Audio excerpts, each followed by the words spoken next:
Dreamscape presents Schooled in Murder by Victoria Gilbert. Narrated by Abigail Reno. Dedicated to the most important people in the book community, the readers. Chapter 1. I'd stumbled over several things in my 32 years of life, including my words and a few relationships, but never a dead body. I wasn't prepared for that. Not that any previous experience would have prevented me from freezing into an ice sculpture at the sight of a man sprawled over the floor, his arms and legs bent at impossible angles. He was lying face down, the blood pooling around his head, adding color to the library's faded gray carpeting. Thrusting my hand into the tote slung over my shoulder, I fumbled for my cell phone. I wasn't entirely certain that I'd get a good signal from the top floor of the library, an area that housed bound periodicals. Most students and faculty had abandoned print journals for the easier access offered by online resources, so the top floor was often deserted. I kept my gaze focused on the body as my trembling fingers clutched my phone inside the tote. There hadn't been any movement or sound since I discovered the prone figure while searching for an article in a journal whose earlier volumes had yet to be digitized. I'd considered checking for breathing or a pulse, but hesitated, not wanting to disturb the scene. A swift glance up at the mezzanine had revealed a scrap of paper caught between the filigree work of the iron railing. It fluttered like a white pennant in the air blasting from an overhead vent. The scrap matched the fan of paper lying just beyond the reach of the man's splayed fingers. A stack of stapled pages. Probably a student assignment, I thought, noticing that the top sheet looked like a title page.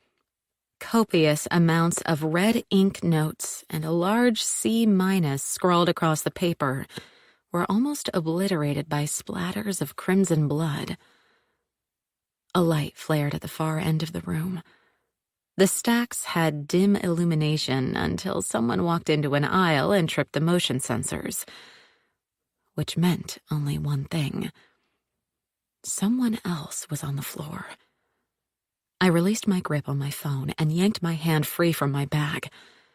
Clutching the tote to my chest, I backed away from the body, step by step. There were no additional blooms of light from the depths of the metal shelving, but I wasn't taking any chances. I didn't know who was out there, hidden by chunky volumes of bound magazines and journals. A resounding bang made me spin around and make a dash for the elevator. Don't panic. Whoever it was probably left. There's an emergency exit at that end of the floor, I reminded myself as I jabbed the elevator button repeatedly. Leaping into the car as soon as the doors opened, I slammed the button for the second floor and slumped against one of the slick metal walls. The second floor housed the reference department, which, unlike the stack floors, was never deserted. There'd be at least one staff member at the desk and several students using the study corrals and computer workstations. As soon as the elevator reached the second floor, I dashed across the geometric patterned carpet to reach the reference desk, earning a few stares from students. The young woman sitting behind the desk looked up from a stack of photocopied materials. With intricately patterned tattoo sleeves covering both arms and indigo dye dipping her tousled chestnut hair, most people would assume she was a student assistant. But Brianna Rowley was an accomplished reference librarian. After she'd helped me with several research requests, we'd become friends, or at least the kind of campus acquaintances who could share a lunch in the snack bar or cafeteria.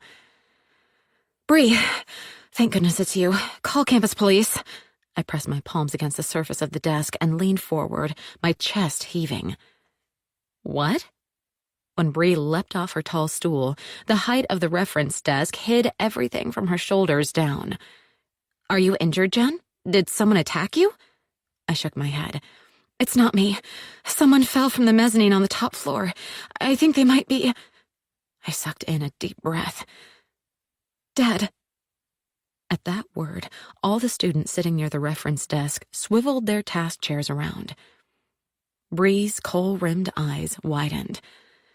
"All right, I'll call. You take a seat." As I sank onto the tall chair placed in front of the desk, I could feel several pairs of eyes boring a hole through me. I bent forward, hugging my tote bag like a shield.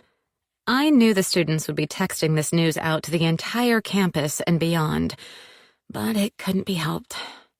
A campus police officer arrived within minutes. I recognized her as Rebecca Green, who routinely patrolled the library as well as the writing center.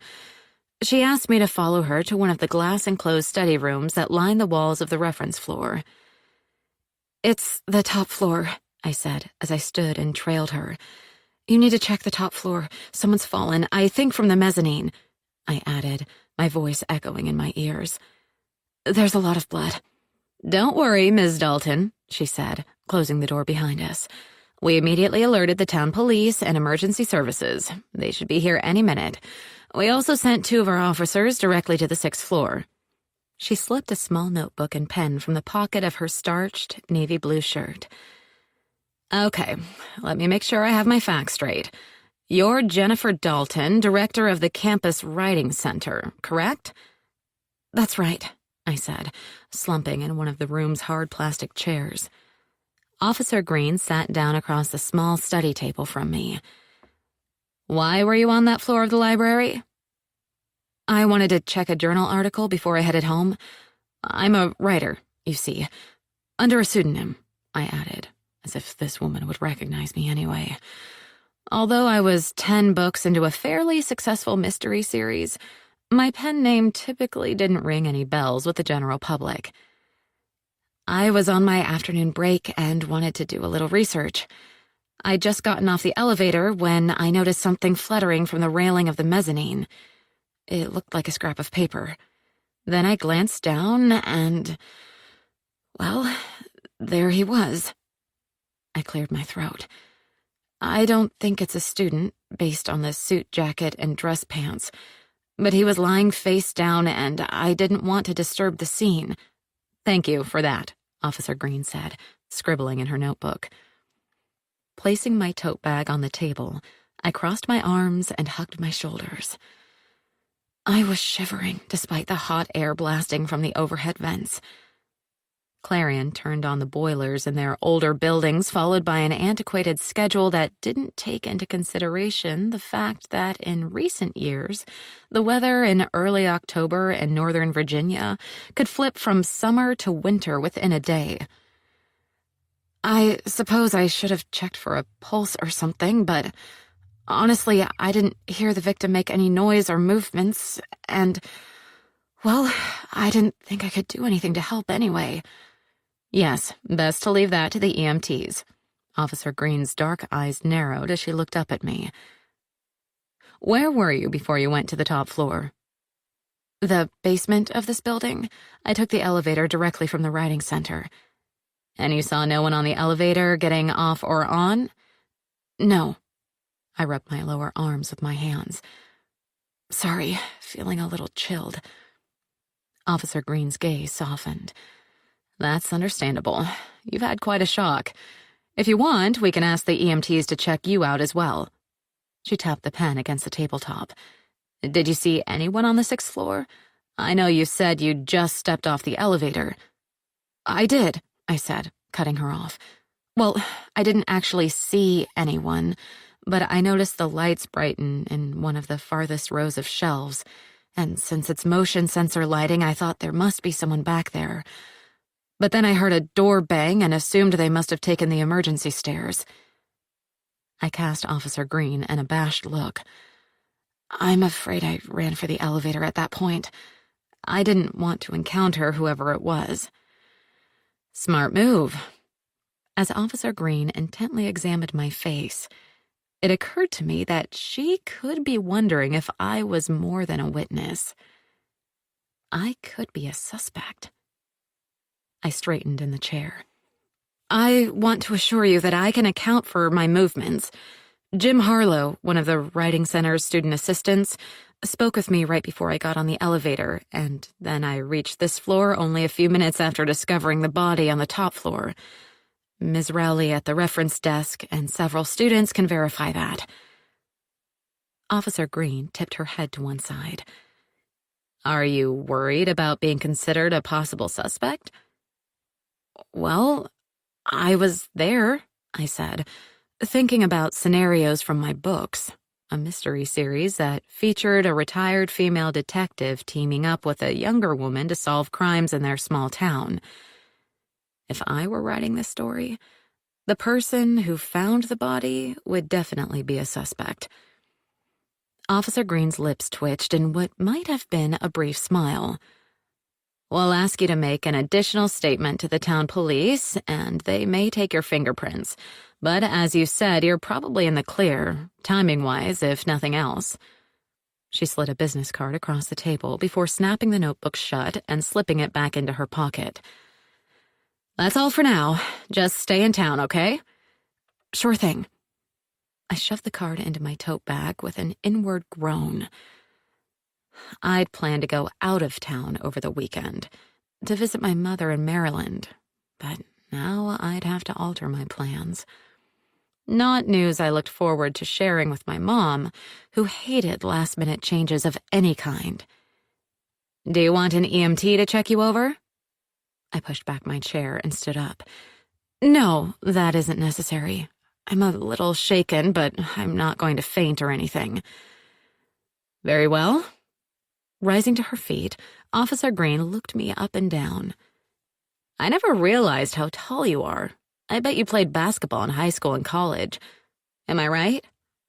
I bit the inside of my cheek to prevent a less than cordial response. Officer Green was simply trying to establish a friendly rapport. But she'd asked the question, the one I could never seem to avoid. I'm afraid not. I may be 6 feet tall, but unfortunately, my height didn't come bundled with athletic ability. I see. Officer Green shuffled her feet. I used to play point guard. Enjoyed it back then, but I don't have time for it now. It's hard to keep up with things like that when you're working, I said, slinging the strap of my tote bag over my shoulder. Tell me about it. I have 3 kids, too. Officer Green hitched up her gun belt, which had slid a few inches down over her slender hips. I'm impressed, I said. I can barely work full-time and take care of a cat. Oh, you get used to it. Have to stick to schedules, though. Make sure everything is organized. She smiled. Sometimes that works. Anyway, the town police will be in touch, but you can also always call me if you remember anything else or whatever. Giving me a nod, she left the study room. My cell phone buzzed against the side of my tote bag. I pulled it out and stared at the first message. An all-campus emergency announcement stating that all non-essential offices were on lockdown. The second message was from Andrea Carmen, a professor and one of my friends in the English department. Have you seen Mia Jackson? Nobody can find her and she's not answering her phone. I responded with a simple no. Mia was one of the students I mentored in a volunteer capacity. She was interested in a career as an author and had come to me to learn more about breaking into the business and other practical matters not covered in her creative writing courses. I stared at my phone screen for a moment, then typed, "Why?" Andrea answered immediately. There's already gossip circulating around campus that it was her assignment, the papers found by the body. Rumor is that was her story. Chapter 2. Bree met me halfway as I walked toward the reference desk. I'm off duty for now. Why don't I come with you to get a cup of coffee or something? I think I'd rather just head back to the writing center, I said. We have coffee in the break room, and I'd like to get away from any onlookers, if you know what I mean. I inclined my head, indicating the students. Of course, they still had their faces buried in their cell phones. Or listeners, I guess I should say. Sounds good. Let's go. Bree strode off toward the elevator. I followed more slowly, pondering the rumored presence of Mia's story next to a dead body. It concerned me. I didn't like the idea of any connection between my talented mentee and a crime scene. When we reached the basement, the elevator doors opened onto a windowless hallway. I just realized I've never ventured down here before. Now what? Bree stepped into the corridor. I trailed her out of the elevator. Go straight to the end of this hall and then make a right. Bree examined the beige-painted cement block walls. They didn't give you the fanciest digs, did they? I'm just glad we have anything at all, I said, remembering how thrilled I'd felt when the writing center had been carved out of one corner of the university library's basement. Yes, the floors often felt cold, and there was a limited amount of natural light that spilled in from the narrow windows set high in the walls, but at least it was a dedicated space. Clarion hadn't had any type of writing center until 4 years ago when I'd been appointed director. We turned the corner, halting at the glass-fronted entry to the writing center. Lights blazed in the large central room, which was outfitted with both computer workstations and wired tables used for laptops. 2 offices and a few small study rooms lined the perimeter, along with a conference room, staff break room, and a bathroom. Jim Harlow, one of our student assistants, jogged over to the entry. Recognizing me, he opened the door. "What's going on?" he asked, raking a hand through his shaggy brown hair. "Got a text that we were on lockdown." I looked up into Jim's boyishly handsome face. Jim, who was 6'5" and possessed broad shoulders along with a sturdy build, was often mistaken for an athlete. But like me, he'd never been that proficient at sports. It was something we'd commiserated over during one of our staff potlucks. "There's been an incident on the top floor of the library," I said. "But it's nothing that you have to worry about. It's not going to affect the rest of the building." "Nobody's here right now anyway," Jim said, closing the door behind us and re-engaging the keycard-controlled lock. "Which is good, since Ms. McHenry left early for an appointment." I glanced at my watch as I turned to Jim. "It's already 4 o'clock. Thanks for covering, but you can leave now. We won't be helping any students this evening, not with a lockdown in place. It may be lifted, but not before we'd close anyway." I flashed him a comforting smile. "Just make sure the doors catch when you go out." As soon as Jim left, I led Bree into the center's small break room.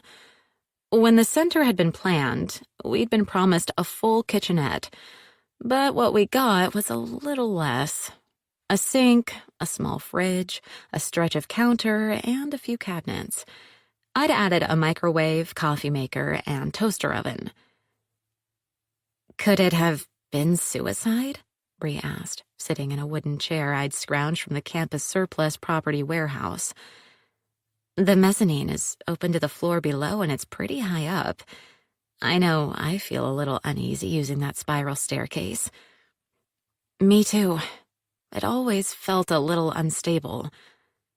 I filled the coffee maker's water reservoir. "What do you want? We have regular coffee, various flavors, and decaf." "Whatever's the strongest." Bree studied me as I spun the coffee pod carousel several times. "Something on your mind? Other than finding a body, I mean. You seem distracted." "It's nothing, really. I just got a text from Andrea Carmen asking about Mia Jackson. She appears to be off the grid for some reason." I popped a pod into the coffee maker and slid a mug under the spout. "Andrea said Mia wasn't even answering her phone," I added, punching the brew button. Bree pursed her lips. "That's an odd coincidence." What do you mean? I asked, as I set the full mug down in front of her. You like it black, right? It's the only way, Bree said with a grin. She knew I didn't drink coffee without at least a splash of cream. But about Mia. Earlier this afternoon, I discovered her huddled in a corner of the reference collection. She was extremely upset. Did you talk to her?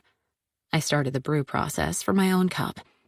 Yeah, I've helped her with some research projects, so she recognized me.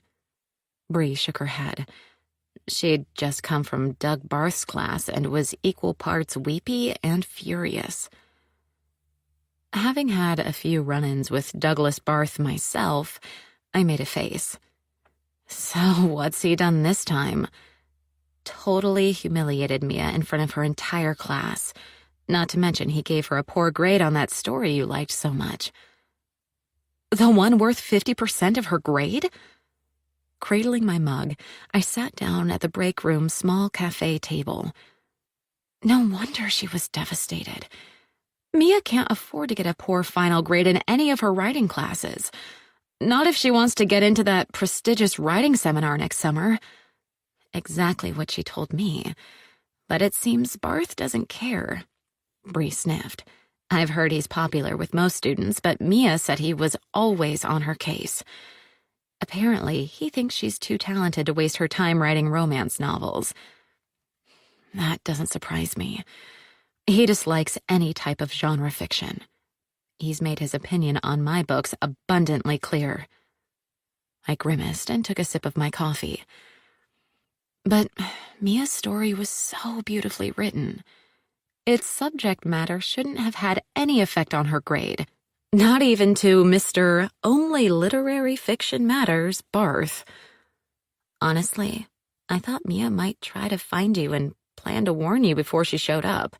But then I got called away to help Professor Alexander with a complicated research question, and with him being head of the English department and all, I waved this aside. No, don't worry about it. Anyway, she never came to see me. Not before I left the office, and I'm pretty sure she knows my schedule. That's odd. She said she wanted to meet before you left for the day. Must have changed her mind. Bree shrugged. Probably a good thing. She wasn't in any state of mind to discuss the situation rationally. A series of raps resounded off the glass entry door. Bree and I stood in tandem and walked out of the break room. But once we were in the central space, our responses were scarcely the same. She smiled broadly and trotted toward the door. I stayed put, my lips curling down. A bad day made worse, I thought, as I took my time joining Bree. The tall man at the door was wearing an ivory fisherman's knit sweater over charcoal gray slacks. He looked like a stereotypical faculty member, although he was nothing of the kind. He motioned for me to open the door. "We're on lockdown," I said, loud enough to carry through the glass. "I know, but I was sent here by the provost," the man said, his light brown eyes focused on my face. Just what I need, I thought. The campus shrink. And not just any shrink, but Zachary Flynn, who'd humiliated me once when we'd run into each other at a local bar. He was a psychologist with a private practice in town who also had a contract to work with students referred by the counselors at Clarion's Health Center. From what I understood, he was only on campus 2 days a week, but was occasionally called in to deal with emergency situations. I guess Hilda Lang is afraid I might turn into an emergency. I frowned, picturing the imperious provost. Since being appointed over the summer, Lang had made numerous changes in reporting structures and other organizational matters. I'd had a brief confrontation with her after she suggested that my position should report to the head of the English department rather than directly to the dean of the College of Arts and Sciences. My argument, that we assisted students from all schools and departments, not just English majors, had eventually swayed her, but not without some rather heated conversation. Very well. I unlocked the door, holding it open until Zach had sauntered into the room. "Good day, Ms. Dalton," he said. "And hello, Bree," he added, acknowledging her with a nod. "Hi there," Bree said, her eyes sparkling with good humor. I hadn't realized they were friends, but it made sense.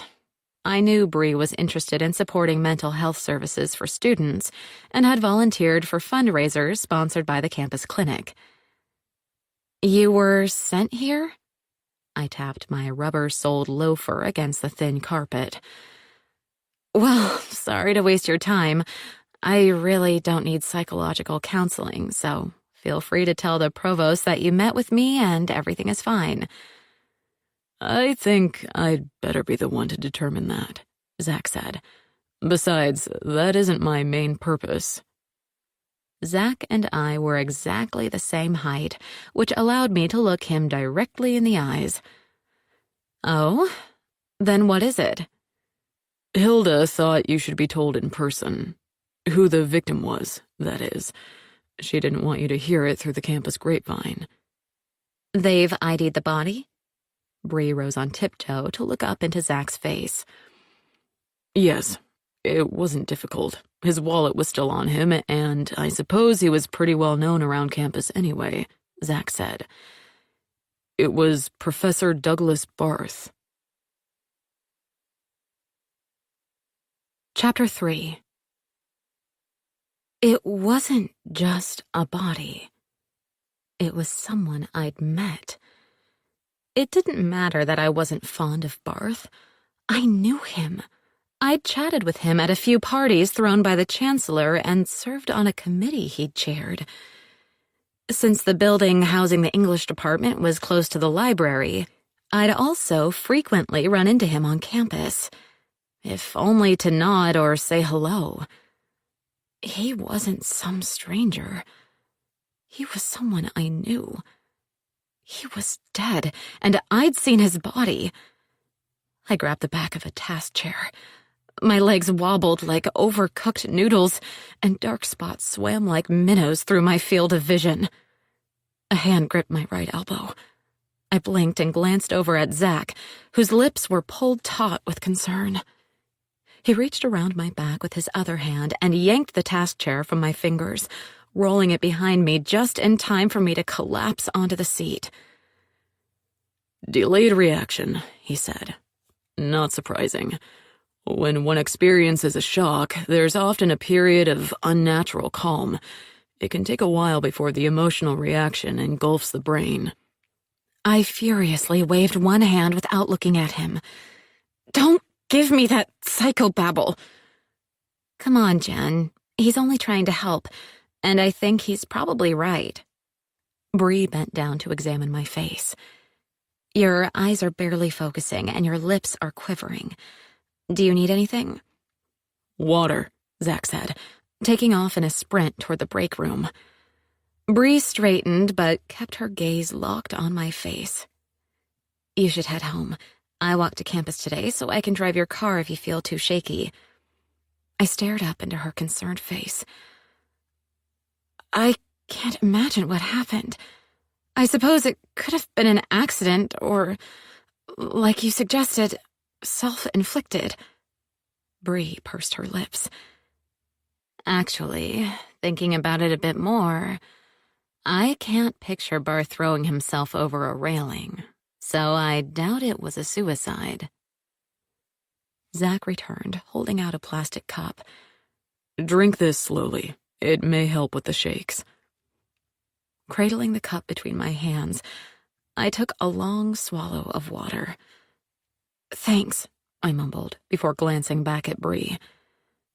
"Which means either it was an accident..." "Or someone deliberately shoved him," Zach said. Bree lowered her dark lashes over her eyes. "I think that's the option the police are pursuing, partially because it's odd that he was on the mezzanine. The rumor is that he was undoubtedly meeting someone, especially since it's a good spot for a private conversation. Sure, but who'd want to kill him, or even hit or shove him? He is... I cleared my throat. Was a pompous ass sometimes, but if that was a trigger for murder, a lot more people on campus would be dead. Perhaps we should head into your office, or somewhere more private, and talk this out, Zach said. You seem pretty rattled by this revelation. I stood, kicking back the rolling chair. I'm not. It just took me by surprise. I'm fine. I doubt it, Zach said, a mulish expression settling on his face. If I say I'm fine, I'm fine. I think I'd better slip out, Bree said, shooting me a wide-eyed look. Catch you later, Jen. Text me if you want that ride. I didn't watch her leave, knowing she'd make sure the main door locked behind her. I realize you're just doing your job, but I believe it's within my rights to refuse your services, I told Zach. He used one finger to push his tortoiseshell-framed glasses up to the bridge of his rather hawkish nose. You're correct. The provost simply wanted you to be informed personally about the identity of the victim, and then given the opportunity to talk to a professional on the institution's dime. You certainly have the right to reject that. He shrugged his broad shoulders. Even if, from my clinical perspective, I think it's a bad idea. I studied him for a moment, noticing a few paler strands gilding his light brown hair. A holdover from being out in the sun a lot over the summer, I thought, figuring Zach was one of those people who'd been blonde as a child. Josh, my younger brother, was the same. I, on the other hand, had retained my fair locks, even if they'd faded to a dirty blonde rather than the platinum hair I possessed as a young girl. I know you want to help, but really, it's not necessary, I said. Zach's eyes narrowed behind the lenses of his glasses. Discovering a dead body, especially if it's someone you know, isn't an everyday occurrence. You may feel fine now, but that could simply be your mind's way of coping. Sooner or later, I'll collapse into a puddle of hysterical female panic. I arched my brows. Don't worry, it's nothing a strong shot of tequila can't fix. Zach thrust his hands into the pockets of his corduroy slacks. That's really not the best coping mechanism. So you've told me, I said, remembering the run-in I'd had with him the previous semester, when I'd been drowning my sorrows over my latest breakup at a trendy cocktail bar. On that occasion, Zach, recognizing me from a few all-campus meetings, had offered some undoubtedly wise but totally unsolicited advice.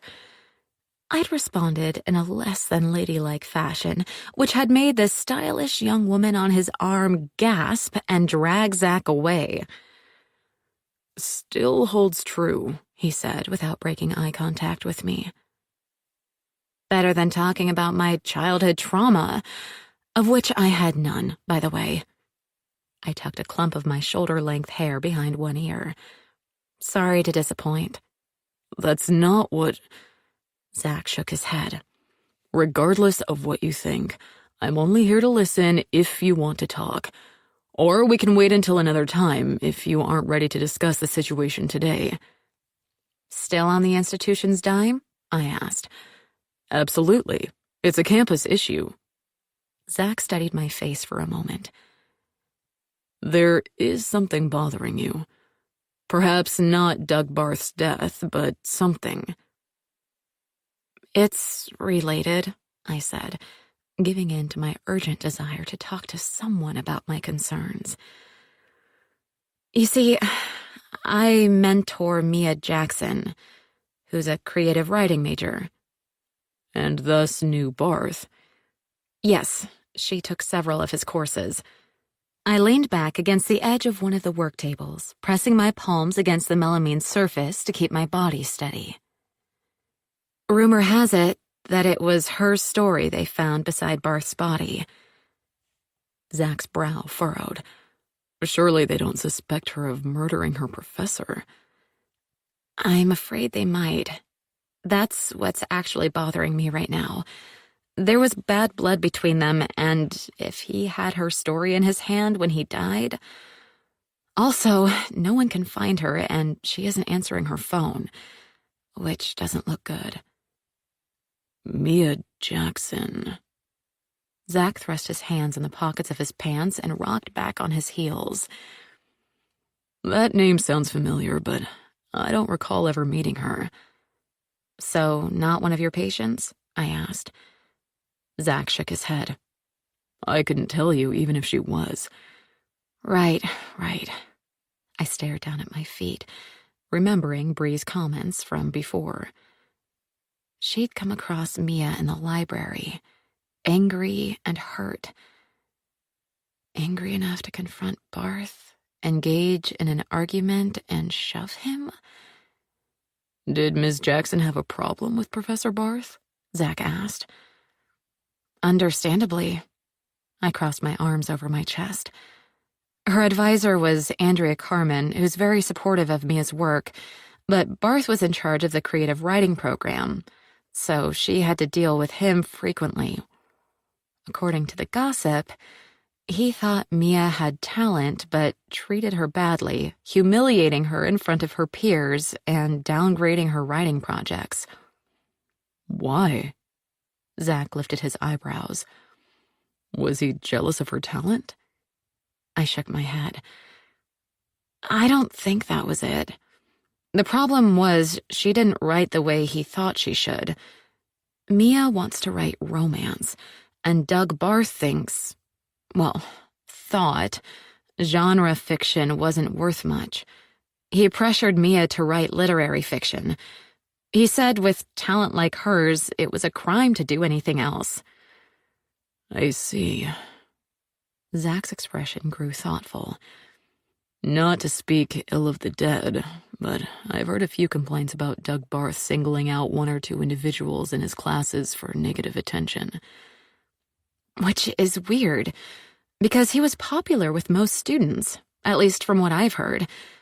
Most claim he's charming and tells amusing stories and is a great writing coach. But apparently, he can be cruel, too. Honestly, I've always thought he was harder on those he believed possessed the most talent. He was into tough love or something. Zach frowned. Sounds like he subscribed to the whiplash theory of teaching. The what? I asked. It's a term that's come into use fairly recently, based on that movie from about 10 years ago. I nodded. Okay. That's the one where the teacher relentlessly pushes a student who's got potential, right? Correct. Only I'd call it abusive behavior. Zach slid his hands from his pockets and gestured as he spoke. You find a lot of that in the arts. Teachers and mentors who claim they're only being harsh and demanding to bring out the best in their students. But I think it's simply an excuse to be cruel. Agreed. I've mentored plenty of students without torturing them emotionally. Or at least I hope so, I said, managing to conjure up a wan smile.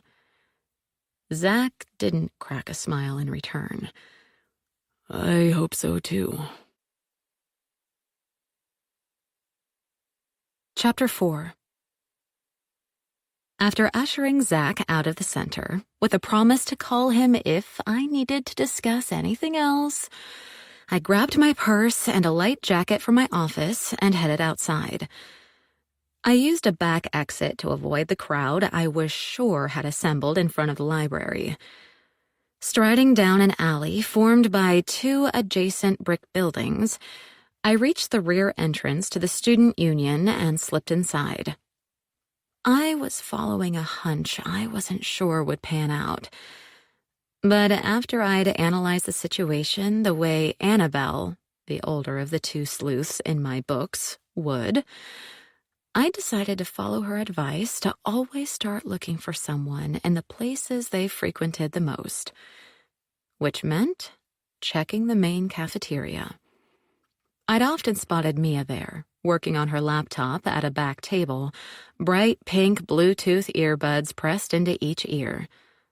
She told me she enjoyed the activity swirling around her, which baffled me. I needed complete privacy in order to write. But every author had their own method, and as long as it worked for them, I wasn't going to force any of my mentees to change their habits. Unfortunately, there was no sign of Mia this evening. Perhaps she really had gone into hiding. I frowned and walked over to one of the cafeteria serving stations. "You didn't happen to see Mia Jackson in here earlier, did you?" I asked the older woman slicing pizza on a counter behind a heated serving carousel. "Nope, haven't seen head or tail of her all day." The woman kept her back to me, but I could tell, from the steel gray braids that wrapped around her head and her short, plump figure, that it was Christine Kubiak. She was the manager of this cafeteria and a fixture on campus, having worked at the university for over 35 years. "She usually pops in at some point, doesn't she?" I asked. "I've seen her here a lot." Christine turned and placed pizza slices on the carousel before meeting my gaze. "Usually, but I guess she must have headed home early today." Her eyes, framed with pale lashes, were blue as Delft china. "She's probably laying low. I guess you've heard how the whole campus is buzzing about her being involved in that incident in the library." "Are they?" I kept my tone neutral, hoping to hide my interest in this topic. Christine was not so easily fooled. "I'm sure you know all about it, Miss Dalton. You were the one who found the body, right?" "Yes, but I didn't see Mia there, or anywhere nearby." "Make sure you tell the cops that." Christine whipped off her thin plastic gloves. "I heard they've got some notion Mia was involved, just because someone saw her arguing with Professor Barth and one of her stories was found near the body." "Has that been verified?" I asked. "I saw papers but couldn't make out who they belonged to."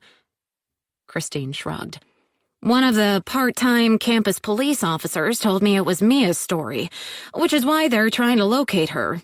But her being a killer? That's nonsense." "It seems you don't believe Mia could have had anything to do with Barth's death."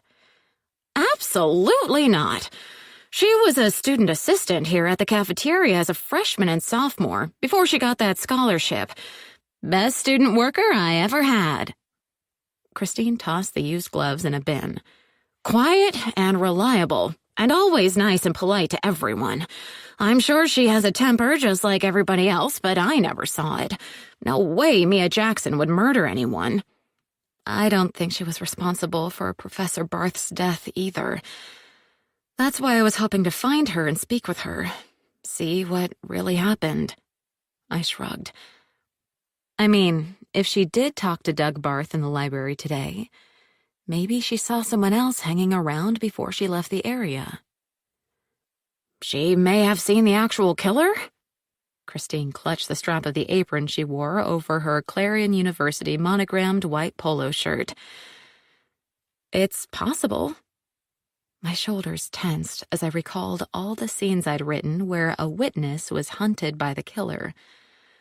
"Then we need to find her," Christine said, the fan of wrinkles around her eyes deepening as she squinted. "Her roommate is over at that far table. Maybe she knows something." I turned to follow her gaze. On the other side of the cafeteria, a slight young woman with ebony hair slicked back into a tight bun faced off with a group of girls. Mingled voices made it impossible to understand what was being said, but it was clear it wasn't a friendly conversation. "I'm going to check that out," I told Christine. Striding across the room, I noticed that the dark-haired young woman was wearing a black leotard under her crimson tracksuit. One of our dance students, I thought, as I approached the group. That must be Francesca Silva, then. Mia mentioned that her roommate was a contemporary dancer. Sure she had a reason, said a blonde girl wearing a fuchsia sweatshirt and artfully tattered jeans. After Professor Barth tore apart her story in front of everyone in the class, I'd be out for blood too, but I wouldn't push someone over a railing. I'm sure Mia didn't do that, no matter how angry she was, Francesca said, placing her clenched fists on her hips. It's all speculation, and spreading rumors is cruel. I tapped my foot against the tile floor to draw their attention. Is there a problem? We could hear you from across the room. The cluster of girls facing Francesca drifted apart and silently dispersed like the petals of a wind-blown flower. They'd obviously recognized me and didn't want to engage in conversation with anyone on the faculty or staff. You're Ms. Dalton, right? Francesca lowered her arms and uncurled her fingers. Mia's writing teacher. More like a mentor, I said. I don't teach any classes. I just work with Mia in the writing center. Yeah, okay, I remember that now. Francesca blinked, fluttering her impossibly thick black lashes. Before you ask, I don't know where Mia is. Everyone assumes I do, but I haven't seen her since early this morning. That's too bad. I was hoping to talk to her. To support her, not cause her any more problems. Francesca's expression grew troubled. I don't really know what happened, but there's all this gossip flying around about Mia and Professor Barth. He fell or something, and people are saying Mia was there and somehow involved, which is ridiculous. Yes, he fell. I took a deep breath. Actually, I found his body. Oh. Francesca pressed her hand over her mouth. But I didn't see Mia anywhere near the scene. I decided not to mention the possibility that someone hiding in the stacks had fled out the emergency exit. No sense adding any fuel to the wildfire of rumors already engulfing the campus. Francesca lowered her hand. I'm sure she had nothing to do with it. She reached out and clutched the back of one of the cafe chairs. Is he really dead? Professor Barth? Yes, sadly he is. I studied Francesca's face for a moment. Her deep brown eyes glistened. With tears? Were you acquainted with him? No, I only knew what Mia told me. They didn't get along, from what I hear, I said. Sort of. I mean, she admired him and said he was a good teacher. They just didn't see eye to eye about writing. But she didn't despise him or anything. Francesca rubbed her lower lashes with one finger. Definitely tears, I thought, wondering if Francesca was telling the truth about not being acquainted with Doug Barth. I know they disagreed about the trajectory of her writing career. She told me that much. But, as you said, I never got the impression that she hated him. You'll tell the investigators that? Hope brightened Francesca's voice. I think she's going to need people to back her up. Of course. I certainly don't suspect her, no matter what the rumor mill grinds out, I said. Francesca glanced up at a round wall clock hung on one of the cafeteria's square support pillars. Sorry, but I've got to run. I've got rehearsal in 10 minutes. She grabbed a dance bag from the adjacent table. It's for Mr. Mears' class. He's only teaching one studio course this semester, and I was lucky to get in. Can't be late for this special rehearsal. Don't want him to think I'm a slacker. Francesca hurried away, but paused for a moment to turn back to me. Hope you find Mia. Tell her to text me if you do, she called out before dashing off. Wandering back over to the pizza serving station, I waved a hand at Christine. Francesca hasn't seen Mia all day. That's too bad. Christine fixed her brilliant blue gaze on my face. Let me know if you track her down, and let her know I'd be happy to help any way I can, like writing up a statement of support or being a character witness. Let's hope it doesn't come to that, I replied. But I was afraid it might. Chapter 5. I texted Bree and told her not to worry about driving me home, then headed to one of the campus parking lots. It wasn't the closest lot to the library, because that one always seemed to fill up far too early in the morning.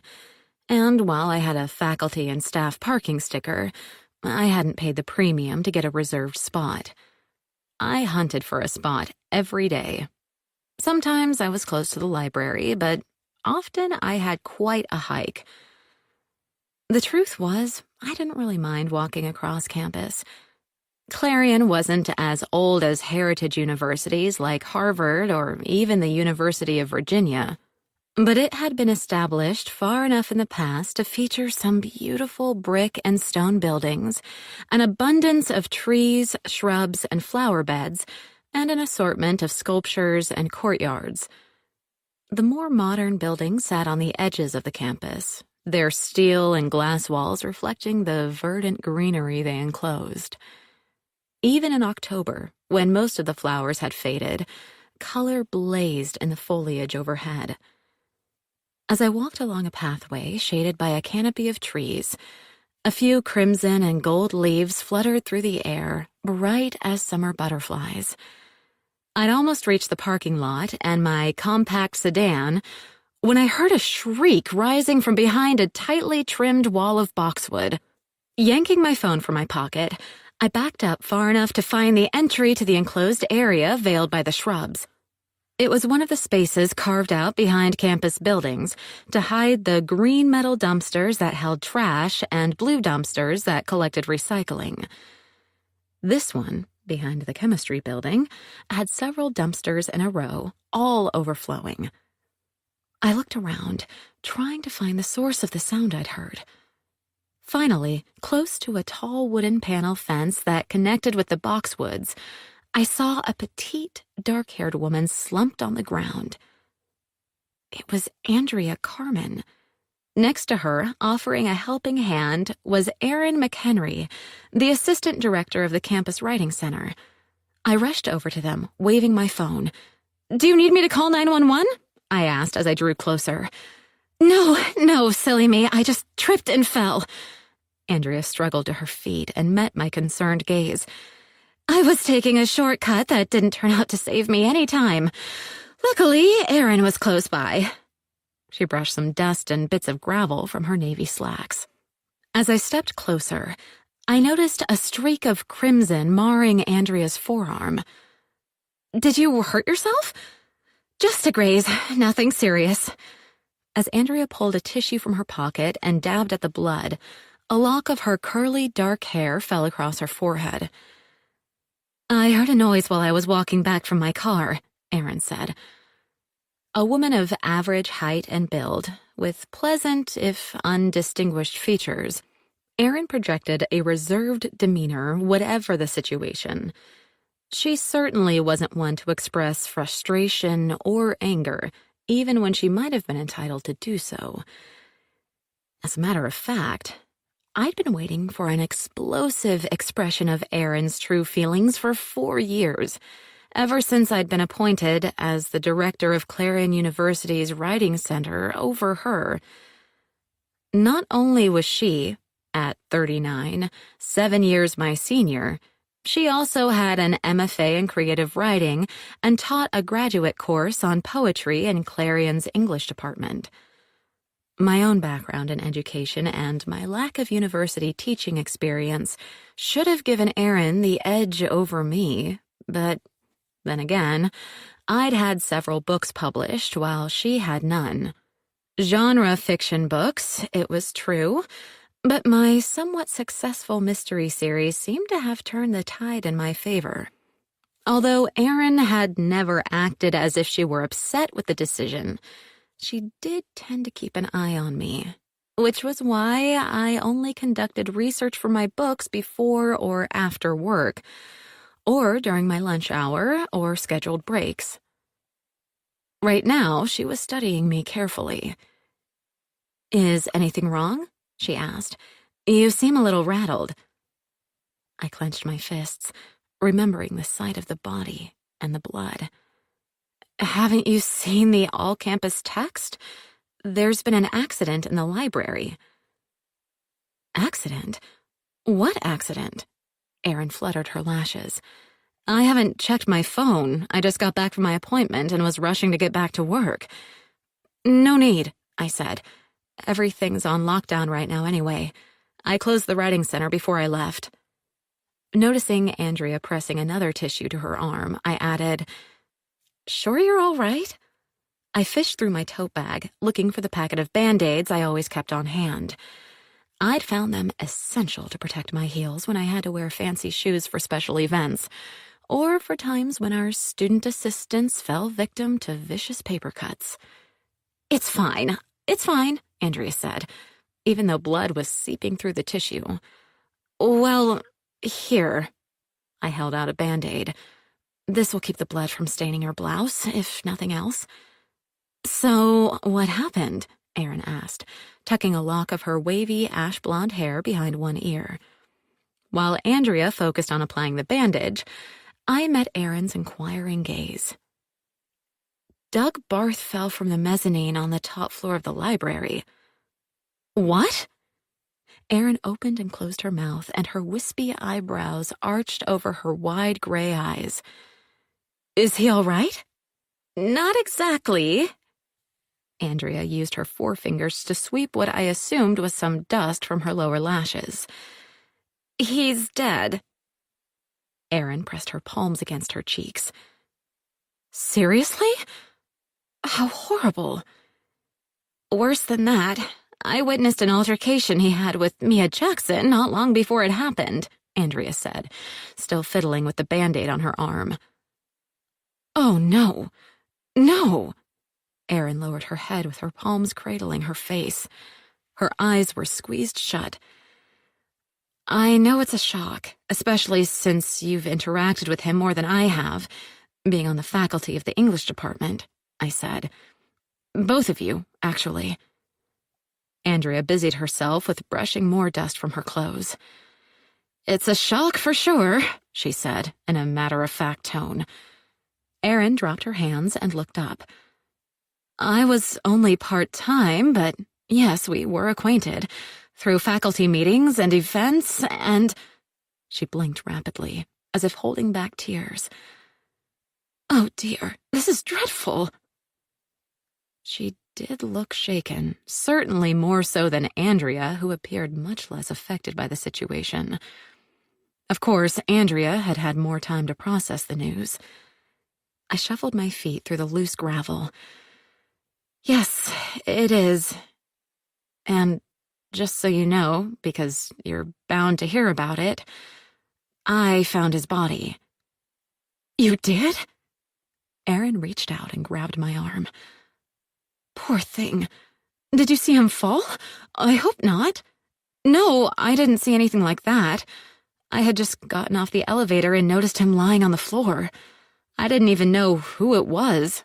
I was going to call the police, but then I heard a noise and saw a light flare at the far end of the floor. It startled me so much I fled back to the elevator to reach the second floor and get someone in reference to call." I shrugged. I suppose it was rather lame of me, running away like that. The amateur detectives in my books would have probably chased whoever it was down the stairs. Erin's grip on my arm tightened. "I think you did the right thing, Jen. Heavens, it could have been the killer." I stared at her, noticing the glassiness of her eyes. Perhaps she was more affected by the news of Doug Barth's death than she wanted to let on. "Well, we don't know that the person in the stacks was a killer. Maybe Doug fell by accident. Or maybe it was someone who argued with him but had nothing to do with him falling," Andrea said, looking from me to Erin and back again. "Like I said, and as I had to tell the authorities, I'm afraid, I saw Mia Jackson arguing with Doug not long before Jen stumbled over his body. I pursed my lips. Andrea seemed determined to bring up Mia's name in connection with the incident. Or an unfortunate student who found his body before I did and disappeared because they were as shocked as I was. Exactly. Erin gave my arm a pat after she released her hold. Poor Jen. I'm sure it was terribly distressing. It wasn't pleasant, I said, as my cell phone vibrated against my palm. I peeked at the screen. It was a text from a police officer from Harburg. Clarion sat on one edge of the town, and except for a few streets filled with eateries and stores catering to college students, there was minimal interaction between the town and the university. Most Clarion students headed to D.C. and its suburbs to experience any sort of nightlife. Hold on, I need to check this. The text was a request for me to check in at the police station the next day. Something I didn't mind, although it would cause issues with the writing center schedule. Are you available to cover for me tomorrow? I asked Erin. Not the entire day, but at least the morning. I know you had a dental appointment off campus this afternoon, and wasn't sure if you were done with everything connected with that. Of course. Fortunately, I don't have a class to teach tomorrow morning. Worry lines creased her forehead. I guess you have to talk to the police again? I nodded. Unfortunately. But I do want to help their investigation any way I can. Just be glad you didn't see anyone, Erin said with a slight shudder. Andrea's shoulders visibly tensed. Yes, if you saw anything that could identify the person involved in Doug's fall, I'm afraid that could make you a target. I suppose you're right. It's probably better for me that I don't really know anything, I said, forcing a smile. Not good for the investigation, maybe, but more advantageous for me. Erin gave my arm another pat. Which is the important thing. Chapter 6. I was unfamiliar with the area around Clarion when I first moved from North Carolina to take the writing center job. Not wanting a long commute, I had rented an apartment close to campus. But I soon learned this was a mistake. Most of the other residents were students, and their raucous get-togethers made it difficult for me to focus on my writing. Saturday and Sunday offered me the best uninterrupted writing time, but of course the weekend was also the prime time for student parties. Fortunately, I'd chosen a 6-month lease and was able to move after Erin shared some information she'd heard in an English department meeting. Emily Moore, who is the university's poet in residence, had announced that she was looking for a new tenant for her guest house. I'd contacted Emily immediately, not concerned that she lived in Taylorsford, a smaller town a 20 to 30-minute drive from Clarion. The idea of having a house to myself with another writer as my landlady sounded perfect. Determined to take advantage of this opportunity, I'd rushed over to the building housing the English department as soon as Emily asked me to stop by her office. Emily Moore only taught a few graduate seminars at the university, but she had one of the nicest spaces in the building. It was a corner office with windows on 2 adjacent walls. Tall bookshelves filled the other walls, and a sitting area provided a comfortable place for Emily to meet with guests. The office was even nicer than the one occupied by the department chair, Gary Alexander. Pretty good achievement for a woman who gained fame as a 60s psychedelic poet and member of Andy Warhol's factory in New York City, I'd thought at the time. Emily had been pleased that I was interested in her rental property and promised a tour of the guest house the following day.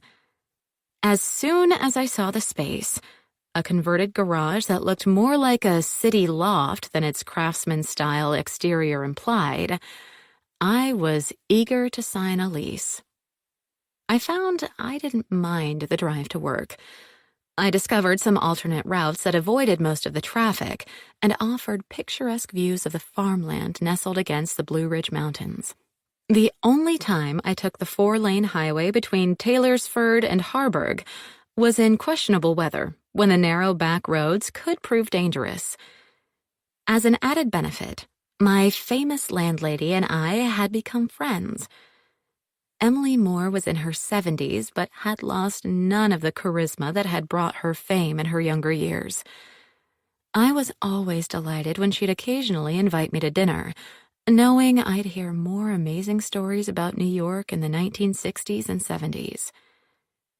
Tonight, the back door opened as I pulled into my designated parking spot behind Emily's classic brick bungalow. Emily stood in the doorway, waiting until I climbed out of my car before calling out to me. "Jen, I heard what happened today at Clarion. Please come in and give me all the details." I slid the strap of my tote bag up onto my shoulder. I would have preferred to relax in my own space, but I didn't feel I could just brush Emily off. All right. I climbed the steps that led to her enclosed back porch and followed her into the house. "As long as there will be wine involved?" "Always," Emily said with a smile. She took off as soon as I was inside, crossing the porch and her homey kitchen at a surprisingly quick pace. Trailing her into her combination living and dining room, I once again marveled at Emily's vitality and appearance. She certainly didn't match the typical image of an older poet. No long gray hair, flowing scarves, bohemian tiered skirts, or chunky jewelry for her.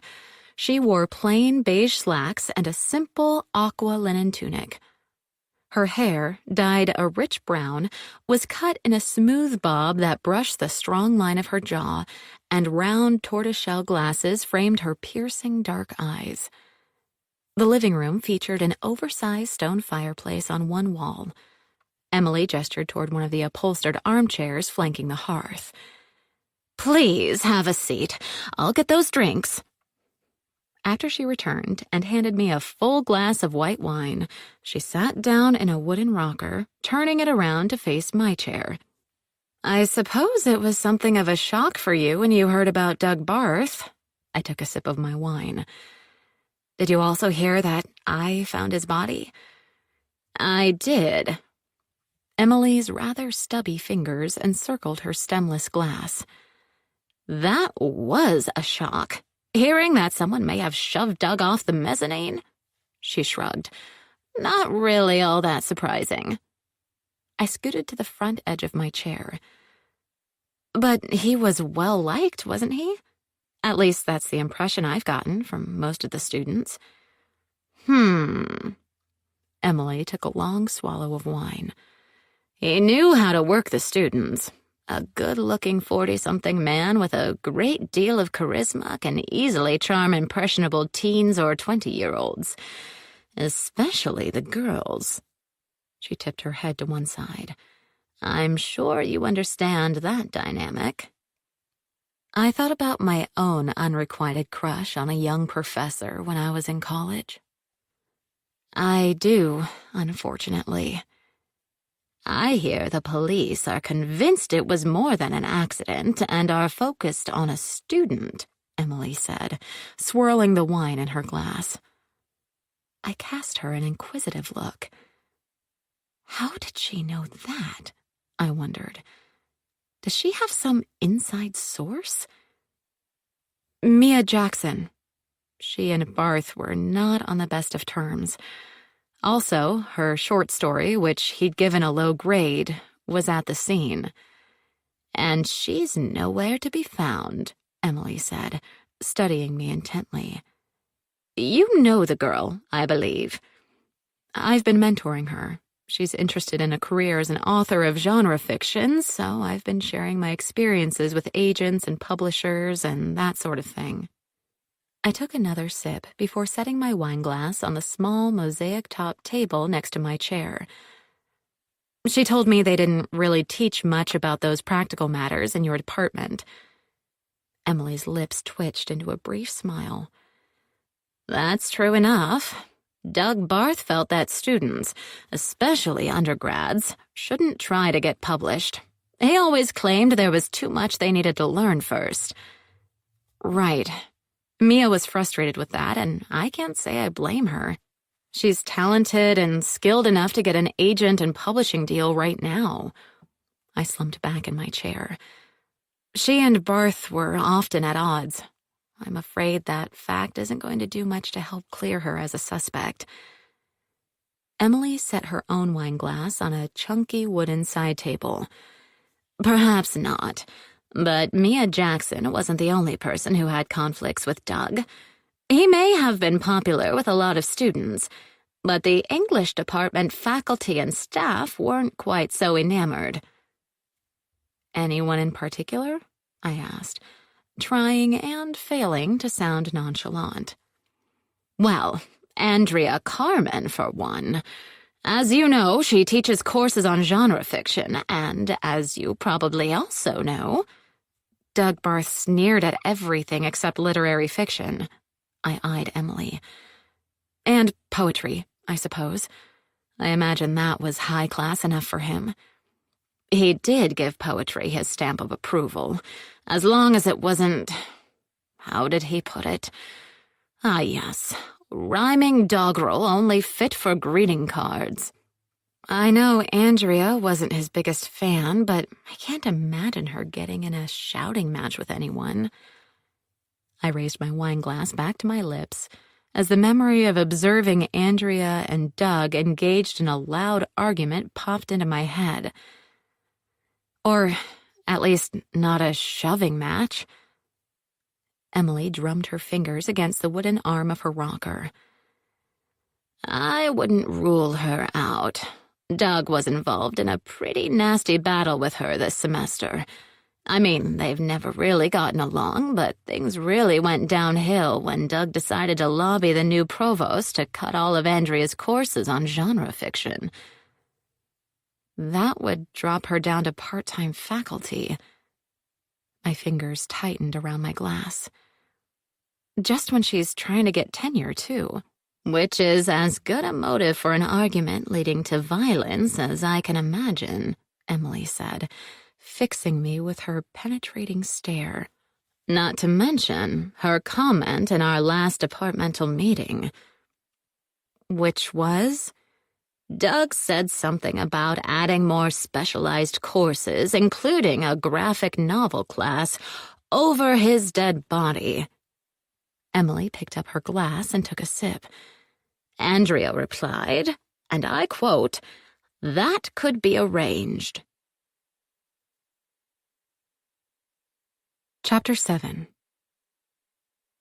Are you planning to share that comment with the investigators? I asked, torn between wanting her to do so to aid Mia and hoping she'd stay silent to protect Andrea. If they ask me, Emily gave me a wink.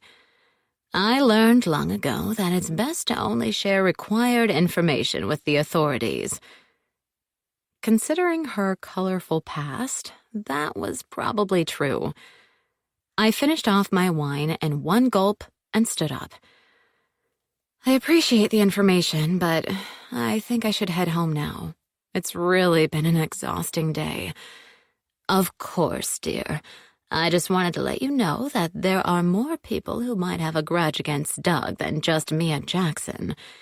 In case you're doing a little amateur sleuthing. Emily flashed a sly smile, like the characters in your books. The thought has occurred to me, but that's fiction, not reality. I'm not sure I'm quite as clever as Annabelle and Olivia. Emily rose to her feet. Don't you have to be just as clever to create their stories? Maybe, but I can control the things that happen in my books. I don't have that advantage in real life. True enough. Emily looked me up and down. There is one other thing, in case you do decide to do a little digging. Take a look at Doug Barth's wife, Miranda. Rumor has it their marriage was on the rocks. You know what they say. It's often the spouse or other family members you need to consider in these cases. Only if she was on campus, though, I said. That would need to be verified. There you go, already thinking like a sleuth. Emily smiled. Now go on, don't worry about the glasses, just hurry home and relax. I wished her a good night and left as quickly as I could. She'd provided some useful information, but I didn't want to indulge her desire to help me play amateur sleuth. I wasn't even sure if I wanted to look into the people she'd mentioned. Andrea was a friend, and as for Miranda Barth, well, I doubted I could even get a chance to ask her anything. She was a successful interior designer with family money backing her. She wasn't someone I was likely to casually encounter. We definitely didn't move in the same circles. I left through the back door and crossed the gravel parking area behind the main house. My home welcomed me with a motion sensor floodlight that illuminated most of the tidy backyard. Stepping inside, I was careful to lock the door behind me and engage the security chain.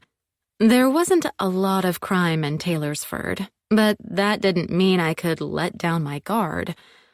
After living in a few larger cities while finishing my education and starting my career, I'd been trained to secure my house and car, no matter how quaint or quiet the locale.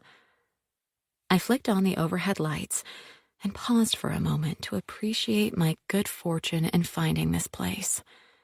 The space was wide open in the front, with the living room, dining space, and kitchen all connected. At the back were the master bedroom and bath, as well as a half bath for guests. There was a loft above that could function as a guest room, although it was commonly used as my office. Since my family was scattered all over and my friends and acquaintances from work seemed loath to drive out to Taylorsford, I rarely hosted any guests. A loud meow broke the silence. Ash, my fluffy gray cloud of a cat, trotted down the loft steps and padded over to me. She stared up at my face, her amber eyes wide and judgmental. I know, I told her as I headed into the kitchen. I'm 20 minutes late with your dinner. Mea culpa. Being able to keep Ash was another benefit to living in Emily's guest house. While Emily didn't have any pets, she wasn't opposed to me adopting the tiny kitten I'd found while tossing recycling into the dumpster behind the library. Since Ash was friendly instead of feral, it was apparent that someone had abandoned her. I'd picked her up and kept her hidden in my office until confirming that no one on campus or in the local area had lost a kitten. Or, more accurately, that there wasn't anyone who wanted her back. Once that was established, she'd come home with me.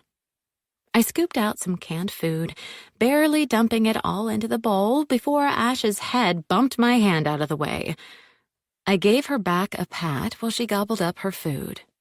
My parents didn't believe animals should be in the house, so I'd never owned a pet before Ash. Now, I couldn't imagine life without her. Owned a pet, I said with a snort. More like you own me, right, girl? Ash lifted her head and cast me a look that said I was correct. After changing into the loose yoga pants and t-shirt I used as pajamas, I heated up some leftovers for dinner. A little later, I settled on my sofa and turned on the television to watch the most recent episode of the thriller series I was streaming. But I couldn't concentrate on the show. Images of Doug's body kept flashing before my eyes, and Emily's words about other suspects played on repeat in my head. I couldn't contact Miranda Barth, of course, but I could talk to Andrea again. Not to interrogate her, I thought. Just to chat. Andrea answered right before I resigned myself to leaving a voice message. "Hi, Jen," she said. "Sorry I didn't contact you after our encounter this afternoon, but I thought you might want to be left alone this evening." "I'm okay. Naturally, it was a shock at first, but I'm calm now." This wasn't the exact truth, but I thought it best to play it cool. "Goodness, I'd be a wreck." Andrea cleared her throat. "Did you really not notice anyone? In the vicinity, I mean. People have been talking as if the culprit has to be Mia Jackson, but if you didn't see her in the area..." "I didn't. Like I said earlier, I didn't see anyone." I was able to state this confidently, as it was, essentially, true. Although I'd heard a mysterious individual flee the stacks, I hadn't actually seen them. Ash leapt up onto the sofa and snuggled up beside me. "That's probably for the best. I wish I hadn't..." There was a short stretch of silence. "I wish I hadn't been in the library today," Andrea finally said. "That argument between Doug and Mia Jackson got pretty volatile." "Oh?" I couldn't think of anything else to say except, "You saw them on the top floor?" "No, on the 5th floor. There weren't a lot of other people around. In fact, I didn't see anyone except Doug and Mia, although there may have been others in the stacks. Anyway, I was going to approach them and try to cool things down, but then Doug said something about continuing the discussion in a more private space. He suggested the mezzanine on the 6th floor, and they left." Andrea's nails tapped her phone. "Mia used the stairs, and Doug took the elevator. That was the last I saw of them." So you were the only witness to their argument, I thought, as I carefully considered my next words. Emily was right.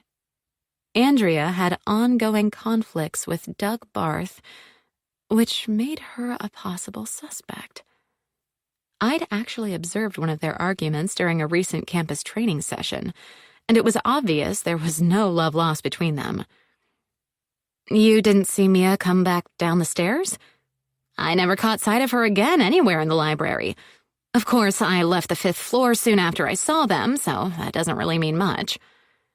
"It means you could be telling this story to cast suspicion on Mia because you're actually the guilty party," I thought, absently stroking Ash's silky fur. I shook my head. What was I doing? I was thinking like my fictional amateur sleuths, suspecting everyone. "I'm sure the actual culprit will be found soon, if there is one," I said. "We can't rule out the possibility of an accident." "That's right," Andrea replied, with an eagerness that did nothing to calm my suspicions. "I know the police are investigating this as a possible crime, but who's to say Doug didn't slip and fall? It isn't impossible. Which is why we should tamp down any rumors about Mia, don't you think?" "Of course," Andrea said in a more subdued tone. "We certainly shouldn't unjustly cast suspicion on anyone." After a few more pleasantries, I wished Andrea a good evening and ended the call. "Ash," I said, scratching behind her ears, "I'm not sure how I feel about Andrea right now. Common sense tells me she has nothing to do with Doug Barth's death. But there's this tiny flame of suspicion still flickering in my brain. What do you think?" Lifting her head, Ash gazed at me, her golden eyes wide. She opened her mouth in a silent meow, as if indicating her lack of interest in this boring human conundrum. That's what I thought. Chapter 8. The following day, I decided to hand-deliver a signed approval form to Gary Alexander in the English department. A student had requested me as a mentor in the 2nd semester, and I wanted to make sure Alexander received the approval in a timely fashion. Oh, who are you kidding? I chided myself as I crossed the tree-lined plaza in the center of campus. There was time to send the form through campus mail. You just want to see if you can glean any additional information about Doug's death from his coworkers. The English department was housed in a red brick building with contrasting white casings framing mullioned windows. White columns supported an arched portico over the main entrance. The exterior of the building had a simple elegance completely lacking inside.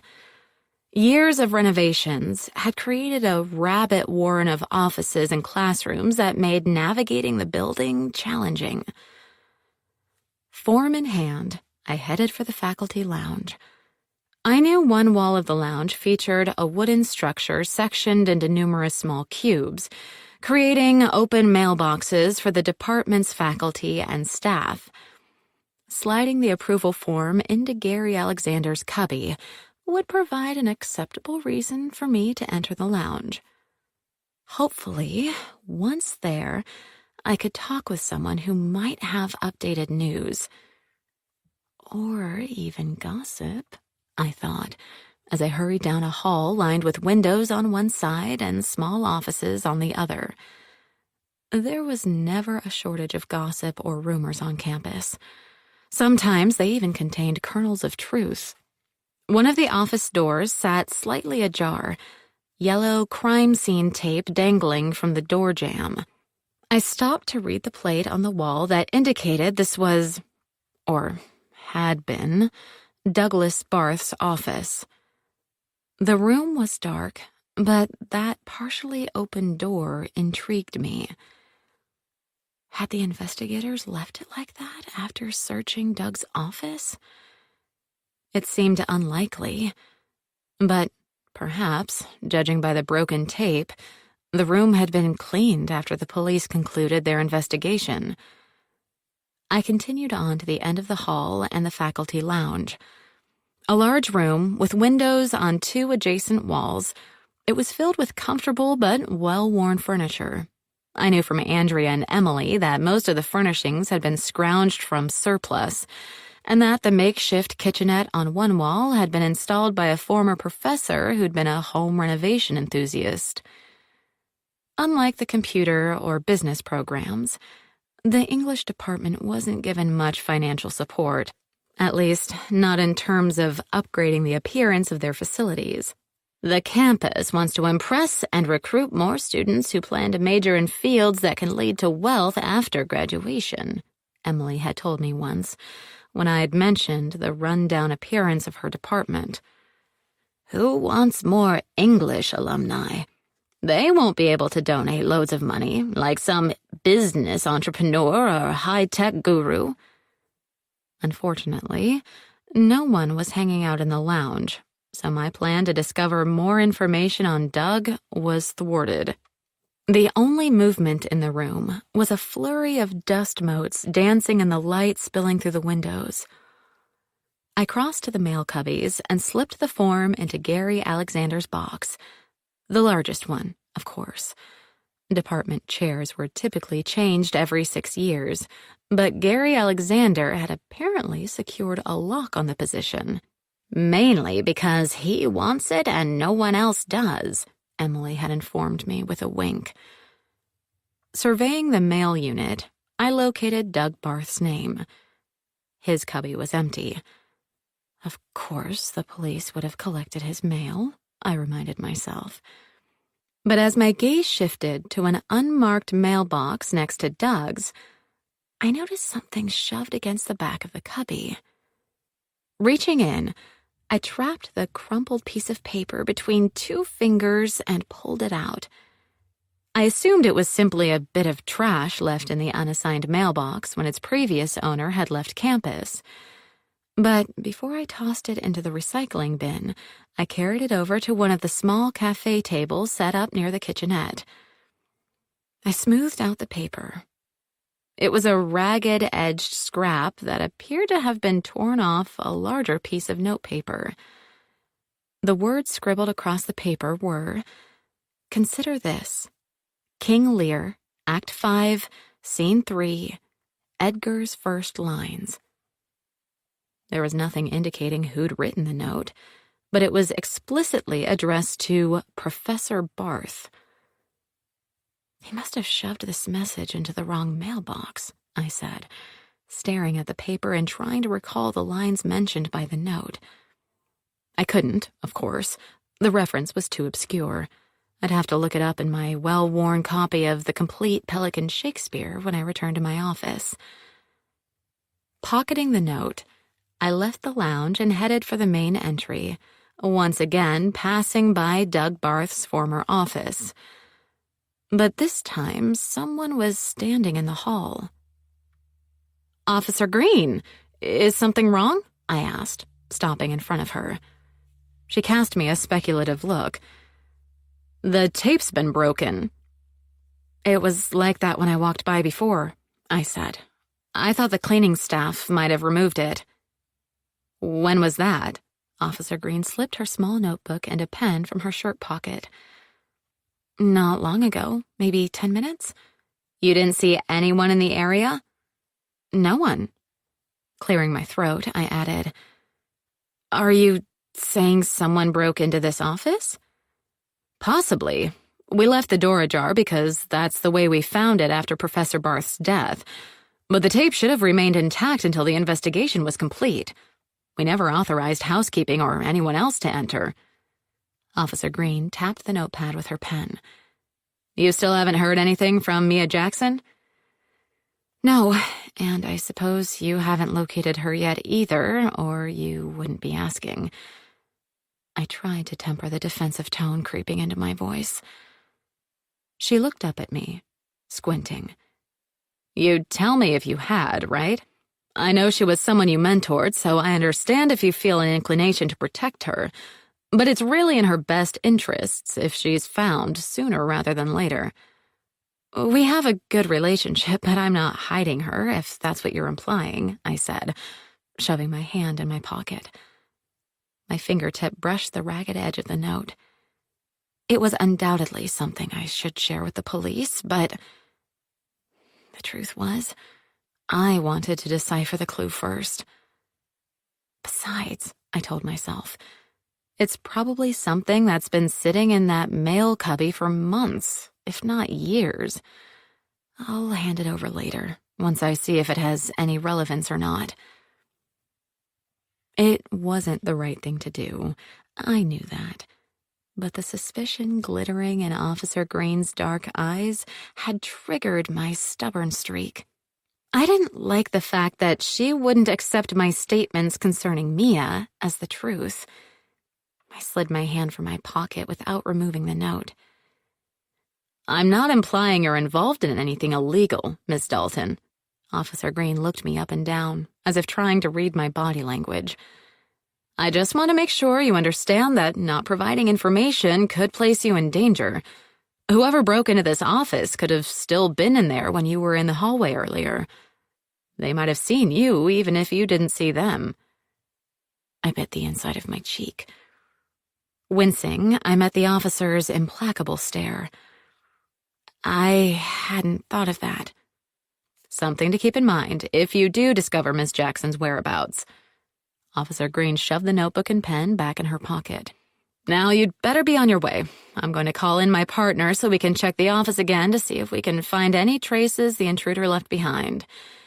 In the meantime," she fixed me with a stern stare, "please don't share this incident with anyone. I don't want the news all over campus before we have a chance to thoroughly investigate." I nodded and mumbled my acquiescence with this request, then strode past her to reach the stairwell that led to an exterior door. I remained in the stairwell for a few minutes, taking deep breaths to calm my racing heart. It hadn't struck me until Officer Green mentioned it, but the person who'd broken into Doug Barth's office could have easily seen me when I paused outside. Like she said, it's possible they were hiding until I disappeared from view. Had I made myself a target? I gripped the metal railing with both hands. It wasn't a comfortable thought. It's a lot different when it's real, I thought, mentally offering apologies to my characters for the frightening scenarios I'd placed them in over and over again, all for the sake of excitement and forward momentum. But I'd have to think twice about how I'd write Annabelle and Olivia's reactions to scary situations in future books. I may have depicted them being a little too blasé in the past. Footsteps rattled the metal treads of the steps above me. Class change, I thought, rushing down the stairs before herds of students filled the stairwell. I still had to elbow my way past a cluster of young women who were pulling both exterior doors open as I left. "Did you hear?" one of them said, her voice resonating off the painted concrete blocks of the stairwell. "They think it was Mia Jackson who killed Professor Barth." "And nobody can find her," one of her companions chimed in, "which means she's probably on the run." I paused outside the doors, longing to correct these statements, but walked away instead. There was no way my words could stop the rumors. Only evidence and facts could do that. And sometimes, I thought, remembering how gossip spread like pollen across campus, even that doesn't work. Chapter 9. Instead of circling around to the front of the building, I decided to take a short walk to clear my head. Across a small parking lot was a path that had been beaten down by a multitude of students over the years. Shaded by trees, it ran along the top of a hill that fell away to a small stream. In spring, when rain turned the hill to mud and swelled the stream, some students held competitions to see who could roll down into the water the fastest. This was not a sanctioned university activity, of course, and was always a headache for the health clinic as well as campus police when too many glass bottles, holding the liquor that fueled the competition, got broken in the process. In October, the hill was covered in a patchwork of weeds and the stream was barely a trickle. I only ran into a few students on the path, most of whom were too buried in their smartphone screens to pay any attention to me. Only one young woman, who we'd assisted in the writing center several times, bobbed her head and offered me a breezy, "Hi." The path took a sharp left at the Theater Arts Building, then continued through the alley that separated that building from the limestone-clad music building. Remembering that the music building also housed the dance department, I paused at the end of the path and surveyed the brick-paved area in front of the building. As Mia's roommate was a dancer, there was a possibility I could speak to her again. But I didn't see Francesca. The only dance students outside the music building were clustered around a tall, well-built woman whose sienna brown hair brushed her broad shoulders. I recognized her immediately. Carla Tansen only taught contemporary dance at Clarion occasionally, but she was well known to the campus community from her many recital appearances with faculty member and fellow dancer Richard Meir. She and Meir also ran a local dance company that was quickly gaining national attention. I'd been a fan of the company ever since its inception as a summer dance institute and had even contributed a little money to its scholarship drive. I lifted my hand in greeting, but Carla was too involved in her conversation with the students to notice. Someone waved back, though. Another person whose workplace was situated on this side of the campus. "Hello, Jen," Zach said, striding over to me. "How are you doing today? Over the worst of the shock, I hope." I looked into his eyes, or rather, the reflective surface of his transition-lensed glasses. "I'm okay, thanks. Although, I couldn't really read Zach's expression. But since he was one of the few people who knew the whole story concerning my discovery of Doug Barth's body, I didn't have to pretend to be perfectly fine. Although? Zach's eyebrows rose above the frames of his glasses.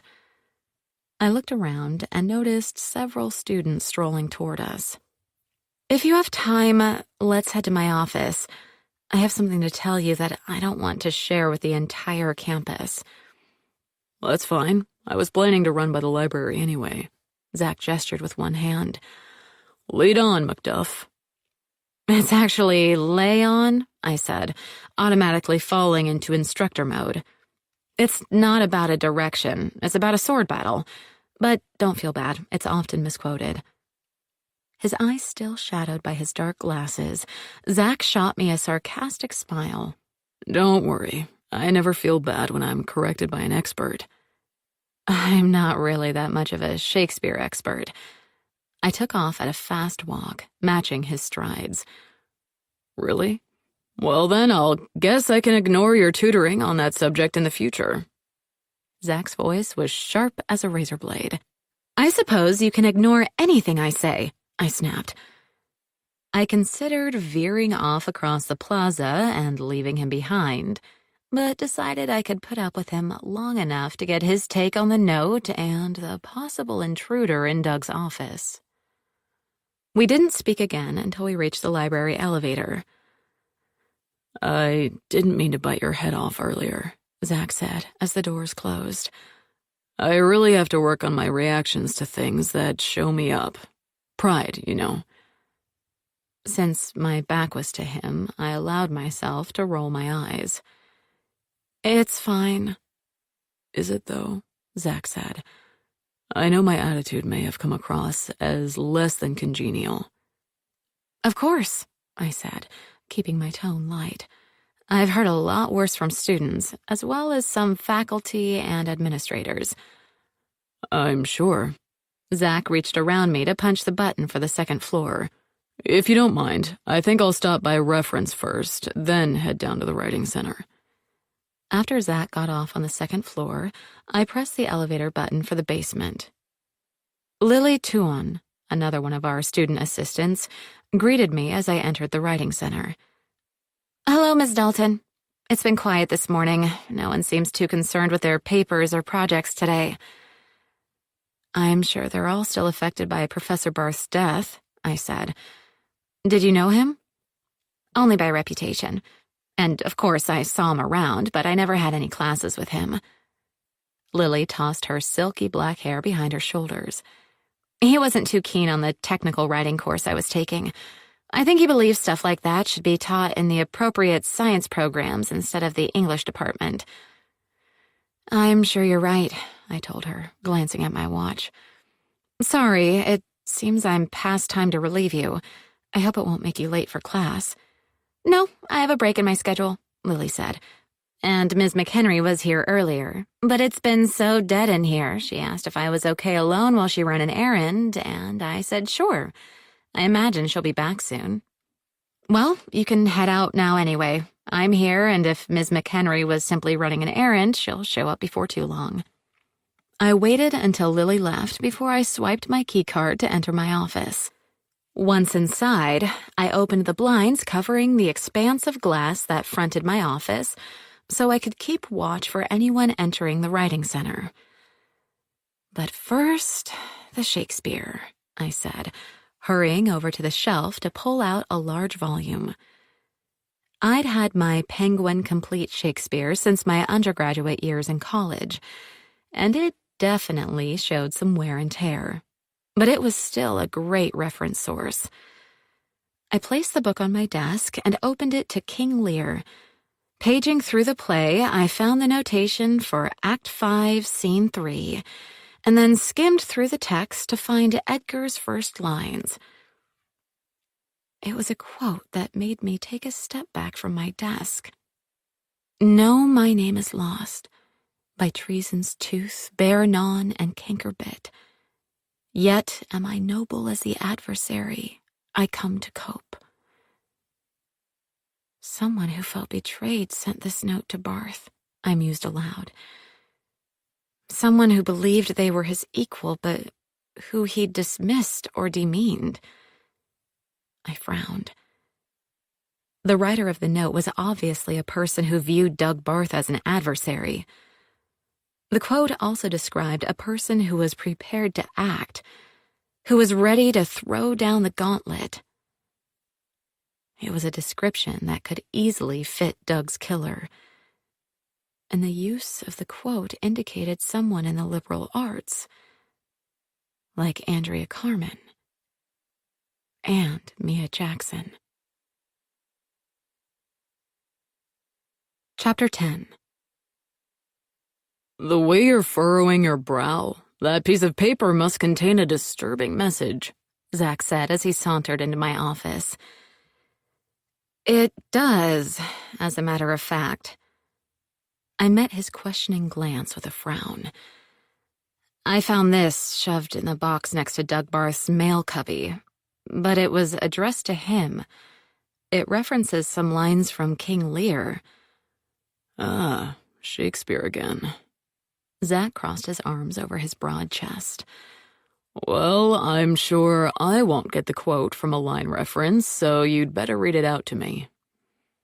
I studied his unreadable expression for a moment, then read the passage aloud. As you see, this could be taken as a threat, or at least a warning, I said when I finished. It does seem that way. He stared intently at my hands. But perhaps you shouldn't have handled that note. You may have contaminated the evidence. Isn't that what they always say in the type of books you write? Keeping my gaze fixed on the Shakespeare text, I bit the inside of my cheek to keep from spitting out a few choice words. They can simply eliminate my fingerprints, you know. Your fingerprints are on file somewhere? I looked up and noticed the glint in Zach's eyes.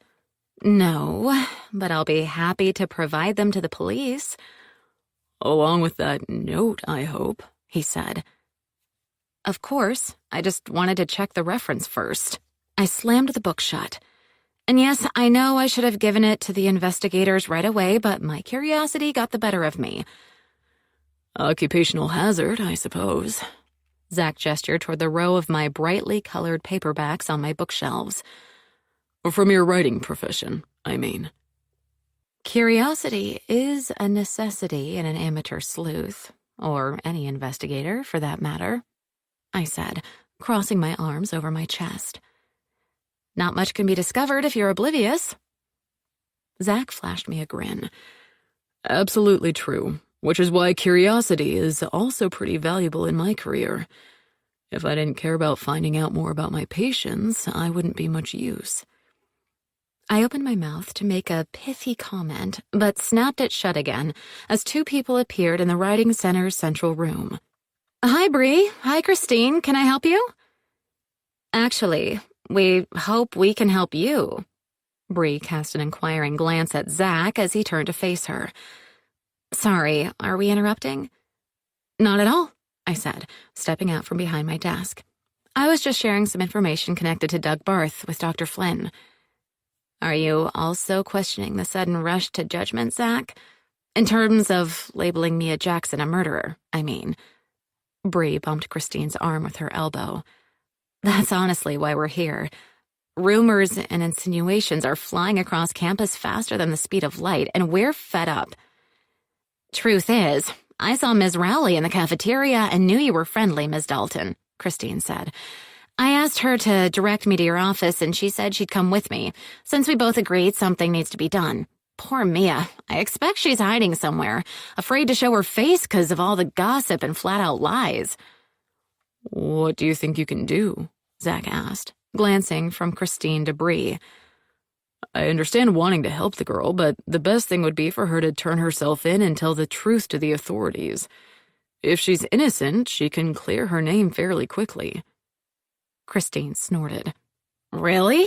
I guess you've always lived on the right side of the tracks, Dr. Flynn, so you wouldn't know how people can be railroaded into confessions and that sort of thing. I know that can happen, but I don't believe it would in this case, Zach said. Why not? I walked around him to join Christine and Bree in the outer room. Sentiment on campus is already against her, and she was seen arguing with Barth not long before he died. Zach squared his shoulders as he gazed at the three of us. Because Mia Jackson is a young woman with an exemplary academic record, not a hardened criminal. I can't imagine the police not taking that into account. Sure, if you think logically it doesn't make much sense, but I'm not certain logic will prevail in this scenario. Bree tossed her azure-tipped hair, which is why I'd like to help uncover a few more suspects, or at least some mitigating facts.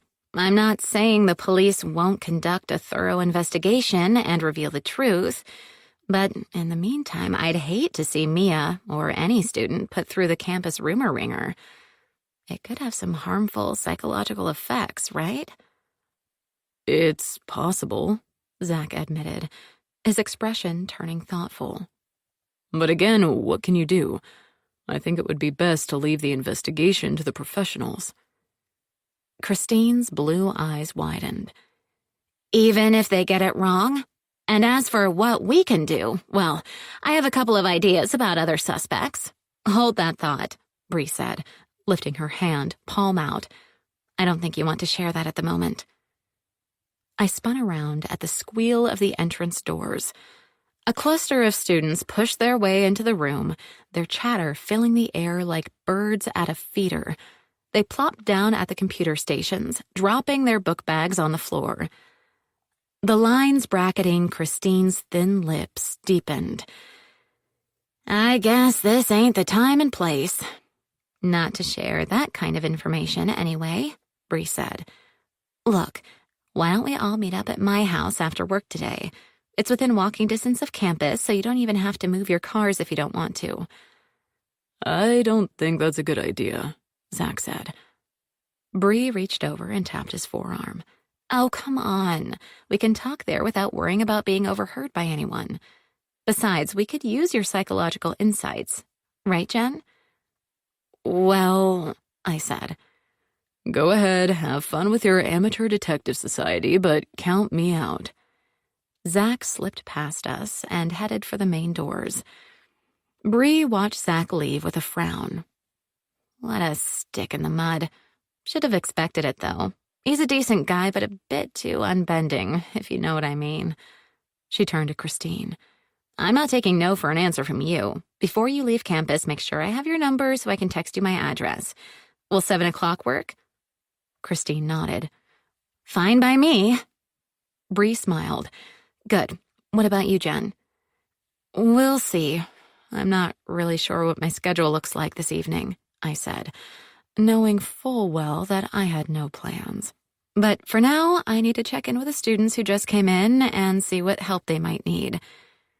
Sure thing. You know where I live, so just show up around 7 if you can. Okay, let's head out, Bree said, tapping Christine on the shoulder. I waited until the doors closed behind them, then rushed over to the computer stations to assist the students. As I approached, I heard them talking about Mia being missing and speculating if she'd already fled the country. Maybe she'll become an international fugitive, one girl said, her tone conveying a sense of excitement over this idea. I hadn't been certain that I'd show up at Bree's house after work, but now I was convinced I should. It might not do any good in terms of discovering the real culprit, but perhaps Bree and Christine and I could at least come up with a few ways to counteract the rumors about Mia. I think everyone needs to remember that people should be considered innocent until they're proven guilty, I said, keeping my tone as neutral as possible.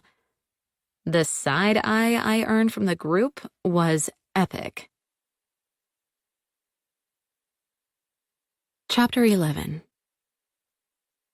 I didn't bother to leave campus after work, choosing to eat the frozen meal I'd stored in the kitchenette's refrigerator for this purpose.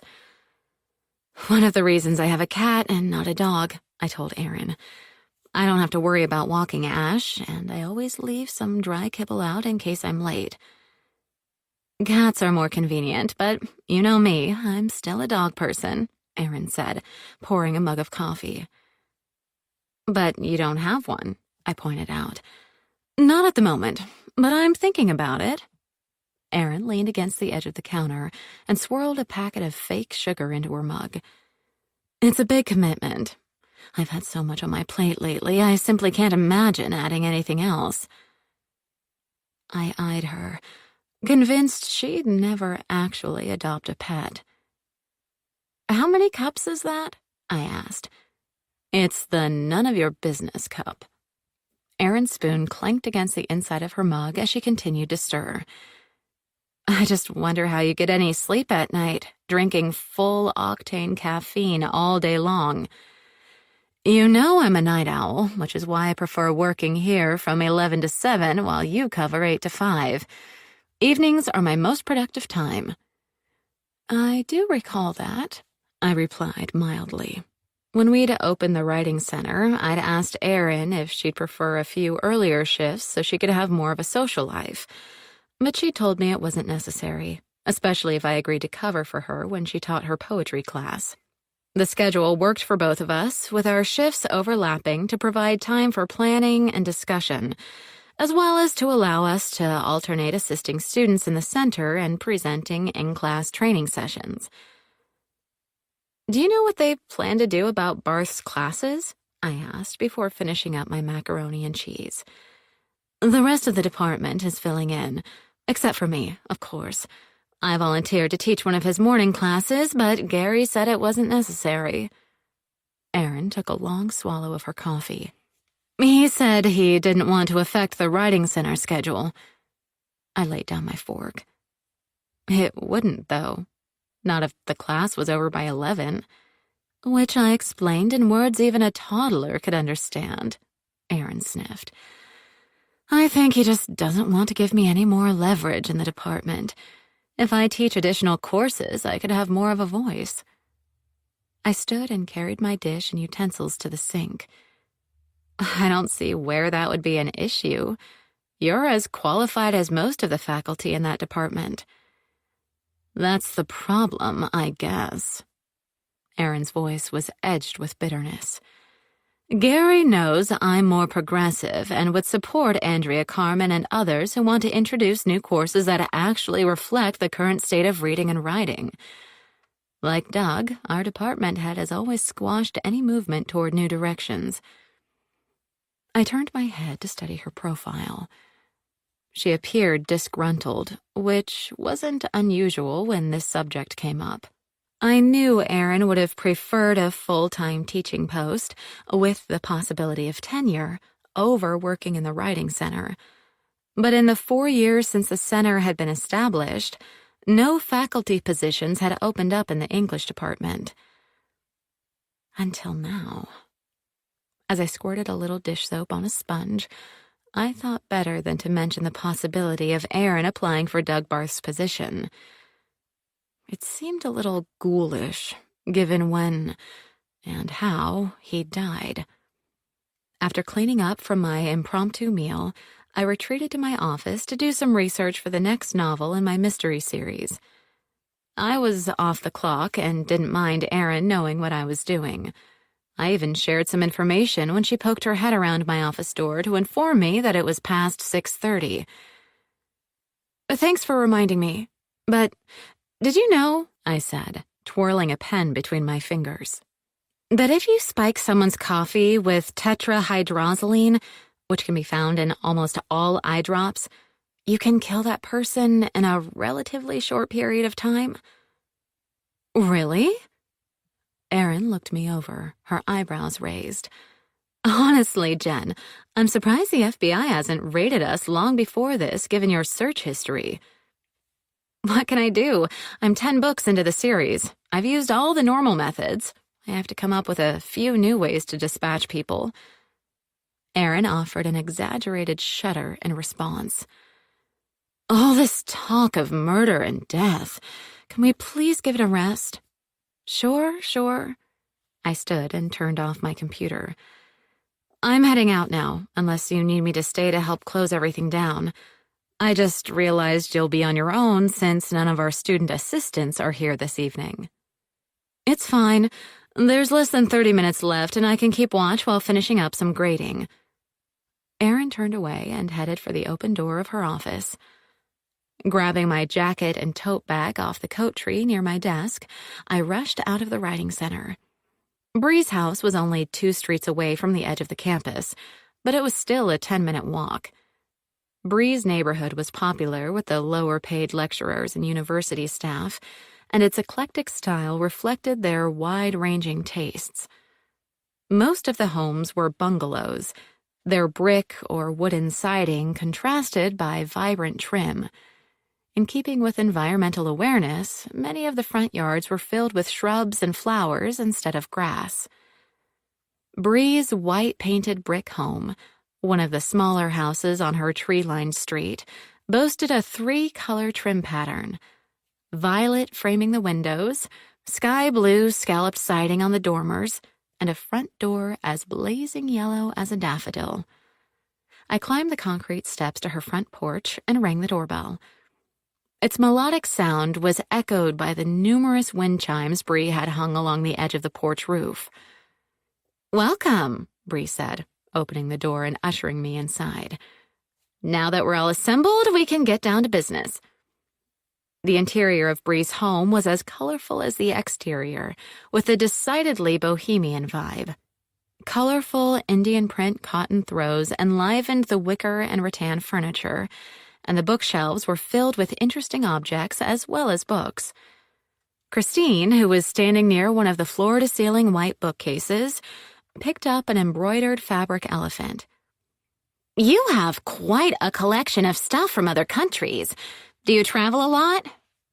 Bree tossed a few quilted pillows on the floor and flopped down on one end of the worn beige sofa. "Not me. My job doesn't allow that much free time. But my partner Rachel works for a nonprofit that helps craftspeople in developing countries sell their works around the globe. She's always collecting pieces from her travels." "Is she off somewhere again?" I asked, as I draped my jacket over the back of an upholstered swivel chair and sat down. "Unfortunately," Bree pursed her lips. "I applaud what she does, of course, but often feel like a widow. Glad we at least have video calls, or I might forget what she looks like." Christine crossed the room and sat on the other end of the sofa. Rummaging through her voluminous leather purse, she pulled out a small spiral notebook. "Speaking of widows, that's one of the people I think the police need to check out." "Miranda Barth?" Bree asked, with a quirk of her lips. "That seems unlikely." "Not if you hear all the talk I do." Christine poured herself a glass of water from the plastic pitcher Bree had placed on the coffee table. "That's one thing about running the cafeteria. You can't help but pick up on a lot of conversations. Seems like people forget anyone's working behind the counter when they're choosing their food." "They ignore the fact that you and the other workers are there, I guess," I said, mentally questioning how often I'd done the same thing. Christine shrugged. "Being invisible has its perks." "So, what did you hear?" Bree asked, adjusting her position to face Christine. "That things weren't going so well in the Barth's marriage." I slid forward to the edge of my chair. "I heard rumors to that effect, too. Were they actually talking divorce?" "According to the gossip, yes." Christine opened her notebook. "Also, lots of whispering that Professor Barth was cheating on his wife." "But if that's true, wouldn't his wife have the upper hand in a divorce?" Bree poured a glass of water. "You'd think so, but it doesn't always work that way," Christine said. "And the thing is, Miranda Barth had the most to lose if they split." I drummed my fingers against the padded arm of my chair. "Why?" "Because there was no prenup, or so I've heard." Christine set her glass back on the coffee table. Sensing Bree's interest, I added, "Miranda Barth comes from a wealthy family and has her own successful interior decorating business." Bree flashed a wry smile. "Yeah, I guess a professor's salary couldn't compare to that." "Not hardly," I said dryly. "She would have lost a lot to Doug if they had to split assets 50-50. Couldn't using the rumored adultery help her? I mean, that is one of the few reasons you can file for a divorce claiming fault in Virginia." Bree shrugged when both Christine and I looked at her. I had to research that for someone recently. If she could prove it. Christine's grim tone made me wonder if she'd dealt with a similar issue in the past. That takes a lot of evidence, and even then the judge might not grant any special considerations. If Doug wanted the divorce, and Miranda knew she'd stand to lose a small fortune... Bree absently ran her finger around the rim of her glass. I raised my eyebrow. She may have decided that killing him was financially advantageous. But if she was the culprit, someone should have seen her in the library that day. Why would they notice? She'd be just another patron. Unless someone on staff or a student knew her personally, they wouldn't pay any attention. Bree took a sip of water. Our library is open to outside patrons as well as the campus population, at least in terms of using our resources on site. We get a lot of local people wandering in and out. Miranda Barth could have come and gone with no one the wiser. Okay, she should go on the suspect list, I said. Christine scribbled in her notebook. Maybe add the mistress too? If Professor Barth was one of those guys who promised to leave their wives but never actually do it, she could have gotten angry enough to snap. Do we know who that is? Bree asked. I mean, according to rumors. Scribbling again, Christine nodded.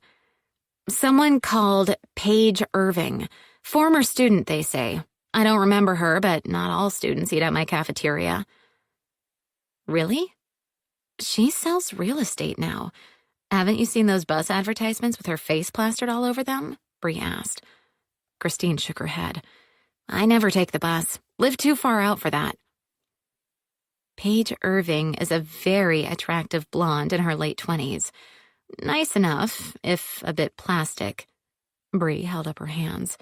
She showed us some houses before Rachel and I found this one. They were all too pricey, so I think she usually works with wealthier clientele. Interesting. I wonder what her major was when she was at Clarion, I said. Bree gave me a wink. English literature and creative writing. Aha! Christine slipped the pen into the spiral binding and snapped shut the notebook. Maybe this was a long-running affair. If Professor Barth was stringing her along for years, she really could have snapped. Anyway, we've identified 2 more suspects, I said, which should help take the focus off of Mia. If the police listen to us... Christine's tone was glum. Bree jumped up off the sofa. They have an anonymous tip line. I can call in this info and urge them to investigate Miranda and Paige. They'll probably investigate Doug's wife anyway, but it wouldn't hurt to add fuel to that fire, Christine said. Of course, it's all based on gossip and circumstantial stuff. But so is the evidence against Mia at this point, I said. That's right. Bree hurried over to a console table and grabbed her cell phone. Here we go. Step 1 in our plan. Hopefully it won't require too many more, I said. Chapter 12. It was already dark when I left Bree's house. Gripping my keys in my fist with one key poking out, I was grateful for the presence of a few students once I left the more brightly lit neighborhood streets behind. But as I headed away from the library, the number of students wandering the campus dwindled. I increased my pace as I reached the far end of campus, near the darkened science buildings. The lights of the parking lot beckoned, their bright orange-white glow promising more illumination than the decorative lampposts lining the campus walkways. I'd just stepped onto the blacktop of the lot when a hand landed on my shoulder. Spinning around, I swung my tote bag, ready to slam it in an assailant's face. "Whoa, no need to attack," Zach said, dropping his hand and stepping back. "What are you doing, coming up behind someone at night like that?" I said, inwardly cursing the tremor in my voice. "What are you doing, walking alone in the evening with a possible murderer on campus?" Zach countered. "It isn't that late." I shifted my tote bag strap to my other shoulder. And I don't believe the person who murdered Doug Barth is some sort of serial killer, wandering around Clarion and indiscriminately striking down victims. Zach looked me over with an expression that appeared, in the garish glow of the parking lot lights, rather sardonic. This is based on your expansive knowledge of such killers, I suppose. I do write murder mysteries, I said, straightening my spine to emphasize my full height.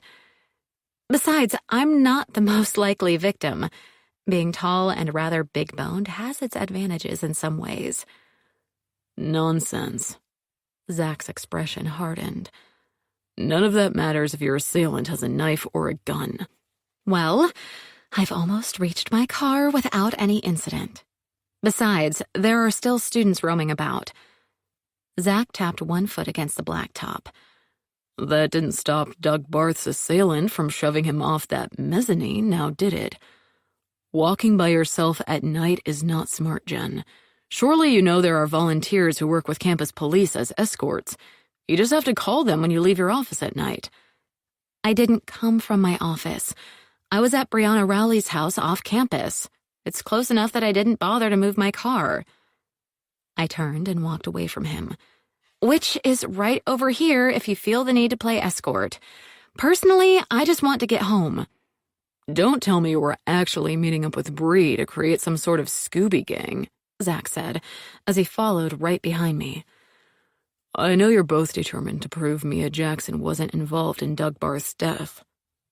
Reaching my car, I turned to face him. Actually, Christine Kupiak was there too. Seeing his confusion, I jangled my keys. Remember, she was with Bree today in the writing center? Yes, and I was trying to place her. Isn't she one of the cafeteria managers? I was wondering why she wanted to get involved, Zach said. That's easy to explain. Mia was a student worker at Christine's cafeteria in her freshman and sophomore years. Which means what? That Mia was such a competent worker that she couldn't possibly be a killer?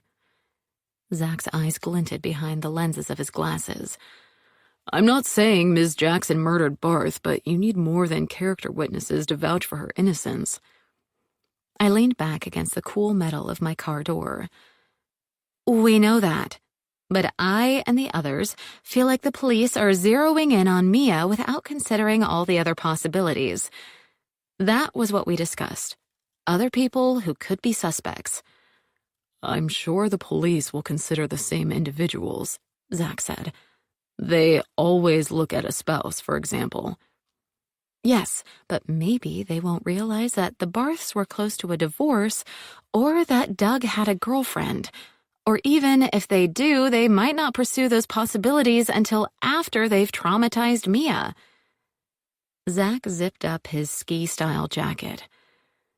I still think you should leave such things to the police, but it's getting cold, so I won't bother to offer any more of my obviously unwanted opinions tonight. Get in your car and drive home. I'll wait until I see you drive away. Wow, you really like to play white knight, don't you? I turned and unlocked my car door. Anyway, if you actually want to help, maybe you could join me on a little fact-finding mission. As I climbed into the driver's seat, Zach grabbed the top edge of my door. Such as what? Such as accompanying me to Miranda Barth's interior design showroom and playing the role of a homeowner seeking to renovate their house. I could tag along, saying we're friends. I looked up and met Zach's amused gaze. I think if we could talk to her off the record, we might find out a lot more than the police will be able to discover. Are you asking me out on a date, Ms. Dalton? Zach leaned over until his face was at the same level as mine. No, I said with a frown. I just want your help. I could go by myself, but I want to have another witness to whatever Miranda Barth might say. Zach straightened and stepped away from the door. Wouldn't I become part of your merry band of amateur detectives then? What would I gain from this favor? My undying gratitude, I said, in a tone that didn't support such words. Zach shoved up his drooping glasses with one finger. Not sure that's enough of a carrot. A free dinner at a restaurant of your choice? I asked, shooting him a glance. That might be more of an inducement. I'll think about it and let you know. Zach grabbed my door handle. Drive safe, he added, slamming the door shut. I kept my eyes focused on the windshield before starting my engine and driving away. Chapter 13. The next day, I received a text from Zach that simply said, MB visit. When? I replied that I'd check to see when Miranda Barth would be back at her interior design company and received a terse, okay, in response. The rest of the day provided no surprises until close to 5, when I was preparing to leave. I'd already thrown on my fleece jacket and stuffed my small purse and a compact umbrella into my tote bag when Erin ushered a student into my office. Sorry, Jen, but this young lady says she only wants to speak to you, Erin said, her lips curving down into a frown. I wondered if she was displeased with this request. Although she'd never said anything, it was possible she didn't like the idea that students might prefer me to her. It's fine, I said, meeting Francesca Silva's pleading gaze with a little bob of my head. Just shut the door, would you? Erin mumbled something, but complied. Sorry, but I need to tell you something in confidence. Francesca was dressed all in black in a long cardigan-style hooded jacket over a leotard, dance skirt, and tights. I set my tote bag back on my desk. Does this concern your roommate? Yeah. Francesca stared down at her feet, one of which was pointed in an unconscious dancer's pose. You know where she is? She wants to talk to you, but only you. I can take you to her as long as you promise not to alert the police or anyone else, Francesca said, keeping her voice low. I pressed my hand to my heart. I promise. Francesca looked me up and down. Okay, but I'd like to leave first and have you follow me in about 5 minutes or so. I don't really want anyone to see us together. She tossed her dark hair, now free from its customary tight bun. Where should I meet you? I asked, slinging the strap of my tote bag over one shoulder. You know that alley between the theater and music buildings? Let's meet there, then we can enter the music building through the back entrance. Francesca squared her slender shoulders. I smuggled Mia into one of the dance studios that's never used this late in the day. All right, you head out now. I can talk to Ms. McHenry about tomorrow's schedule to use up some time before I leave. I followed Francesca to the door. Pausing with my hand on the doorknob, I stared down into her deep brown eyes. They were still wary. Don't worry. I won't tell anyone where Mia is. Francesca tightened her lips and gave me a brisk nod. I opened the door and wished her a good day as she headed for the exit. Erin, who was fiddling with the cords of one of our desktop computers, strolled over to me. What was that all about? I've never seen that girl in here before, and she seemed unusually distressed. Nothing, really. Just the usual panic before a major project's looming due date. Erin frowned. I could have helped with that. You didn't have to stay late. It was only a few minutes, I said with a shrug. Anyway, I wanted to ask you about tomorrow's schedule. Do we have enough student assistants signed up? You know how busy Fridays can be. Once Erin retrieved the schedule from her office, I made a big show of examining it before I surreptitiously checked my watch. 5 minutes had definitely passed. I offered Erin a quick, "Good evening," and headed out of the writing center. I reached the alley a short time later. Francesca, leaning against the brick wall of the theater building, stared at her cell phone screen in a perfect imitation of typical student behavior. But as I approached her, She straightened and waved me forward. "Follow me," she said under her breath. We circled around to the back of the music building and climbed the concrete steps of the loading dock in silence. Francesca tapped her student ID card on the keyless entry box. "They allow students to use the building after hours for extra rehearsal time," she said. "Up until midnight, anyway." "Won't there be too many people here right now, then?" I asked as I followed her inside. Francesca flashed me a smile. "Not that many dancers take advantage of the late hours. We do our workouts and practice early, and at this time in the semester, most of us are rehearsing some production or other in the theater spaces upstairs." "Ah, I see." I quickly assessed the dim corridors lined with closed doors. Signs on the doors indicated a mix of studio space and offices. One of the office doors opened, causing me to stop in my tracks. A handsome man in his 40s stepped out into the corridor. I recognized him immediately. Richard Mere, the frequent dance partner of and co-company director with Carla Tanzin. "Mr. Mere, why are you here so late?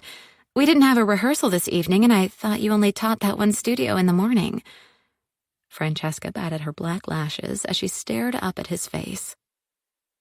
Richard Mere's neutral expression told me that he was accustomed to and unmoved by the flattering attention of young dancers. Only his clear gray eyes, framed by lashes as dark and thick as Francesca's, expressed a touch of amusement. "Paperwork, always the bane of my existence," he said with a glance at me. "Are you here to rehearse, Francesca?" I breathed a sigh of relief. He probably assumed I was some accompanist Francesca had hired so she could work on pieces for her graduate recital. "No, I just left a book in the studio earlier and thought I'd stop by and pick it up." Francesca gestured toward me. "This is Ms. Dalton from the Writing Center. Once I grab that book, I'm going to buy her a coffee as a thank you for helping me with a project for my dance history class."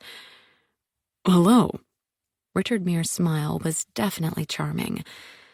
I could see why so many dance students had crushes on him. But I also knew, from those same students' despairing comments in the Writing Center, that he was devoted to his wife, one of the co-directors of the public library in Taylorsford. "I don't believe we've met, Ms. Dalton." "No, but I understand that you aren't on campus that much these days," I said, shaking his proffered hand. "I'm a fan of your new dance troupe, which I imagine takes up most of your time." "That and choreography projects," he replied. Turning to Francesca, he added, "Let me know if you need any coaching for your recital. I'd be happy to sit in on one of your rehearsals at some point." He glanced back at me. "She's quite talented. I hope she might audition for our troupe once she graduates." "Might? Of course I will," Francesca said, with a fervor that brought another smile to Richard Mere's face. "Good. Well, I'd better get going. I promised my wife I'd pick up some dinner on the way home tonight, and I can't be too late or my ravenous twins will pester her to death." Richard Mere tapped his forehead in a little salute.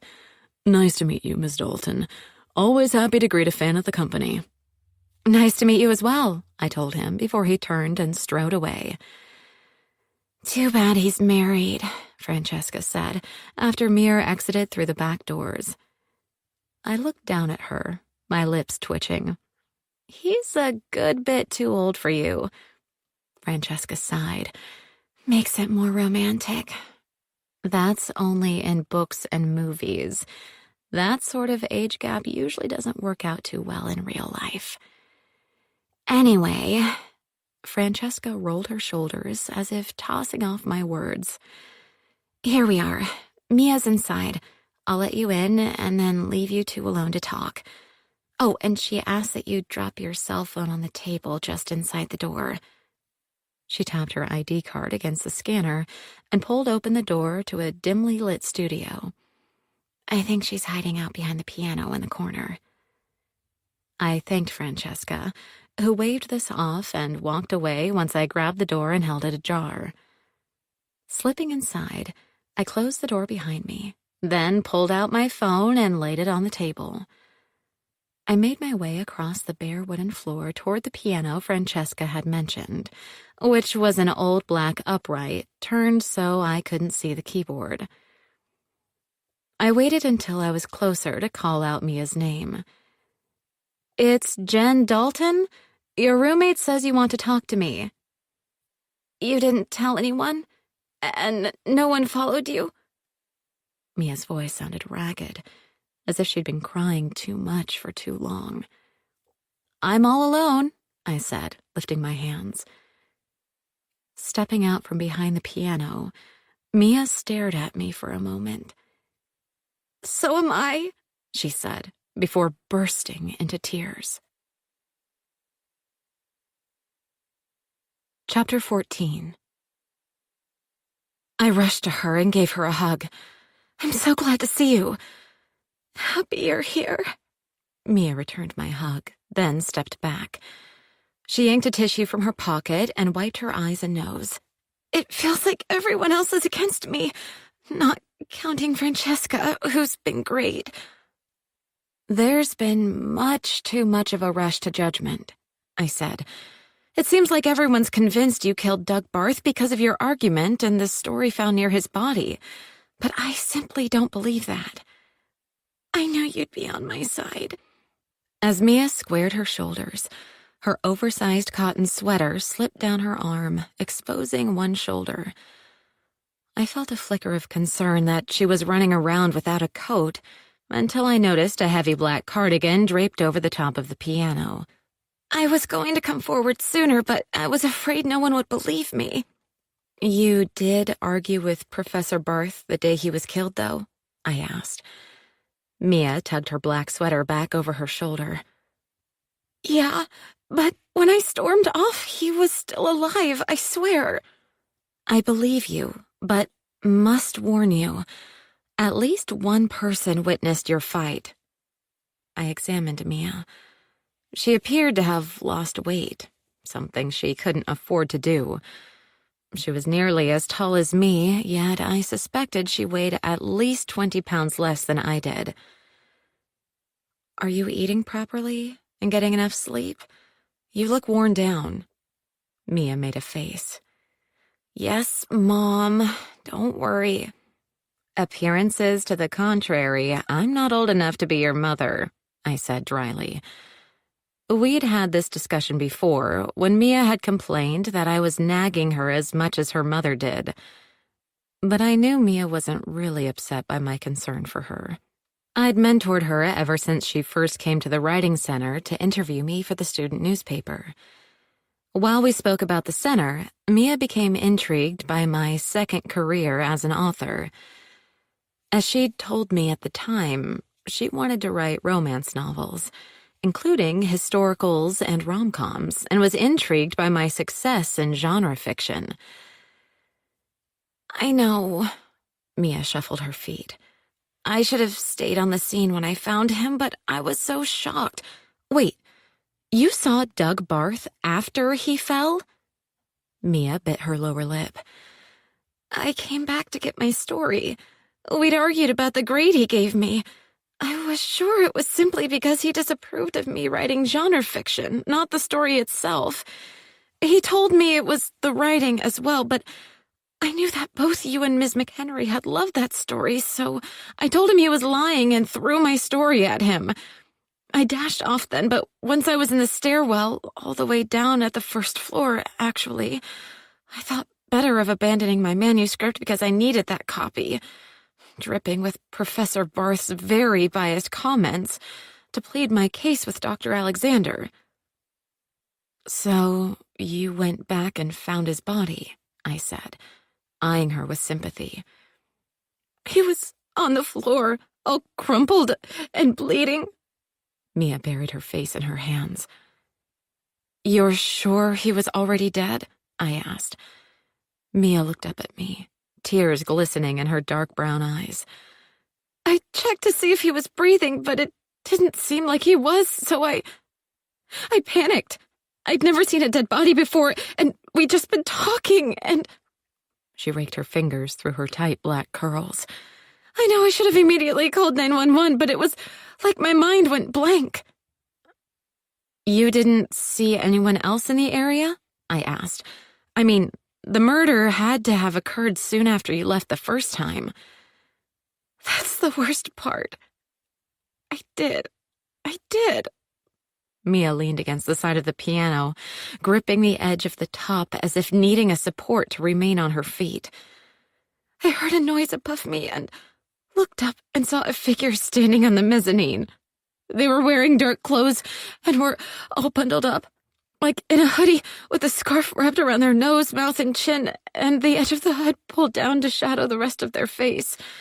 From my angle, I couldn't tell much about their build or height or anything like that. Not even if it was a man or a woman.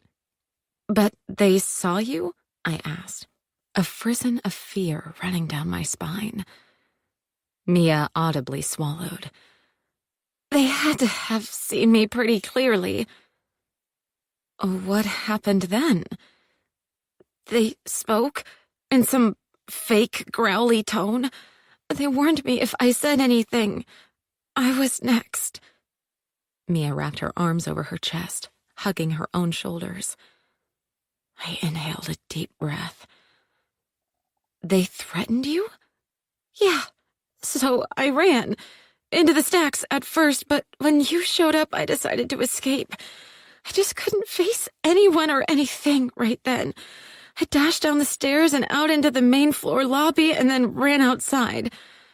After that, I don't really remember. I know I ended up at my dorm room, and Francesca was there. I laid a hand on Mia's shoulder. Is that the other reason you're hiding out now? Because you believe the killer saw you? Mia gnawed on her lower lip and bobbed her head. I dropped my hand and examined her tear-streaked face. Her story sounded plausible, and I could certainly understand how fear could have driven her into hiding. But, I reminded myself, the mysterious stranger on the mezzanine could simply be a fabrication. The truth was, no one else had mentioned this person, and they'd certainly have had difficulty fleeing the library before I arrived on the scene. Although, to play devil's advocate, the culprit could have removed the hoodie and scarf easily enough, dashed to another floor, and blended in with other library patrons. I held out my hands. I understand why you'd feel too frightened to come forward, but I think you have to. You need to tell your side of the story and clarify the facts. Otherwise, the police will continue to keep you as their #1 suspect. I wish I could do that, but I'm sure the real killer is watching me. If I go to the police, they'll find a way to murder me, too. Mia gripped my hands. The police can protect you, I said. Really? Mia dropped my hands and took a step back. Francesca has kept me up to date on all the rumors. Everyone believes I killed Professor Barth, even the campus and town police. What makes you think they'll bother to protect me when they're convinced I'm the murderer? Not everyone. You know I don't believe that you're to blame, and neither do Christine Kubiak or Brianna Rowley. In fact, we formed a sort of amateur detective team to try to uncover other suspects and information that can clear your name. Miss Kubiak is doing that? In that reference librarian I've worked with once or twice? Mia dabbed at her eyes with the tissue. That's really sweet, but I still don't feel safe enough to come forward. Maybe if you discover some real evidence that'll exonerate me, I'll reconsider. Mia backed into the shadows. Tell Francesca if you do. She'll know how to find me. Before I could protest this arrangement, Mia grabbed her sweater off of the piano and slipped out the studio's back door. Caught off guard, I stood motionless for a moment, then ran after her. But when I exited the studio the same way, the corridor was empty. At the far end of the hall, a heavy door closed with a bang, alerting me that Mia had fled the building. I decided not to chase after her. From my research, I knew I was on shaky ground already. If, by some fluke, Mia had killed Doug, even accidentally, what I was doing could be considered aiding and abetting. No, I wouldn't run after Mia. I'd leave the building through the front doors and head for my car and drive home instead. I still wanted to help her, but I had to be sensible about how I went about it. The protagonists in my novels could take wild chances, but they always had me to get them out of a jam. Or jail. But since I didn't live in a book, I didn't have that luxury. Chapter 15. The sun had slipped behind the frieze of trees that lined the northern edge of the campus when I descended the stone steps of the music building. Violet ribbons streaked the charcoal sky as the light swiftly faded. I reached the main brick pathway that separated one side of a stretch of lawn from classrooms and other buildings, just as the solar-powered lamplights flickered on. I tightened my grip on my tote bag and lengthened my stride as I headed for the parking lot. That morning, I'd been able to park closer to the library, which hadn't turned out to be an advantage, since it was farther from the music building. I also had to cross over to the other side of the central lawn, which included a few small groves of trees. The campus appeared strangely quiet for early evening. I glanced around me, unnerved by the lack of activity. I supposed it was because it was dinner time, and most of the students were in one of the dining halls or had already left campus for the night. I wasn't usually around at this time of day, except when attending performances or special functions, and hadn't realized how deserted the academic portion of campus could feel in the evening. A rustle of leaves was followed by the fall of footsteps. I stopped short and turned in a circle, looking for the source of the sound, but saw no one. I took off again. The path that crossed the lawn led down through a depression encircled by trees and filled with rhododendrons and azaleas. The lamplights were spaced farther apart, casting pools of light amid growing shadows. I reached into my tote bag to grab my cell phone, planning to use its built-in light like a flashlight. My fingers scrabbled over my wallet, comb, several pens, and other objects without landing on the smooth surface of my phone. It was then that I realized I'd left it on the table in the dance studio. Swearing under my breath, I slid the backstrap back up on my shoulder and took off at a jog, my hard-soled loafers thudding against the packed dirt path. But the sound seemed strangely syncopated. That's not just me, I realized. My footfalls were being echoed by other steps behind me. As I spun around, a dark figure disappeared behind the intertwined branches of two tall shrubs. It wasn't my imagination then. I was being followed. Silently cursing my lack of a cell phone, I glanced wildly around, hoping to find a large branch or some other object that could function as a weapon. I could try to run, of course, but I wasn't the fastest and had no idea how swiftly the person tracking me could move. If they overtook me, I wanted something I could use to beat them off. But, spying nothing I could grab quickly enough, I simply took off at a jog again. Hands slammed into my shoulder blades, shoving me forward. I stumbled and fell, my tote bag flying off my shoulder as my hands flailed against the air. Hitting the path with my knees first, I retained enough sense to catch myself so my forehead didn't bang against the hard ground. The edge of a long black garment fell across my body, and an obviously disguised voice whispered in my ear, "Stop now, or you won't live to regret it." I rolled to my side, attempting to catch a glimpse of my attacker. But at that moment, a thunder of footfalls overtook the sound of anyone slipping away. "Oh, man, are you all right?" A husky young man in a fluorescent orange tracksuit knelt down in front of me. I struggled to a sitting position. "I'm fine." Not really, said a girl who was also wearing running gear. Your hands are trashed and your knees don't look too good either. I glanced down at my pants. One knee was caked in dirt and the other sported a gaping rip stained with blood seeping from a jagged gash. A quick examination of my palms also revealed scraped skin and smears of blood. I am a mess, aren't I? I said, trying to sound nonchalant. That's what happens when you don't pay attention to where you're going. Anyway, could you help me up? The students each took hold of one of my elbows and lifted me to my feet. What happened? The young man asked. Did you trip over a rock or something? It's kind of dark in this area, which is why we're always extra careful when we run this route. I considered mentioning the stranger who'd pushed me, but thought better of it. My attacker had obviously been following me. Since I was their target, I was pretty sure they wouldn't bother these students, and I really didn't want to say something that could morph into another campus rumor. And there was that black garment, so similar to the sweater Mia grabbed when she left the studio. You're right, I was just careless, I said, shaking that thought from my head.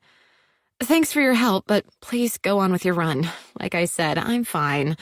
I'll probably have to toss these pants, but other than a few scrapes, there's no real harm done. The young woman eyed me dubiously. I don't know. That knee is awfully banged up.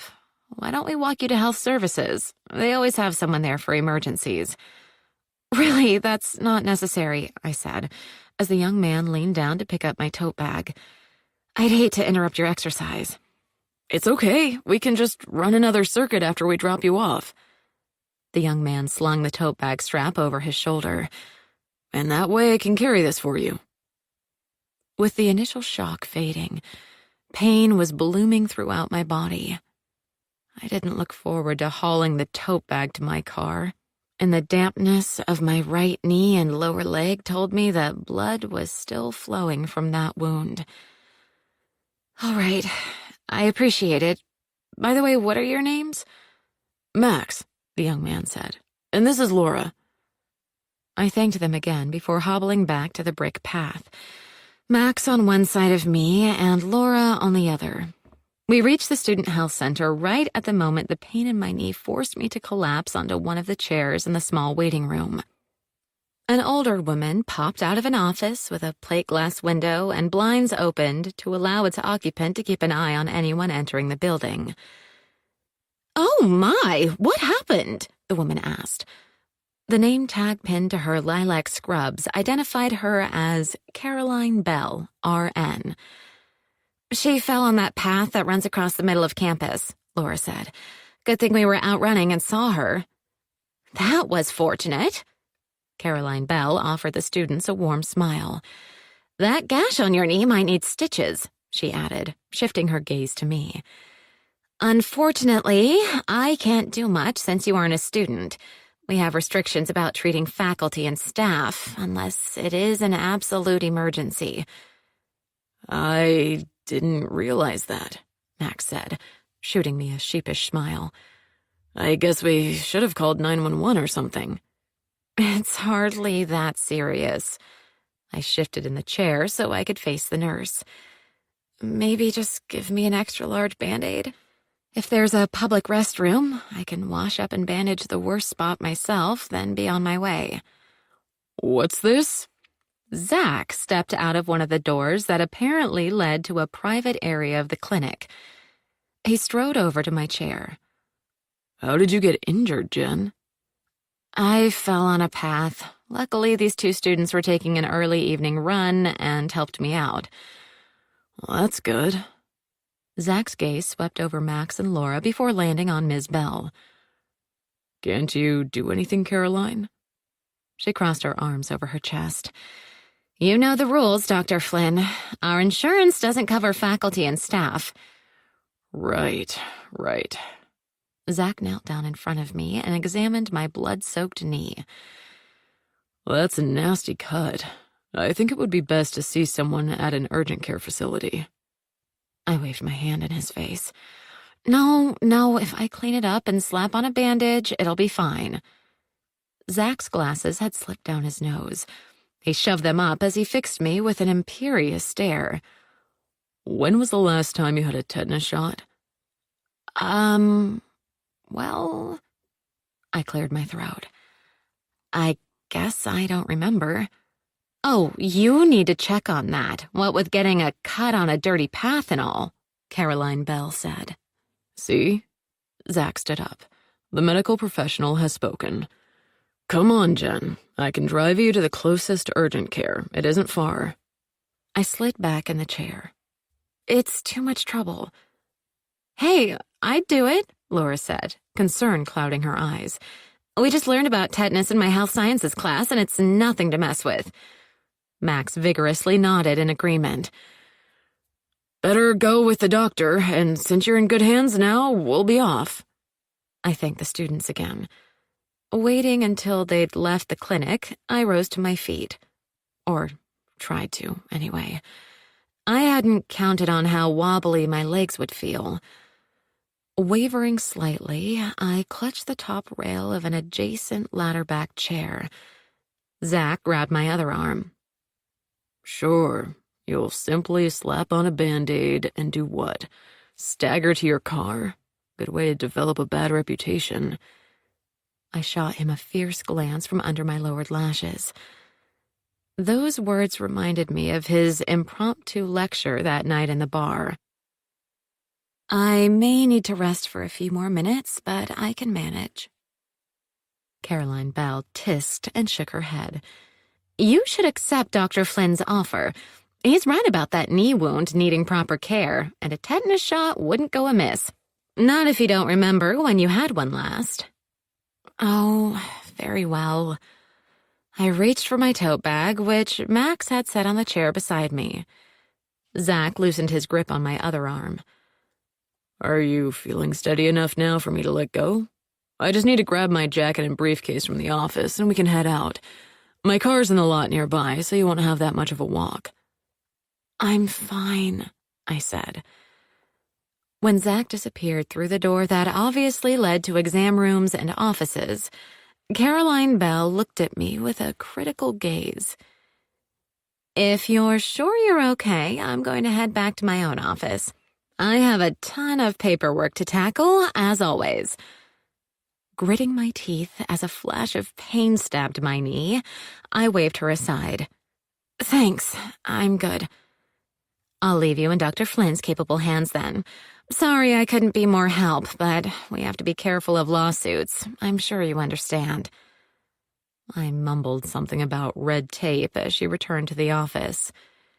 Zach paused as he entered through the other door. He fiddled with the doorknob, obviously making sure the door had locked behind him. Sorry, but I didn't want to leave my things here, especially since I won't be back until next week. You really don't need to do this, I said. He studied me as he slipped on his jacket and slipped the strap of his briefcase over one shoulder. Please stop complaining about me helping you. It's part of my responsibility as a doctor. You're not that kind of doctor, I said.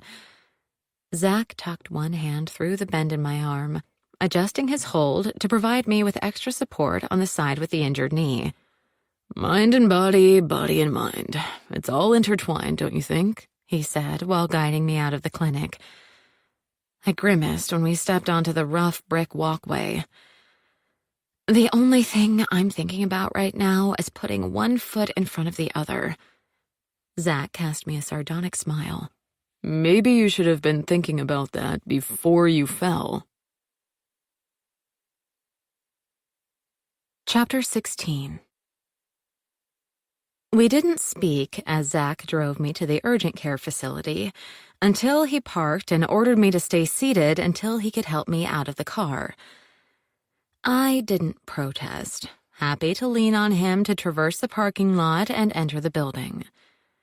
Not unexpectedly, the urgent care facility was crowded. I squirmed on the hard plastic seat of the chair the receptionist had pulled from one of the back rooms. With all the cushioned clinic chairs full, Zach was forced to stand, leaning against one of the walls. "Really, you don't need to wait here with me," I told him. "I can get a ride to my car easily enough." He looked down at me with a frown. "That's not necessary. I don't have any particular place to be this evening, so I'll just wait and give you a lift home. Not sure you should be driving." I winced as I adjusted my leg. And how would I get to work tomorrow if my car is left on campus? Besides, I live in Taylorsford. That's probably going to be out of your way. "That's actually what makes it so convenient," Zach said. "I live in Taylorsford, too." "What? I've never seen you around town," I said, shooting him a surprised glance.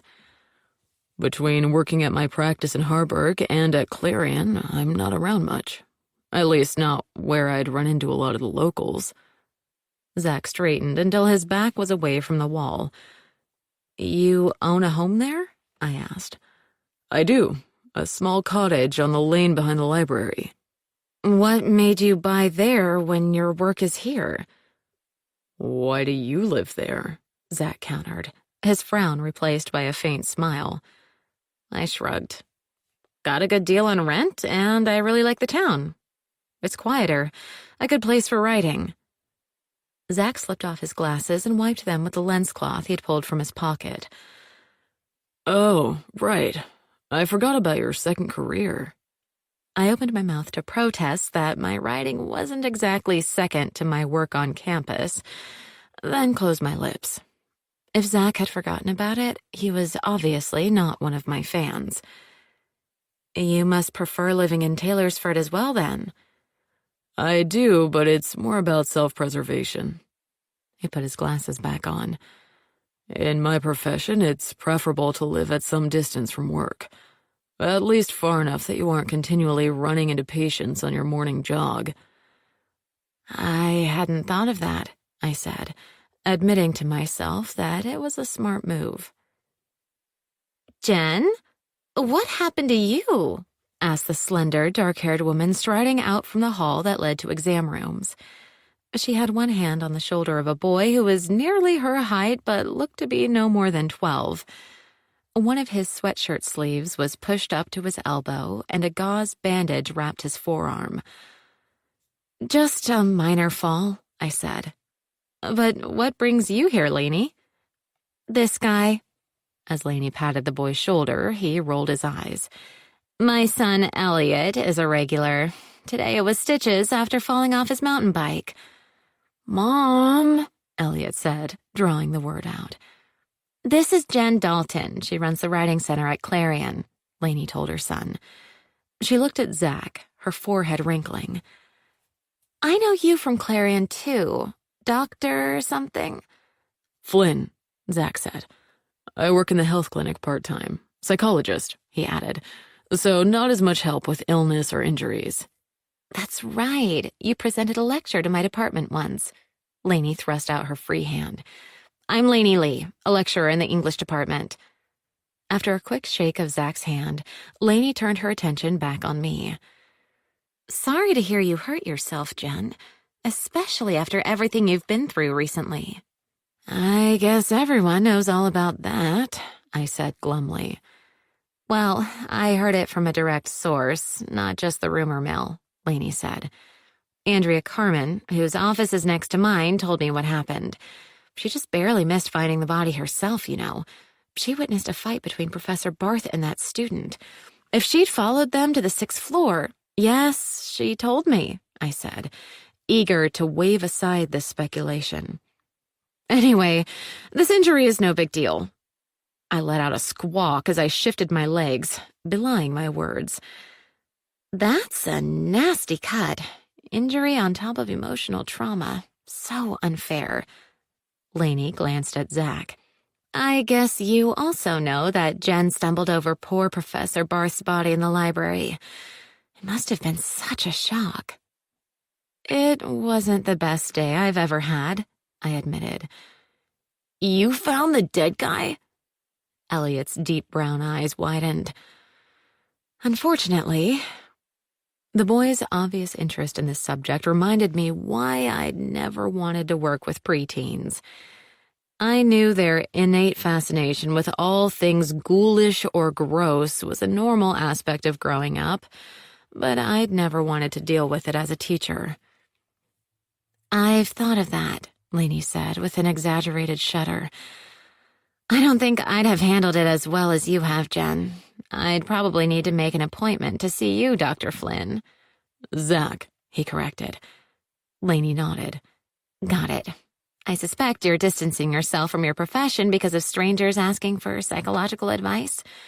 I know the drill. My dad was a cardiologist, and people were always pestering him outside the office."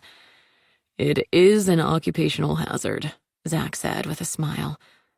Elliot banged Lainey's arm with his elbow. "Come on, Mom. I want to go home." Okay. Lainey shot him an exasperated look. "Nice to meet you, Dr. Flynn. And you take care, Jen. I hope they can deal with your cut without stitches."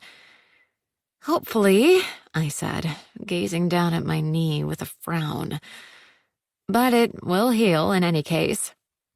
I wished her and Elliot a good evening. "So, Andrea Carmen was there too?" Zach asked after Lainey and her son left the clinic. "I mean, in the library when you found Barth's body." "Apparently. She says she saw Doug Barth and Mia Jackson arguing a little while before his fall, but then they both went up to the top floor." I glanced over at the message board that indicated who was in line for treatment. Thankfully, my name was next. "I assume no one has confirmed that information?" I looked up at him, registering his thoughtful expression. "Not as far as I know. And yes, I've wondered if she was somehow involved. I hate to think that way, but—" "You can't help but be suspicious." Zach shot me an inquiring glance. "It would be convenient to say you saw two people arguing before one of them was killed. If you were the murderer, that is. It immediately throws suspicion on the other person, the one you claimed was part of the original confrontation." I narrowed my eyes as I continued to stare at him. Now who's playing amateur detective? Andrea Carmen is a friend of mine. Not a close friend, but— "Friend or not, if you're determined to investigate, you have to consider all the angles." "I know," I said with a sigh. She did have opportunity, and also apparently had a motive. "Still, it would be a shame if a friend turned out to be a murderer." Zach's expression turned stern as he crossed his arms. "This is what you're playing with, Jen. People's lives." Before I could respond, my name was called by a nurse holding a clipboard. Grimacing, I rose to my feet. Zach reached for my arm, but I waved him aside. "I can manage, thanks, and I really can get myself home, so you can take off now." Zach sat down in my vacated chair. "I'll wait." Chapter 17. Fortunately, once my knee wound was thoroughly cleaned, the doctor said all I needed was antibiotic cream and a proper bandage. She also prescribed some painkillers along with topical and oral antibiotics. "The thing is, you shouldn't drive for a couple of days," she said as she cleaned the scrapes on my hands. "You're going to be stiff and sore, and unfortunately, it's your right leg. It'll be tough to grip the steering wheel properly, too. Can you manage without a car?" "Not if I want to get to work," I said, gritting my teeth while she rubbed cream into my palms. "Might need to get a ride to and from then," the doctor said, rolling back her stool and stripping off her surgical gloves. I thanked her and left the exam room, muttering about the inconvenience of the situation as I crossed to Zach's chair. "All done?" he asked, standing to face me. "Yes, although I need to stop by the drugstore to pick up the prescriptions the doctor called in," I said. "Which is going to put you out even more, I'm afraid." "Don't worry about it. Consider it contributing to my good karma." Zach picked up my tote bag off the floor. I didn't respond to this, simply hobbled out of the urgent care facility with him following close behind me. Too bad we had to park so far out, I said as we slowly made our way down the sidewalk. Why don't you wait here? I can bring the car around, Zach said, stretching out his arm to prevent me from stepping onto the blacktop of the lot. That's really not necessary, I said as he dashed off, my tote bag banging against his hip. With my right knee throbbing and the rest of my body aching, I relinquished any attempt to follow him or to retain my pride. It doesn't matter, I told myself. This is one of those situations where you have to take any help that's available. His midnight blue compact sedan pulled up in front of me, parking lights flashing. Zach got out and crossed around to the passenger side to open the door and help me gingerly climb inside. Zach took the same back roads that I usually did, which was another mark of intelligence in my book. We didn't speak for the first several miles. Finally, Zach asked for directions to my house. Do you know where Emily Moore lives? She's something of a celebrity in Taylorsford, so I thought you might know her house. Zach side-eyed me. You live with Emily Moore? No, I rent her guest house. Ah, okay. It's on Main Street, about a block from the library, right? Correct, I replied, then whimpered as Zach's car hit a pothole. Sorry, this road needs to be repaved, but they never seem to get around to it. Zach glanced over at me. I assume you'll stay home from work tomorrow? I will, but just the one day, I said. I'll have to figure out something after that. Zach lifted one hand off the steering wheel. Well, I travel to Harburg every day, either to my practice or to the campus. I could easily drop you off, even on my non-campus days. That's very generous, but you don't want to owe me any favors. The lilt in Zach's voice clearly betrayed his amusement. I leaned my right arm against the doorframe. That's part of it. Also, our schedules might not match. My schedule is pretty flexible. Appointments can be shifted around if necessary. Zach gripped the wheel again, his eyes fixed on the windshield. I don't want you to have to do that. Anyway, about that favor thing, I did want to ask for one, and I'm afraid you acting as my chauffeur might be pressing my luck. What's that? Are you planning to take me up on that free hour of therapy? Hardly. No, it's the visit to Miranda Barth's design studio. There's no rush since I found out she won't be at work for a week or so, but I'd still like to do that, I said. Right. The visit where you want me to pretend I'm redecorating and you're along as a friend, or some such thing. Zach cast me a sly grin. I suppose I could pull that off, even if I think it's a fool's errand. All the same, if you agree to that, I don't want to impose on you for anything else. It's not an imposition, Zach said, as we turned off a back road onto the main road leading into Taylorsford. Your place isn't that far from mine. I can easily swing by and pick you up in the morning and drop you off in the evening. Just on Friday, I said. I should be fine after the weekend. We'll see. Now, I assume your prescriptions were called in to our one and only drugstore. Exactly, the one in the strip mall coming up on your left. Fortunately, even though it was the sole drugstore for miles, it had a drive-up window. I was glad I wouldn't have to get out of the car. But my hand shook so hard when I tried to pass my ID to Zach to hand to the clerk, my driver's license fell into his lap. He picked it up, glancing at my decidedly unattractive photo before handing it off. Must have been another rough day, he said. I wrinkled my nose. Everyone has bad license pictures. A generalization, but relatively accurate. Zach turned to me, his eyes hidden by the semi-darkened lenses of his glasses. But that photo really doesn't look like you, for which you should be eternally grateful. I humphed and slid back in the car seat. The clerk handed over 3 brown bags, each labeled with the medicine's name and an instruction sheet. Zach passed the bags to me. You might want to stuff these in that tote bag of yours. It'll make them easier to carry. I think I could have figured that out, I said under my breath. I expected my words to be swallowed by the rev of the engine as Zach pulled away from the drugstore, but Zach's wicked grin told me otherwise. Deciding that silence was my best response, I stared straight ahead once we were back on the road. Zach slowed down as we reached the center of town, where there was more pedestrian activity. Have you been to the library here? He asked as we passed by the vintage stone building. It's small, but the staff is very helpful.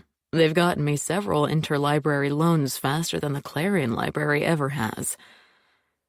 No, I honestly haven't, I said. Since I work in the university library, I never thought I needed anything from the public library. Zach cast me a questioning glance. Really? It's a great space, even if you aren't looking for resources. One of the original Carnegie libraries. They also house the town archives, which I imagine could provide interesting materials for a local writer. I'm not really a local. I grew up elsewhere and only came here for work. I tapped his arm. It's the next house on the right, the brick bungalow. I know, Zach said as he turned into the driveway. I assume your rental is around back? Right here, I said as he pulled up in front of the guest house. It's a converted garage. Very nice. Zach got out of the car. Just open the door for me, I said. I can walk from here. Emily appeared on the back porch. Who are you? She called out to Zach. He paused, his hand on the door handle. Hello, Ms. Moore. You probably don't know me, but I work at Clarion too, at the health clinic. I'm Dr. Zachary Flynn. He opened my door and helped me out. Ms. Dalton had an unfortunate accident on campus today and isn't supposed to drive, so I escorted her home. He lives in Taylorsford, you see, I said, as Emily hurried out the back door and down the steps. Oh, dear, what happened? She asked, crossing to us. Just a fall on a dirt path, nothing too dire, I replied. Emily examined me, her gaze resting on my bandaged knee for a moment before she looked up into my face. Goodness, you really took a tumble. Are you sure you'll be okay on your own tonight? I have a spare room you can use if necessary. I'll be fine, truly. The thought struck me that this was an extraordinary gesture on the part of a woman who liked to protect her privacy. I offered her a warm smile. But thanks so much. There was a glint of calculation in Emily's eyes as she shifted her gaze from me to Zach and back again. Of course, if Dr. Flynn is staying with you. No, Zach and I said in unison. Emily chuckled. No offense meant. Not that you can't have men over, Jen. You know I don't care about such things. I just draw the line at raucous parties. She winked. Even if I was a participant in quite a few when I was a good bit younger. I fished my keys out of my tote bag and hobbled over to my front door, while Zach exchanged a few more pleasantries with Emily. But before I could sneak inside, he ran over and slipped a business card into the pocket of my jacket. Let me know about picking you up on Friday, he called out as he walked back to his car. He offered Emily a warm goodbye, then took off. Emily followed me into the guest house. Are you certain you want to be alone tonight? Yes, please. I appreciate the offer of help, but I just want to collapse into my bed. Besides, I added as a plaintive meow filled the air, I'm not totally alone. Emily made me promise to call her if I had any problems. Pausing in the doorway, she wished me a restful night, then added, You say Dr. Flynn lives in Taylorsford? That's convenient, isn't it? She didn't wait for my reply before closing the door. Chapter 18. I spent the following day on the sofa, binge-watching a British mystery series on TV, with Ash curled up next to me. My body felt like I'd been rolled around in a giant rock tumbler, complete with the rocks. But later in the evening, I still called Zach on the landline Emily had installed in the guest house and asked him to pick me up the next morning. We didn't talk much on the ride in on Friday. I blamed my lack of concentration on my pain pills, but the truth was I was just too tired to try to spar with Zach. For his part, he appeared content to remain silent, except for an occasional query about how I was doing. Zach dropped me off near the back door to the library, so I didn't have too far to walk. I slipped inside and reached the elevator as quickly as possible, but my shuffling gait and scraped hands still drew unwanted attention as I entered the library. Several students and staff asked me what had happened. I simply repeated, "Fell on a walking path, nothing serious," which seemed to satisfy their curiosity. Aaron, who I'd contacted the day before to explain my absence, wanted more details. "It was simply me being clumsy and falling over my own feet," I said. "Fortunately, some students were out jogging and they took me to the clinic." I decided not to bring Zach's name into the situation, just to make the story less confusing. I also didn't tell her I'd been pursued and pushed. That was a piece of information I hadn't even told Zach, due to my concern that it might further implicate Mia. She'd been wearing all black when I met her in the studio, and her cardigan had a hood she could have pulled up to hide her hair and face. I didn't want to believe that Mia had waited outside the music building and stalked me, but I couldn't rule it out. Of course, Francesca had been wearing black too. Not wanting anyone to jump to conclusions about either girl before I had a chance to do a little more digging, I didn't mention the attack. I called Bree around lunchtime to fill her in on my accident and to ask her if she'd run to the dance studio and see if my cell phone was still there. "Sure thing. I'll bring it to you if I find it," Bree said. "But what were you doing in a dance studio?" "Practicing my pliés," I said dryly. "Sorry," I added with a quick glance out my office window. Aaron was puttering around in the main room of the writing center. Although I didn't think she'd deliberately eavesdrop, I felt it was best to share sensitive information with Bree in person.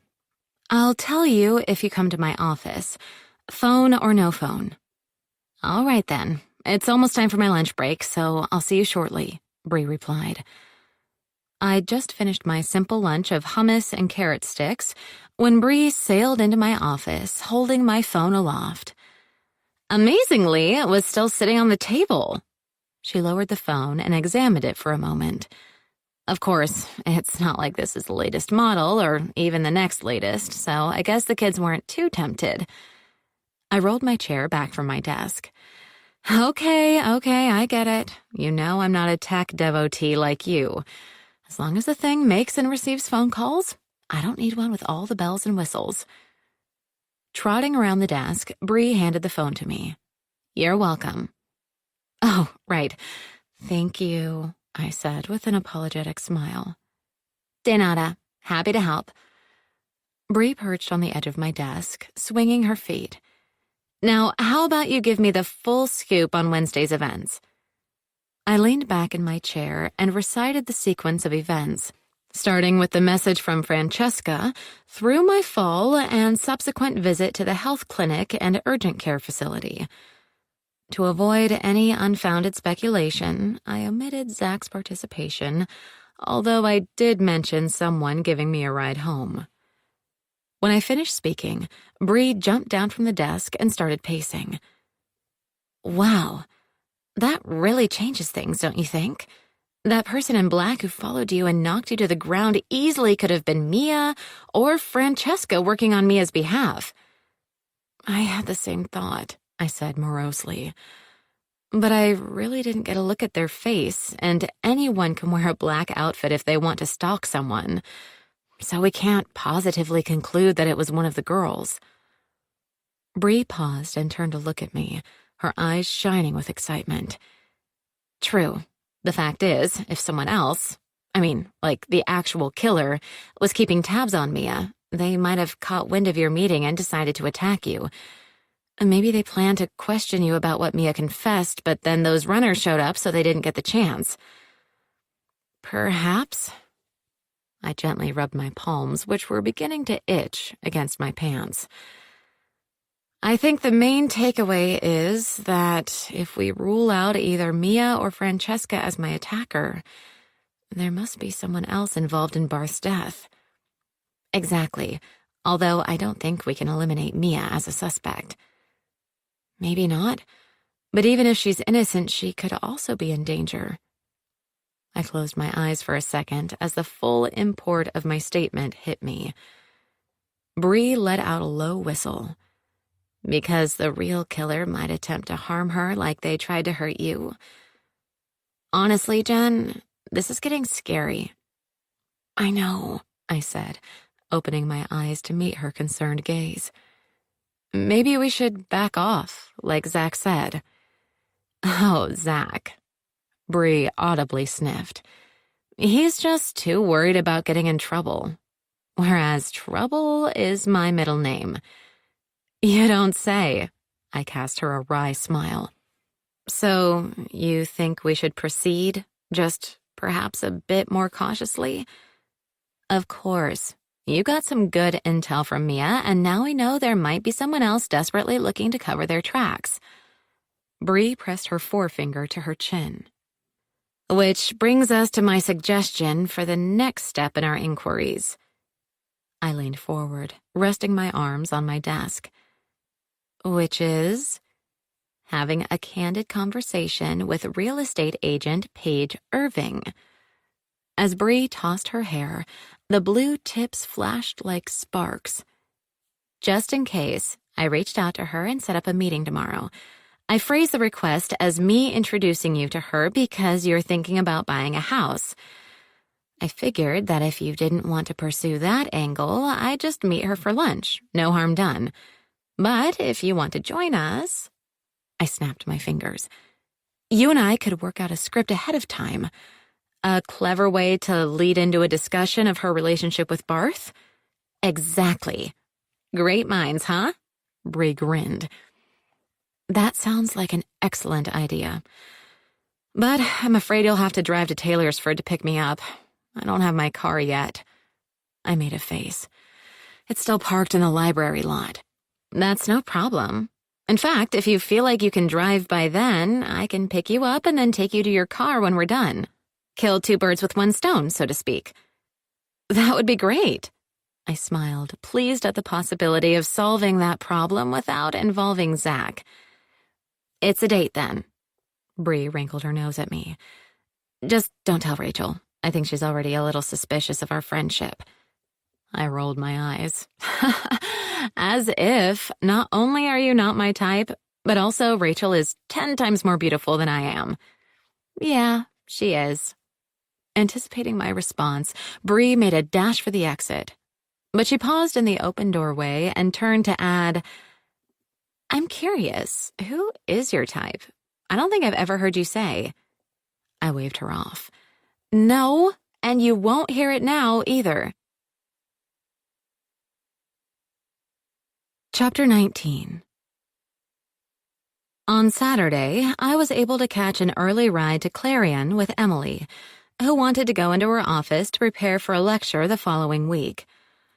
Having exchanged my thicker bandage for something more flexible, I texted Zach and told him I wouldn't need him to pick me up or take me home anymore as I was driving my car back to Taylorsford. I received a terse okay in reply. I also let Bree know I had access to my car again. But despite this, Bree insisted on driving to our meeting with Paige Irving.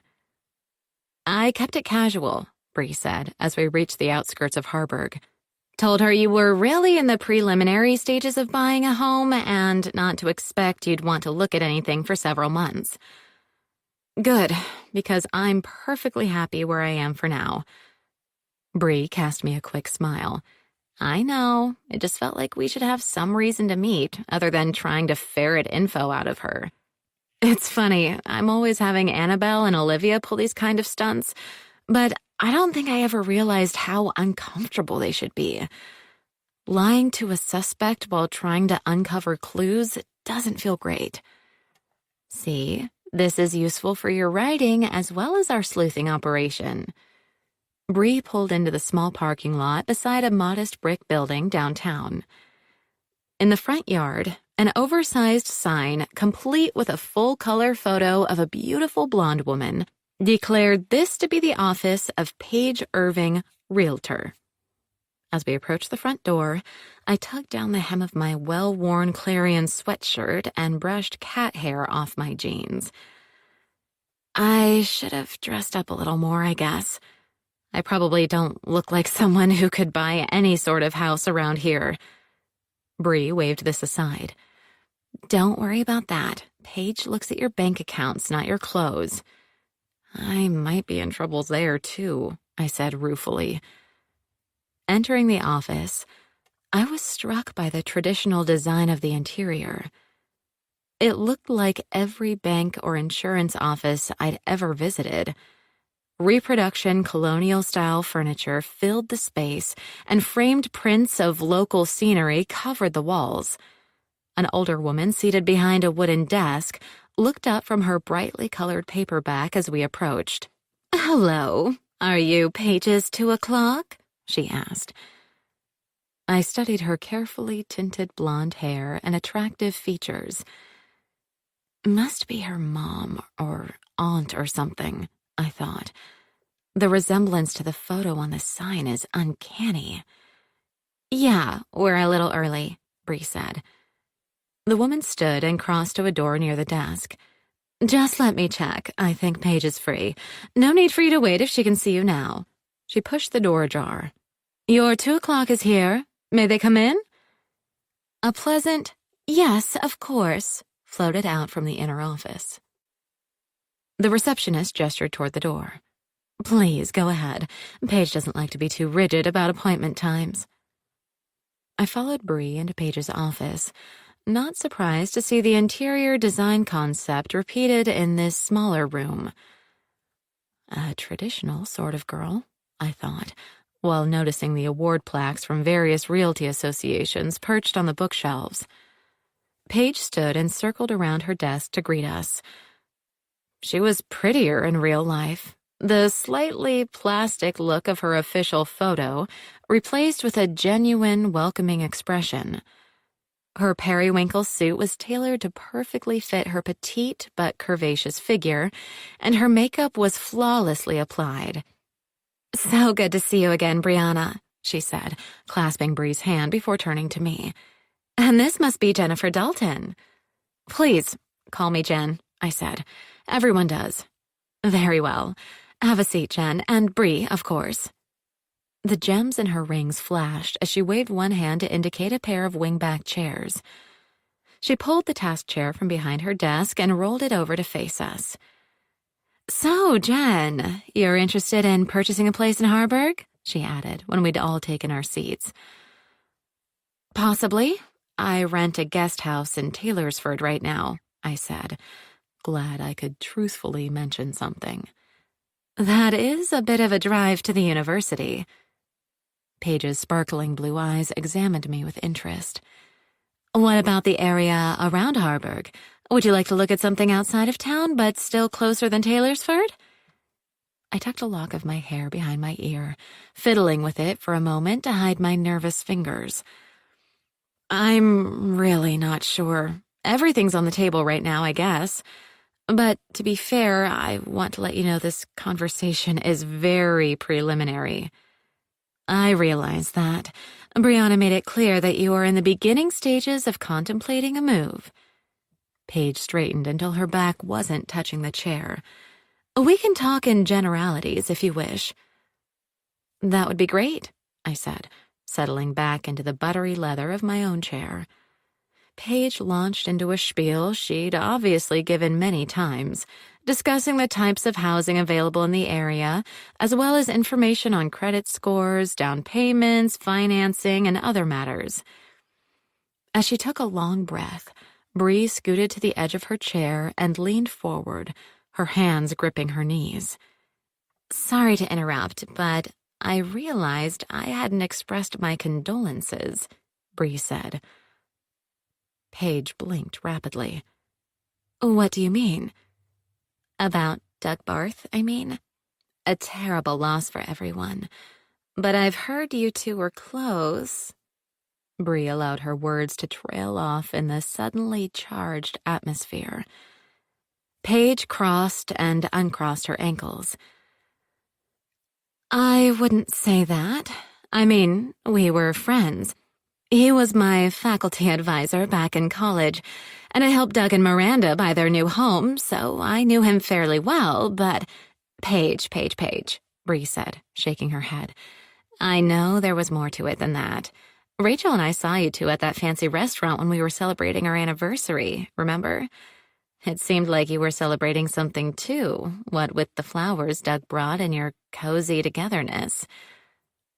Roses bloomed in Paige's cheeks. "Okay, so you caught us.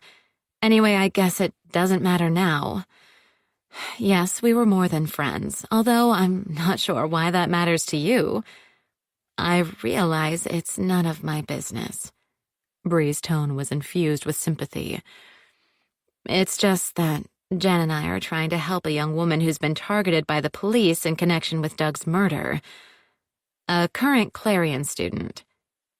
"Mia Jackson," Paige said flatly. I nodded. "That's right. She was the last person seen with Doug, and they weren't on the best of terms. So, of course, the authorities have her at the top of their suspect list." Paige audibly sniffed. "As they should." "Perhaps.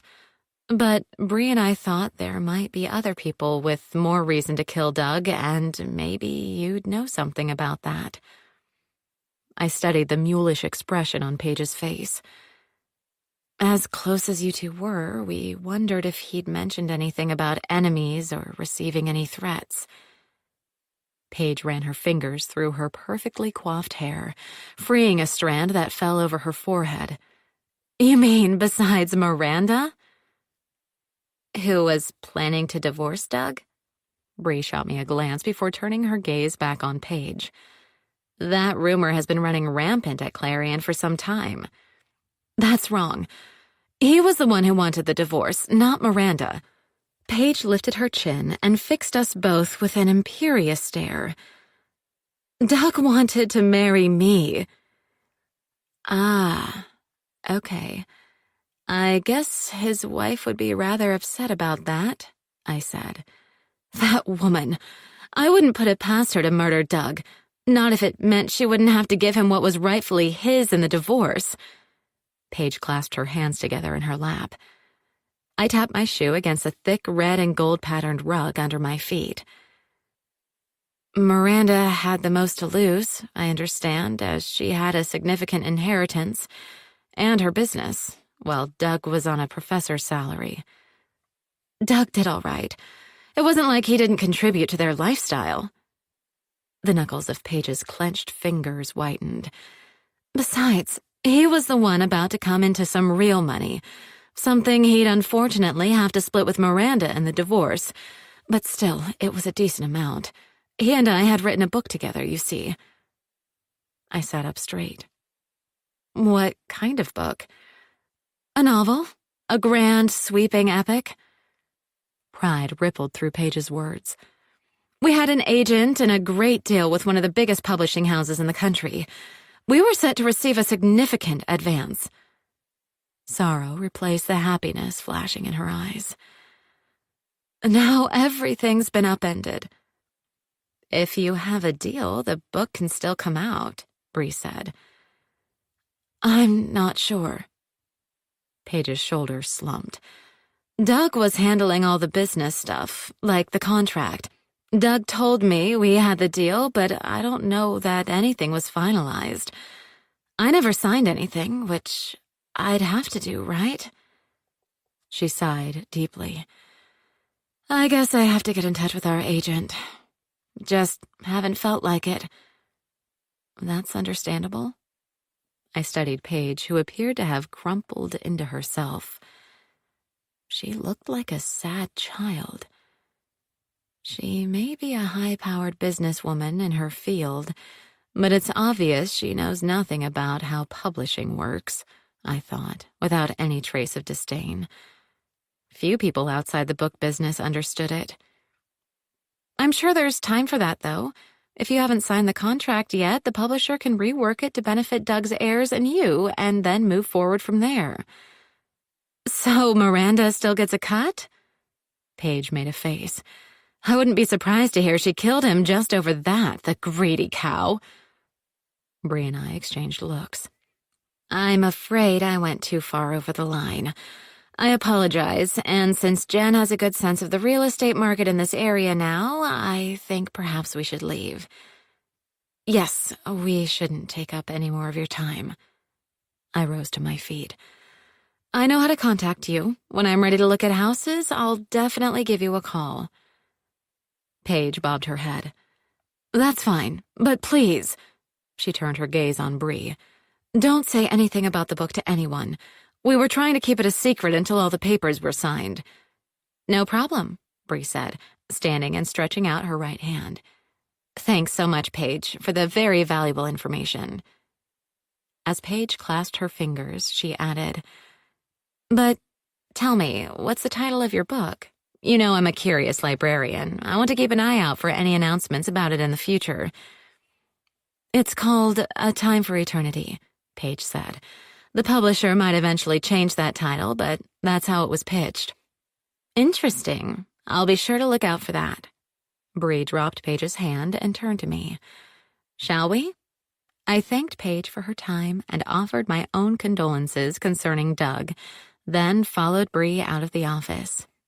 She really didn't seem too broken up over Barth, did she? I said, when Bree and I reached her car. Leaning against the driver's side door, Bree looked at me over the roof of the compact sedan. No, she didn't. And I might know why. Get in, I'll tell you once we're on the road. What are you being so secretive about? I asked as I fastened my seatbelt.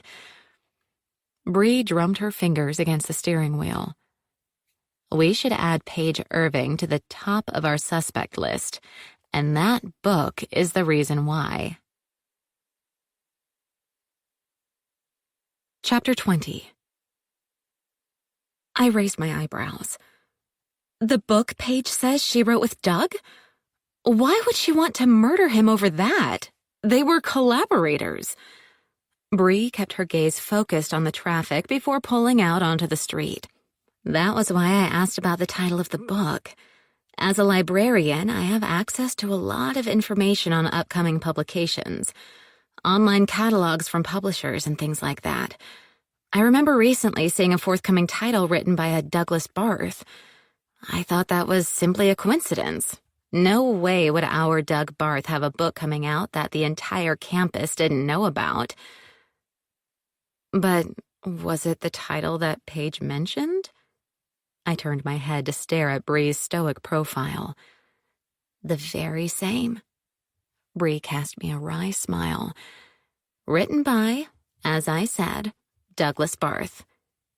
Wait. My shoulders jerked. With no mention of Paige Irving? Nope. Bree lifted one hand from the steering wheel. Apparently, our illustrious professor conducted a little business behind her back. She swept the hand through the air. Cast her aside like trash. Whoa. Do you think, despite all her disclaimers, Paige could have known about Barth's treachery? I think it's possible. Like you said, Paige didn't seem too distraught over his death. Maybe because she killed him? If she knew he'd stolen all the credit for a joint project, that would be a solid motive. especially since she can now go back to the agent and publisher and assert her rights before the book is released. Exactly. I tapped my chin with my index finger. But can you picture Paige shoving someone over a railing? She's a fairly small woman. It wouldn't require that much strength if you took someone by surprise. If Barth was leaning back against the railing and someone flew at him and hit his shoulders with both palms, there could be a sort of fulcrum effect.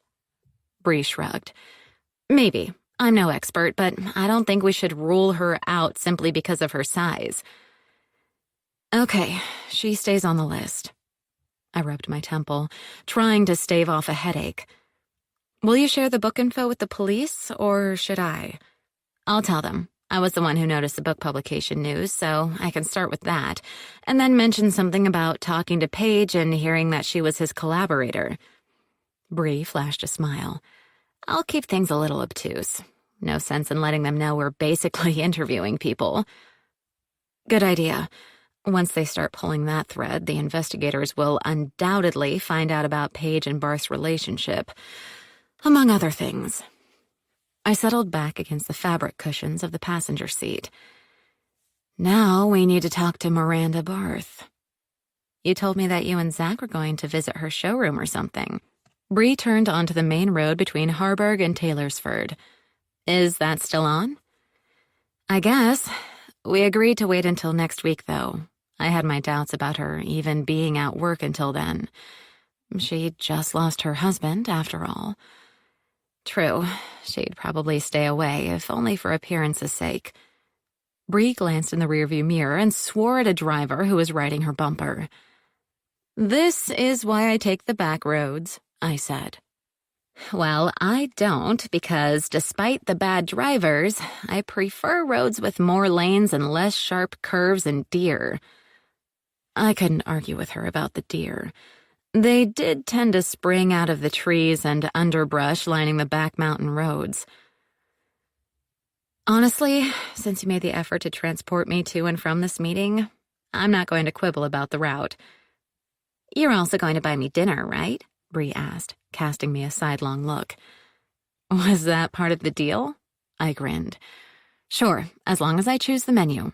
You'll have to hang out at my place for a couple of hours, though. My favorite restaurant doesn't open until 5. Bree pressed the back of one hand to her forehead. I think I can endure it, especially since I get to play with Ash. If she lets you, she's a cat with a mind of her own. Bree wrinkled her nose. Isn't that all cats? I spent Sunday taking care of chores. Although I wasn't a fanatic about housework, I also didn't like to live in a messy or dirty environment, so forced myself to clean at least every other weekend. Besides, as my mother often said, it wasn't like I had a social life to distract me. That was one of the problems with being an author. When I wasn't working at Clarion, I had to spend so much time writing that I couldn't really get involved in community events, sports, or hobbies. I'd tried to join a choral group when I'd first moved to Taylorsford, but inevitably my book deadlines conflicted with their rehearsals and concerts. I also had to carve out time to do promotion for my books, which meant traveling to conferences and conventions across the country. My time is not really my own, I told Ash, who stared at me with a baleful expression, still irritated that I'd deployed that evil monster called the vacuum cleaner. After I finished the house cleaning, I worked on outlining my next book while running a load of laundry. Unfortunately, the outline was not coming along too well. I kept deleting half of it and rewriting everything. Like I told Aaron, it was difficult to create new and unique plots after writing so many books in a series. It would come to me, though. It always did. As I sat staring at my computer screen, my cell phone rang. When I saw the name of the caller, I almost let it go to voicemail, then changed my mind. Hello, Zach, I said. What's up? Like I told you, I do have my car now, if you're calling to see if I need a ride tomorrow. My memory isn't that bad, he replied. No, I wanted to ask if you're still up for visiting Miranda Barth's design studio sometime this week. I asked a friend who knows her, and they said Miranda was planning to be back at work starting tomorrow. I gazed blankly at my phone screen for a second, surprised he'd gone to that much trouble. Thanks for checking that out. Sure, I'd like to talk to her. Bree and I had a chat with Paige Irving yesterday, and that was illuminating. So maybe speaking to Miranda Barth will also shed some light on things. Illuminating? How so? Zach asked. I'll tell you when we meet up. What works for you? I could do Wednesday after work. Good, so can I. My last appointment should be over in plenty of time. Around 5:30 then? We can meet at Miranda's showroom. My friend said it's open until 7 during the week. Sure. I made a mental note to look up the address. Then we can grab dinner after, Zach said. Do you like Thai food? I love all Asian cuisines, but dinner isn't really necessary. We both have to eat. Besides, it gives us time to compare notes. Okay, I said, but we're splitting the check. That's fine. I wasn't going to ask you to pay for us both. There was a definite tinge of amusement in Zach's tone. I should hope not. Why would you assume I would anyway? Well, I am doing you a favor. Now, wait a minute. Anyway, take care, Zach said, cutting me off. See you Wednesday, Miss Dalton. If I must, Dr. Flynn, I replied, earning a chuckle before his goodbye. Chapter 21. Monday lived up to its bad press when I opened my work email and read a notice from the Human Resources Department. It was a reminder for a mandatory training session that I'd effectively blocked from my memory. There was nothing I hated more than presentations meant to teach me things I already knew. This particular session covered copyright, which I was certain I'd studied more comprehensively than anyone in human resources ever had. But I also knew I had to attend. HR had assigned each faculty and staff member to a particular day and time in order to verify that everyone had received the training. They'd also warned us that unless we had a true excuse, like severe illness or injury, we'd better show up. I groaned and sent a text to Erin, reminding her that I'd be out of the writing center from 2 to 3. Fortunately, HR had been sensible enough to schedule the staff in each department for different sessions so our areas could retain some coverage. "Poor you," she texted back. "I've already endured that one. Dry as unbuttered toast." This didn't surprise me. I'd experienced enough presentations from various departments to know that they were sometimes informative, but rarely scintillating. I made sure to arrive early enough at the small auditorium hosting the training session so I could choose a seat at the back. Firing up my laptop, I opened a few tabs. I wanted to be able to toggle between web pages while taking notes, or at least appearing to take notes. That way I could conduct a few clandestine internet searches. Fortunately, no one sat directly on either side of me, which lowered my chances of getting caught slacking off. Not that I was surfing the net for purely personal reasons. My goal was to search for any information on Mia Jackson. I'd held off doing a deep dive into her digital footprint until now, but facing the faint possibility that she had been my stalker and attacker, I felt I needed to know as much as possible about any red flags in her background. The speaker from HR fiddled with their own laptop for a good 5 minutes before a young woman from information technology jumped up and helped them start the session. As I suspected, it was a PowerPoint presentation, and the trainer simply read the text off each slide. Could have just posted this on the website and asked us to read it, mumbled a faculty member sitting in front of me. She was right, of course, but I figured HR felt most employees would ignore such a request. At least, if they had us all corralled in front of them, they could tell the upper administration that the entire campus had received the information, even if not everyone absorbed it. Although a few staff members in the back row were obviously sleeping, I made sure to glance up from my laptop frequently so it wouldn't look like I wasn't paying attention. But my focus was on my computer screen as I honed my search results to uncover any information on Mia. At first, all I found were mentions of Mia's accomplishments, including the awards she'd won in various youth writing contests. She'd also played basketball for her high school. As a senior, she'd even been a member of their state championship team. It was only after sifting through several of these laudatory posts that I came across one that was not so positive. I glanced up to make eye contact with the presenter for a second, then dove into the article. Apparently, Mia had been involved in a protest the summer after her high school graduation. She'd joined a group picketing her county's school administrative offices.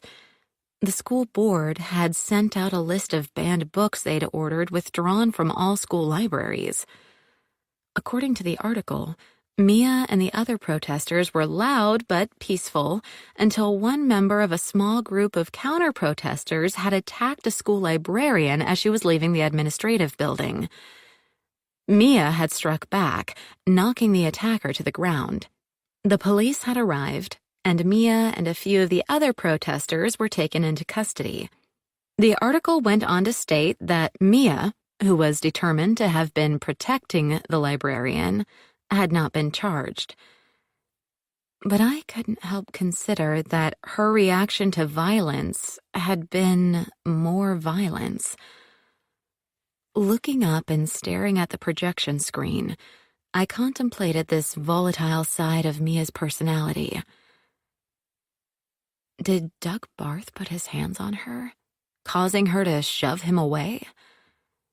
Mia is tall and athletic. She could have easily pushed him hard enough to cause him to fall, especially if he was leaning against the mezzanine railing at the time. I mulled over this possibility as the presenter concluded speaking and switched off their laptop. All around me, the attendees quickly got to their feet and fled the auditorium. I followed the mass exodus, still thinking about Mia. It could be considered accidental or even self-defense, but the longer Mia stays hidden, the more likely people, including the investigators, will suspect her of a deliberate attack on Doug. I shook my head, wishing I'd known about Mia's involvement in that protest when I'd spoken to her. I still didn't see her as someone who'd commit first-degree murder, but the fact that she was hiding from the police was not a point in her favor.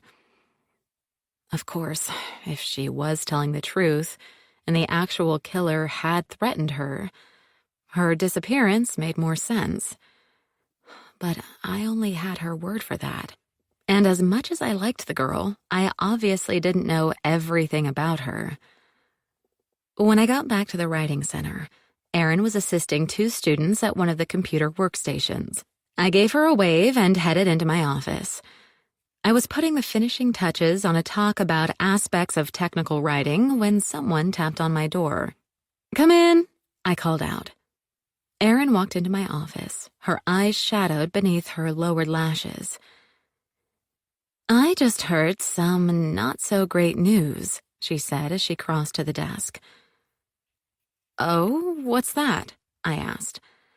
"Those students I was just helping were talking about Doug Barth's death, and it seems the general consensus is that Mia Jackson killed him." Erin twisted her clasped hands in front of her. "I know you don't want to believe that, Jen, but those girls said they'd been in other classes with Mia, and she definitely had a temper. One of them witnessed her throwing a plastic water bottle against the wall when she received a bad grade on a biology project. I drummed my fingers against the laminated surface of my desk. I discovered something similar when checking into her background. It surprised me because I've never seen Mia lose her temper when I was working with her. Because she was doing what she loves, and you always give her encouragement along with any criticism. Let's face it, we don't see all sides of the students. I think most of them are on their best behavior when they're in the writing center. Aaron shrugged. I mean, we don't give them grades, for one thing. We're just helping them do better in their courses. That's true. I sighed deeply. I assumed I knew Mia well, not simply because of my personal interactions with her, but also through her writing. A window on the soul, as we say. Sometimes, but there are great authors who write gorgeous, deeply thoughtful poetry or prose who are absolute jerks in real life. Talent and kindness don't always correlate. Oh, I'm aware. I pushed off with one foot, rolling my task chair away from the desk. On another note, why don't you take a break? I can assist any students who come in before you get back. I haven't really been here that long, Aaron said. I got here right before you left for your training session, remember? You had to cover for me earlier. I stood up and waved this aside. Doesn't matter. I've been sitting too long. I'll go out and check the computers for any issues and help anyone who shows up. Take a half hour to get some air. This basement can get a little stifling. The truth was, I was feeling suffocated by Aaron's chatter about Mia and the campus's presumption of her guilt. Even though I planned to keep Mia on my list of suspects, I knew there were others who had equally viable motives. After Aaron left, I did a quick check of our desktop computers, removing the games and chat rooms that students like to download when no one was looking.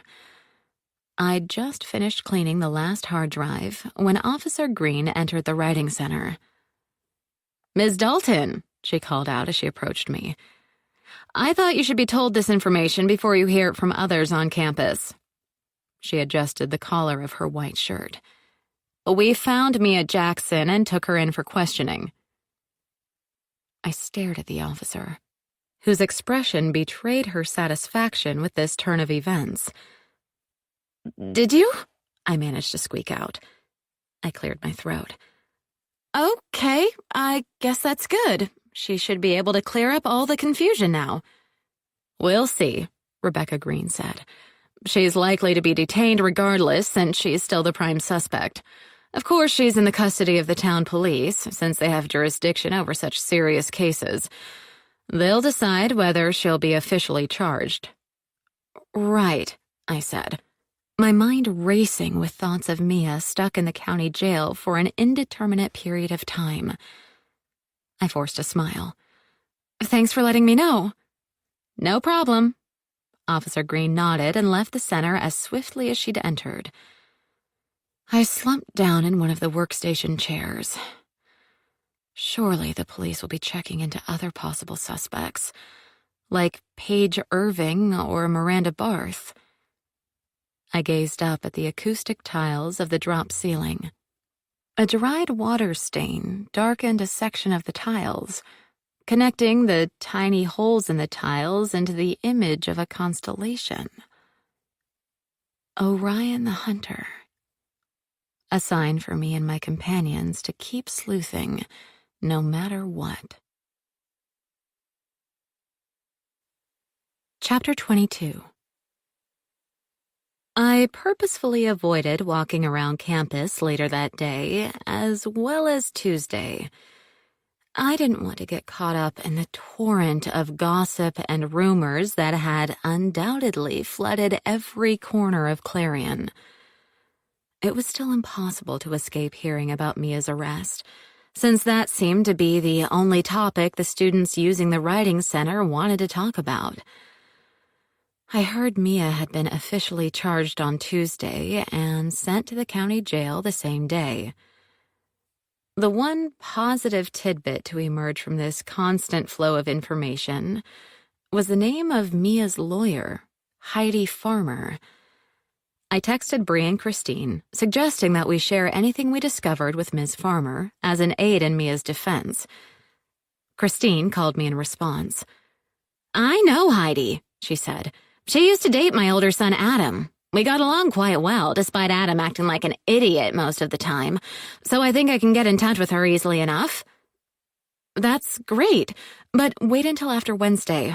Zach and I are going to try to speak with Miranda Barth at her design studio that evening."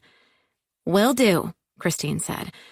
"By the way, did you know that another professor in the English department, Andrea Carmen, had it in for Barth too?" "I'm aware she wasn't fond of him." Christine snorted. "I think that's putting it mildly. Anyway, when I talk to Heidi, I'll also mention Professor Carmen as a possible suspect."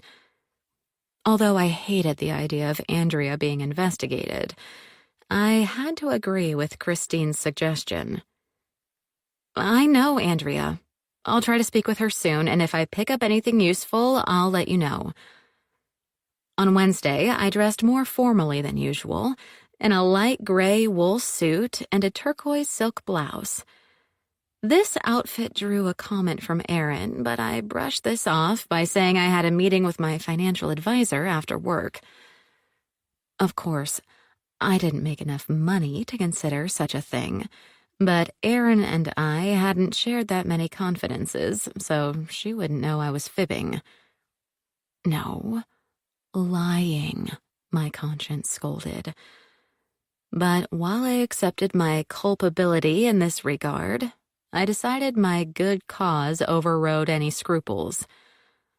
Miranda Barth's interior design studio was located downtown, on the main floor of a former department store. I had to circle the block twice to find a spot to park, which meant when I walked into the studio, Zach was already there, chatting with Miranda. I took a look around the space as I crossed to them. Large framed photos of what I assumed were Miranda's designs were interspersed with racks and display tables holding samples of flooring, countertops, and similar items. A quick survey of the photographs confirmed Miranda's talent, although her designs were too glamorous for my taste. "Ah, here she is," Zach said as I joined them. "My friend Jennifer Dalton." He gestured toward the woman standing in front of him. "Jen, this is Miranda Barth. I told her you were coming to help me make some design decisions." I moved to Zach's side, elbowing him in the process. "Hello, Miss Barth. So nice to meet you. I've heard you own one of the best interior design firms in the area, so I suggested that Dr. Flynn consult you before anyone else." "How flattering." Although of average height, Miranda Barth was so slender that it looked like a strong wind could blow her off her stiletto-clad feet. Her collarbones protruded from the top edge of her boat-necked dress, a sheath of cranberry linen that skimmed her slight figure.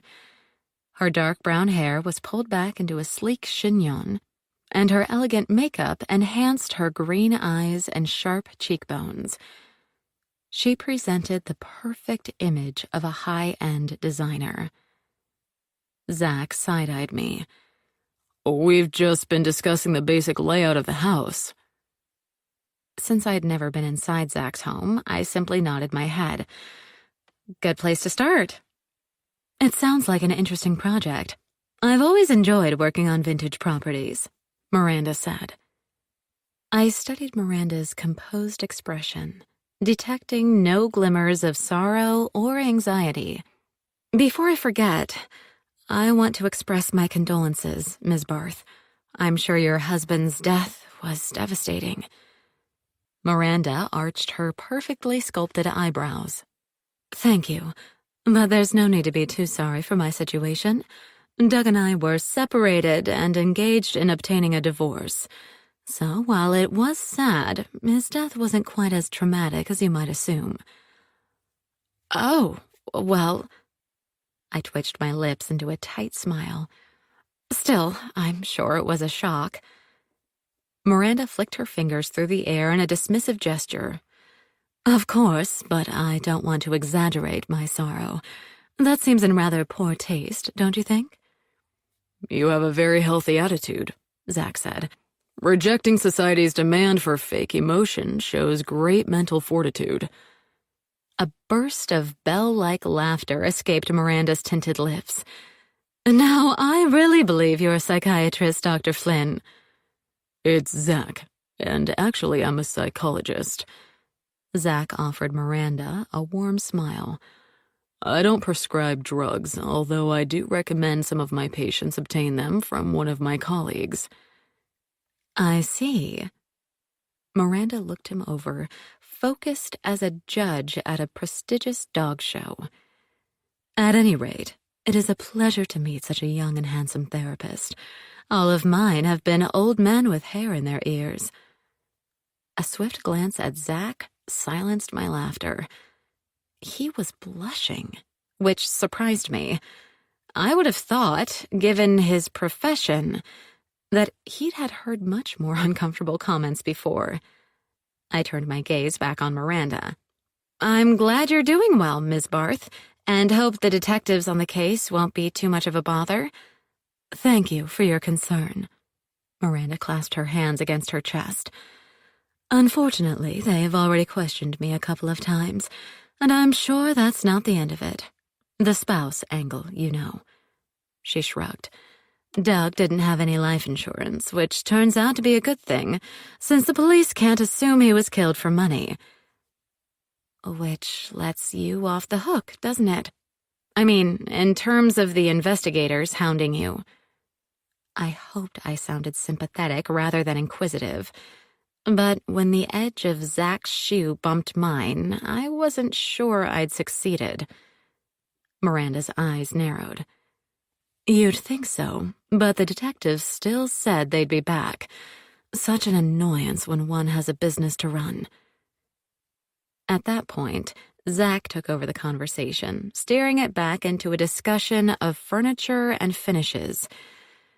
He exchanged ideas with Miranda for another 15 minutes before glancing at his watch and claiming they'd have to continue the consultation another day. I'm supposed to meet up with someone soon, he said with an apologetic smile. You've given me a lot to think about, Ms. Barth. I'd like to mull over a few of the concepts you presented and then return, if that's all right with you.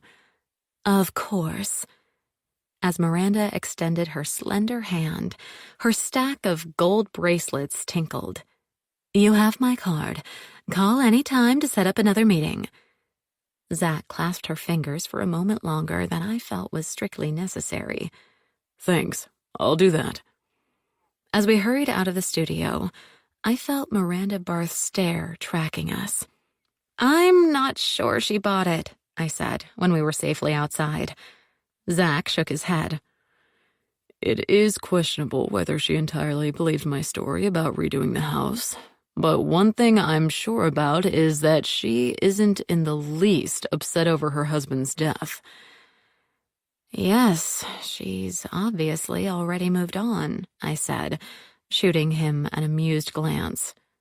The way she was eyeing you? That was rather unexpected, he replied with a grimace. Oh, come now. Weren't you the least bit flattered?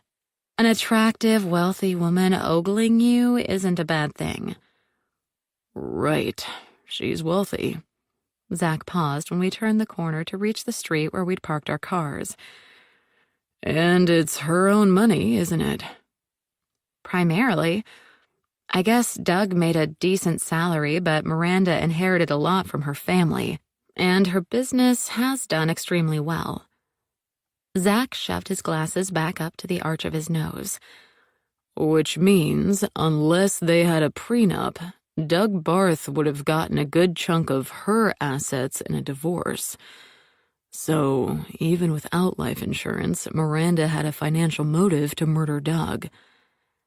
That thought has crossed my mind, I said, especially since I've heard there wasn't any prenup. Interesting. She was being a bit disingenuous about the money. talking about the non-existent life insurance while omitting any mention of the distribution of property when they divorced. Exactly. I pulled my keys out of my purse.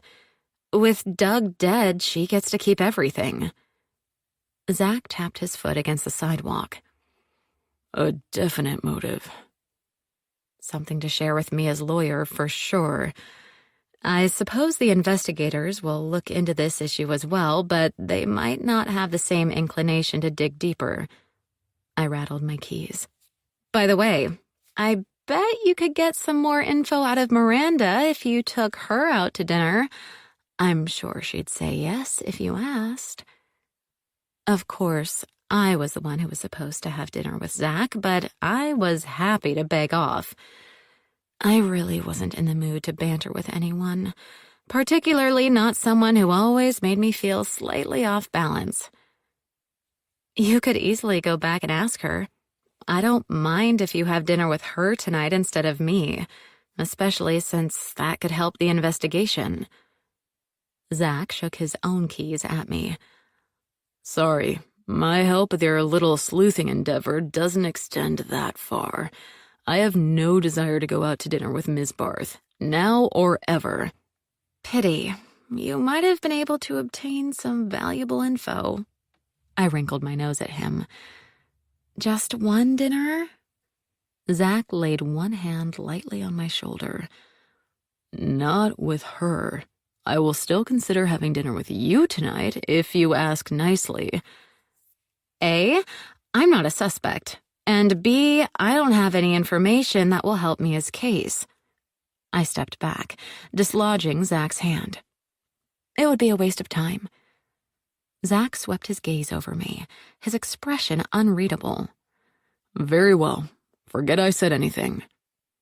He turned on his heel and strode off toward his car. Chapter 23. Checking the messages on my phone and replying to a few student requests for appointments took several minutes, so I just started the engine in my own car when I noticed Zach jogging back. He tapped my window. Problem, he mouthed. I lowered the window and stared blankly at him. What? Glad you're still here. My car won't start. He raked his hand through his hair, making one tuft stand up like rooster feathers. I've called a tow service to haul it to the garage I use for repairs, but now I don't have a way home. In other words, you want a ride, I said. He leaned in closer. Quid pro quo. Ah, for you driving me back and forth when my leg was injured? I see. I tightened my grip on the steering wheel. So that wasn't really a favor. You were just biding your time, waiting to see how I might be able to repay you. Whatever you say, Zach glared at me. But I would like a ride home if you deign to assist me. I unlocked the passenger side door. Get in. Fastening his seatbelt, Zach cast me a sideways look. Don't worry, I'll figure something out for tomorrow morning. It's all right. I pulled out onto the street. I can pick you up. Thanks. By the way, your brake light is on. Oh, that, I said, flicking the offending light with one finger. It goes on and off all the time. I just had the brakes checked, though, so don't worry, it's just a short somewhere. Zach stared out the passenger side window. As long as you know everything is fine. We didn't talk during most of the ride. I considered turning on the radio, but didn't, afraid of Zach critiquing my choice of music. As I turned onto the back road that led to Taylorsford, I looked over at him. We seem to always end up arguing. Not sure why that is. Perhaps your psychological training can provide some insights? Zach turned his head to meet my inquisitive glance. It does, but I doubt you'd like any conclusions I might draw. Oh, why is that? Is it something that would make me look foolish? Not exactly, but I might be uncomfortable. Zach leaned forward. What's that? Fallen branch, I said, recognizing the object blocking half the road. Unable to swerve around it in time, I slammed on the brakes. Did you hit it? Zach asked. I backed the car away from the branch. I don't think so. At least not hard enough to do any damage. Zach peered through the windshield. There was a loud screeching sound, though. I heard it, but the car seems fine. I examined the road in front of us for oncoming traffic before slowly maneuvering around the branch. It's driving okay. Well, that's a hazard on these back roads, Zach said, along with the curves and hills. True, but it still beats the traffic on the main road. I sped up, hoping to make up lost time. I knew this road well enough to anticipate the sharp twists and other dangers. There were quite a few traps, including one tight curve that required a significant slowing down, especially since woods lined its top edge. Taking it too fast had sent many vehicles flying off the road and smashing into the unforgiving barricade of tree trunks. This upcoming curve is particularly notorious, Zach remarked, as if reading my mind. I nodded and pressed the brake pedal, shocked when my foot slammed the pedal right to the floor. What? I pumped the pedal again, but felt no resistance. The brakes, I said, my voice unnaturally calm. They aren't working? Zach braced his hands against the dashboard. Nothing's happening. I couldn't see far enough around the curve to know if anyone was coming in the opposite lane, but decided I had to take a chance. Hold on, I'm going to try to swing across to the open field. Too fast, too fast, Zach spit out between gritted teeth. Can't be helped, I shouted as I steered the speeding vehicle across the lane and into the field. The car sailed over a ditch and landed with a bone-jarring thump, then bounced across a washboard of dirt rows littered with shards of harvested crops and desiccated weeds. When it finally came to a stop, I was gasping for air, and Zach was swearing under his breath. Remind me to never ask for a ride from you again, he said. I shot him a sharp look, but observing his pallor, I stopped myself from responding with a retort. I don't understand it. I just had the car checked recently and the brakes were fine.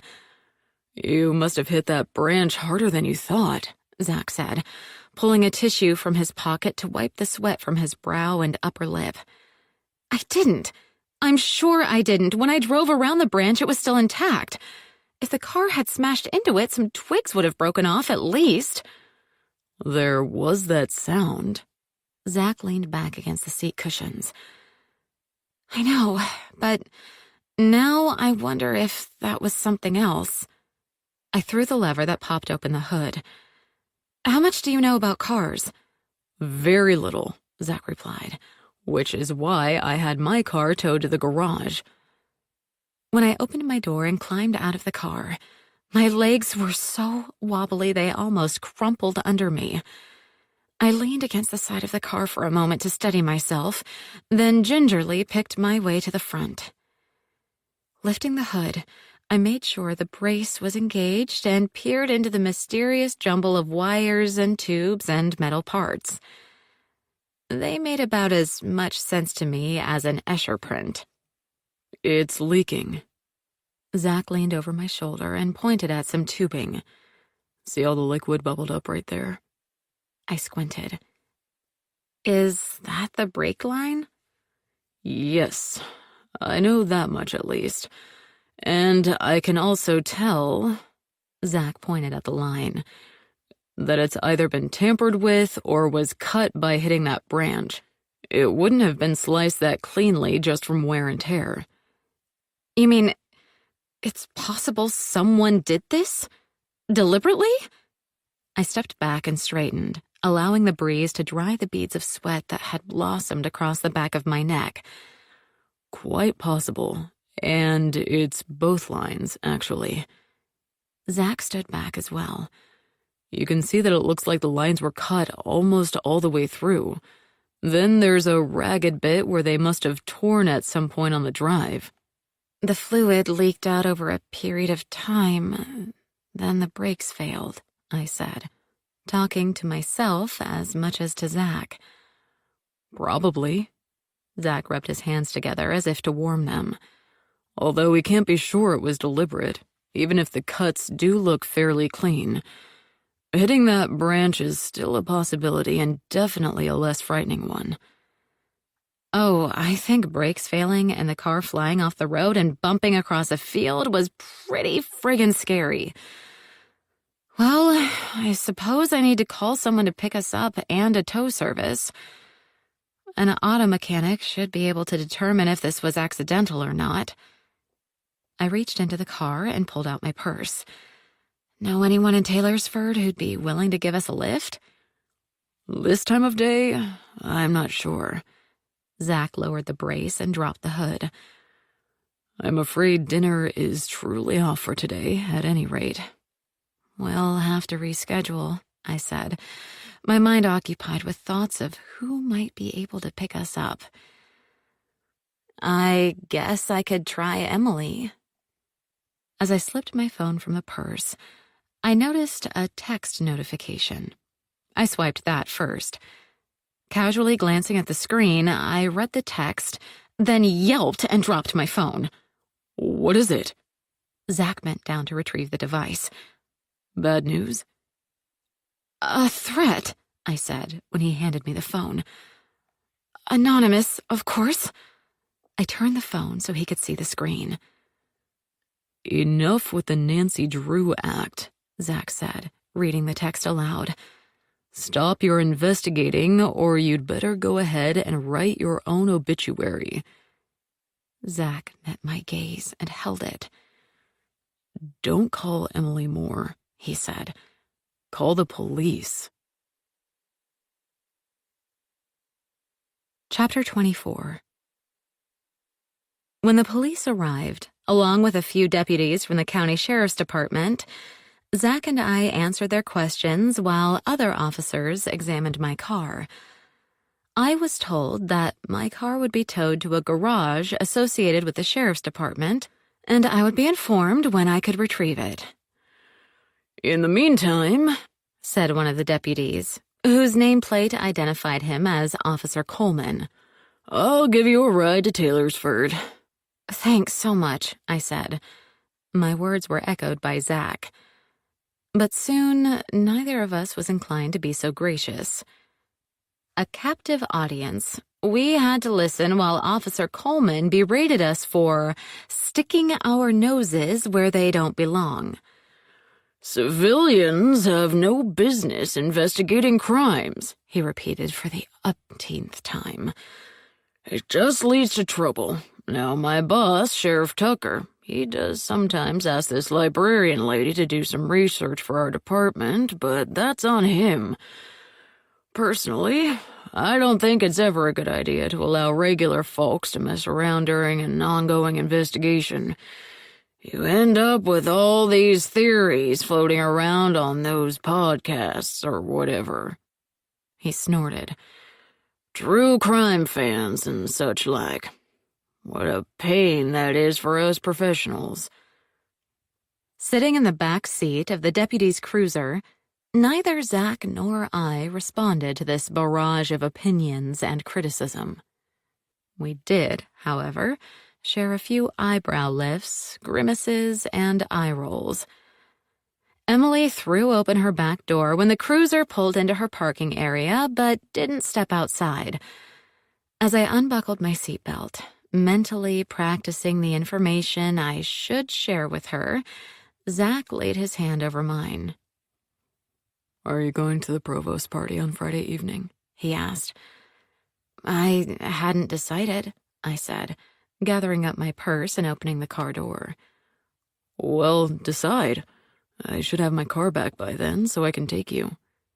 Climbing out of the cruiser, I waved at Emily before turning back to meet Zach's gaze. Like I said, I'm not even sure I'm going. Zach leaned across the back seat. I'll pick you up at 6:30. Before I could respond, he'd grabbed the handle and pulled the door shut. The deputy immediately backed up and drove off, gravel spitting out from the tires. Emily clattered down the steps to meet me. "What happened, dear? Not an accident, I hope?" "Sort of, but no one was hurt," I said, shouldering my purse strap. "I was giving Dr. Flynn a ride home, and my brakes went out. Fortunately, there were no other vehicles around, and I was able to steer the car into a field." "My goodness, that must have given you quite a fright." Emily's dark eyes examined me with interest. "Is your car all right, other than the brakes?" "I think so. Anyway, it was towed to a garage." "By the sheriff's department?" Emily's eyes widened behind the lenses of her round glasses. Naturally, she knew something else had happened. Whatever else Emily Moore was, she wasn't stupid.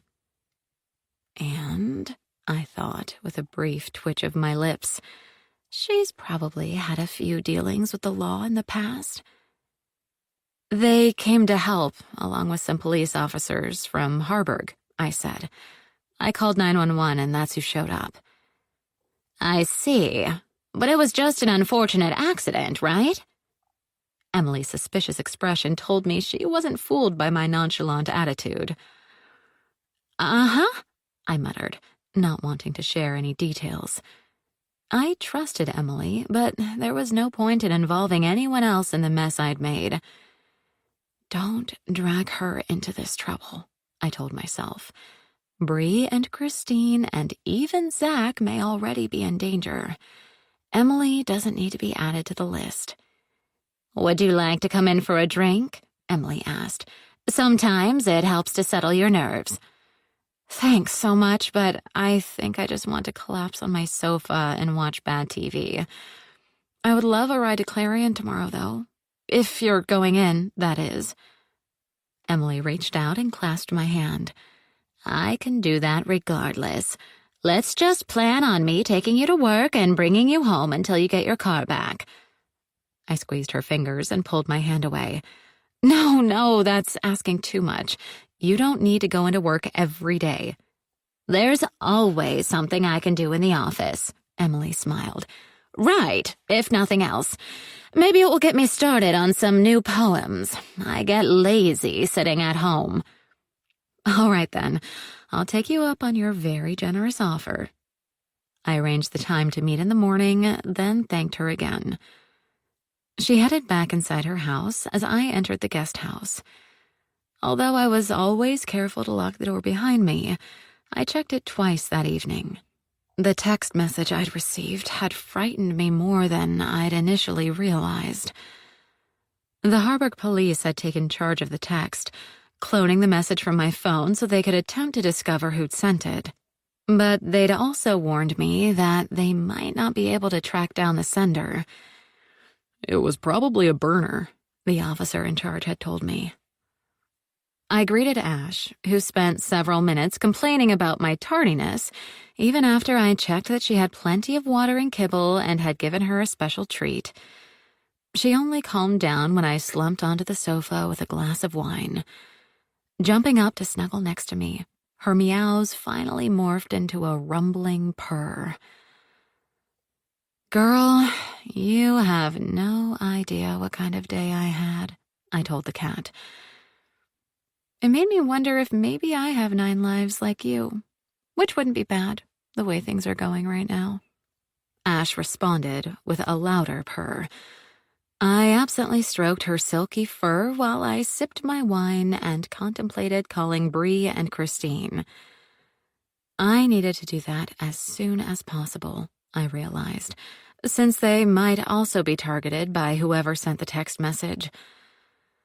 I finished off my wine and set down the glass, then called Bree, who was horrified to hear about the failure of my brakes. "But it does prove that there was likely someone else involved in Doug Barth's murder," she said, her tone turning more cheerful. "Mia Jackson is in custody. There's no way she could have tampered with your brakes." "Unless she has an accomplice," I said, thinking of Francesca. "That seems unlikely." Bree cleared her throat. "By the way, Christine has an appointment with Mia's lawyer tomorrow. She said you mentioned your plan to visit Miranda Barth today." Oh, right. Wow, so much has happened. I almost forgot about that, I said, before sharing my impression of Miranda and the information on her financial situation. She did have a motive to get rid of hubby, Bree said when I'd finished talking. That's definitely something the lawyer should know. I agree, but listen, I'm so tired right now. I don't feel like having another conversation. Do you mind calling Christine and filling her in on everything? Not at all. I'll give her a ring as soon as we hang up. Besides the info you gathered, we definitely need to warn her to be careful. There was a slight pause before Bree added, I guess Zach is already aware, since he was with you today. Yes, he's in the loop. Bree's mention of Zach reminded me of his determination to escort me to the provost's Friday evening party. I do trust the guy, but I'm really not sure what to make of him sometimes. He seems to blow hot and cold. And you don't? Wait a minute, what's that supposed to mean? Bree didn't reply, but I definitely heard a chuckle before she hung up. Chapter 25. My debate about what to wear to the provost's party Friday night hadn't been resolved until 15 minutes before Zach had said he'd pick me up. On the one hand, I didn't want to stand out too much. Difficult for someone as tall as me. And on the other hand, I knew Hilda Lang wasn't a fan of casual attire at university functions. I finally decided on a sleek black dress worn under a black velvet jacket. I chose cute black flats, of course. Already towering over most of the boys in high school and many in college, I'd never gotten used to heels. The doorbell rang as I was brushing cat hair off my dress with a sticky roller. I gave one final swipe, then opened the door. Zach, looking more like an accountant than a psychologist in his severe navy suit and white shirt and striped tie, looked me over. Missed a spot, he said, pointing at a couple of gray hairs still clinging to the hem of my dress. I swept away the hairs in one swift motion, then dropped the roller on the console table next to the door. Lifting my long gray wool coat off its hook, I slung it over my arm. The forecast said it might get cold later, I said as I grabbed my clutch purse. Zach held the door open until I walked past him. Fortunately, my car has a heater. We might have to park some distance from the house, though, I said, locking my deadbolt. Have you been to the provost's home before? Nope, this is the first time the health clinic staff has been invited. Zach opened the passenger side door, a gesture that made me raise my eyebrows. Slipping into the passenger seat, I gave a little bob of my head. Why, thank you, sir. Don't look so surprised, Zach said as he closed the door. When we were on the road, he asked if I'd heard anything about my own car. I'm supposed to be able to pick it up tomorrow, I said. Emily has already promised to drive me to the garage. Well, that's good. Zach stared straight ahead, allowing me a clear look at his rather rugged profile. Not bad, I thought. No wonder Miranda Barth was sending out signals. I turned my head to stare out the window. You obviously got your car fixed pretty quickly. Zach tapped the steering wheel. It was just the battery. Nothing major, which my wallet appreciates as much as I do. You left the lights on or something? I asked, looking back at him. I've done that more than once. Not really sure what happened. My car was parked on campus during the day, and I didn't pay any attention to whether the lights were on when I got back to the lot. The sun was still shining brightly then anyways, so it would have been difficult to tell. Zach frowned. I did notice that the lights had been turned to on rather than automatic, which is where I usually leave them, but thought I'd simply made a mistake. Wasn't your car locked during the day? No. There wasn't anything in it, so I didn't bother.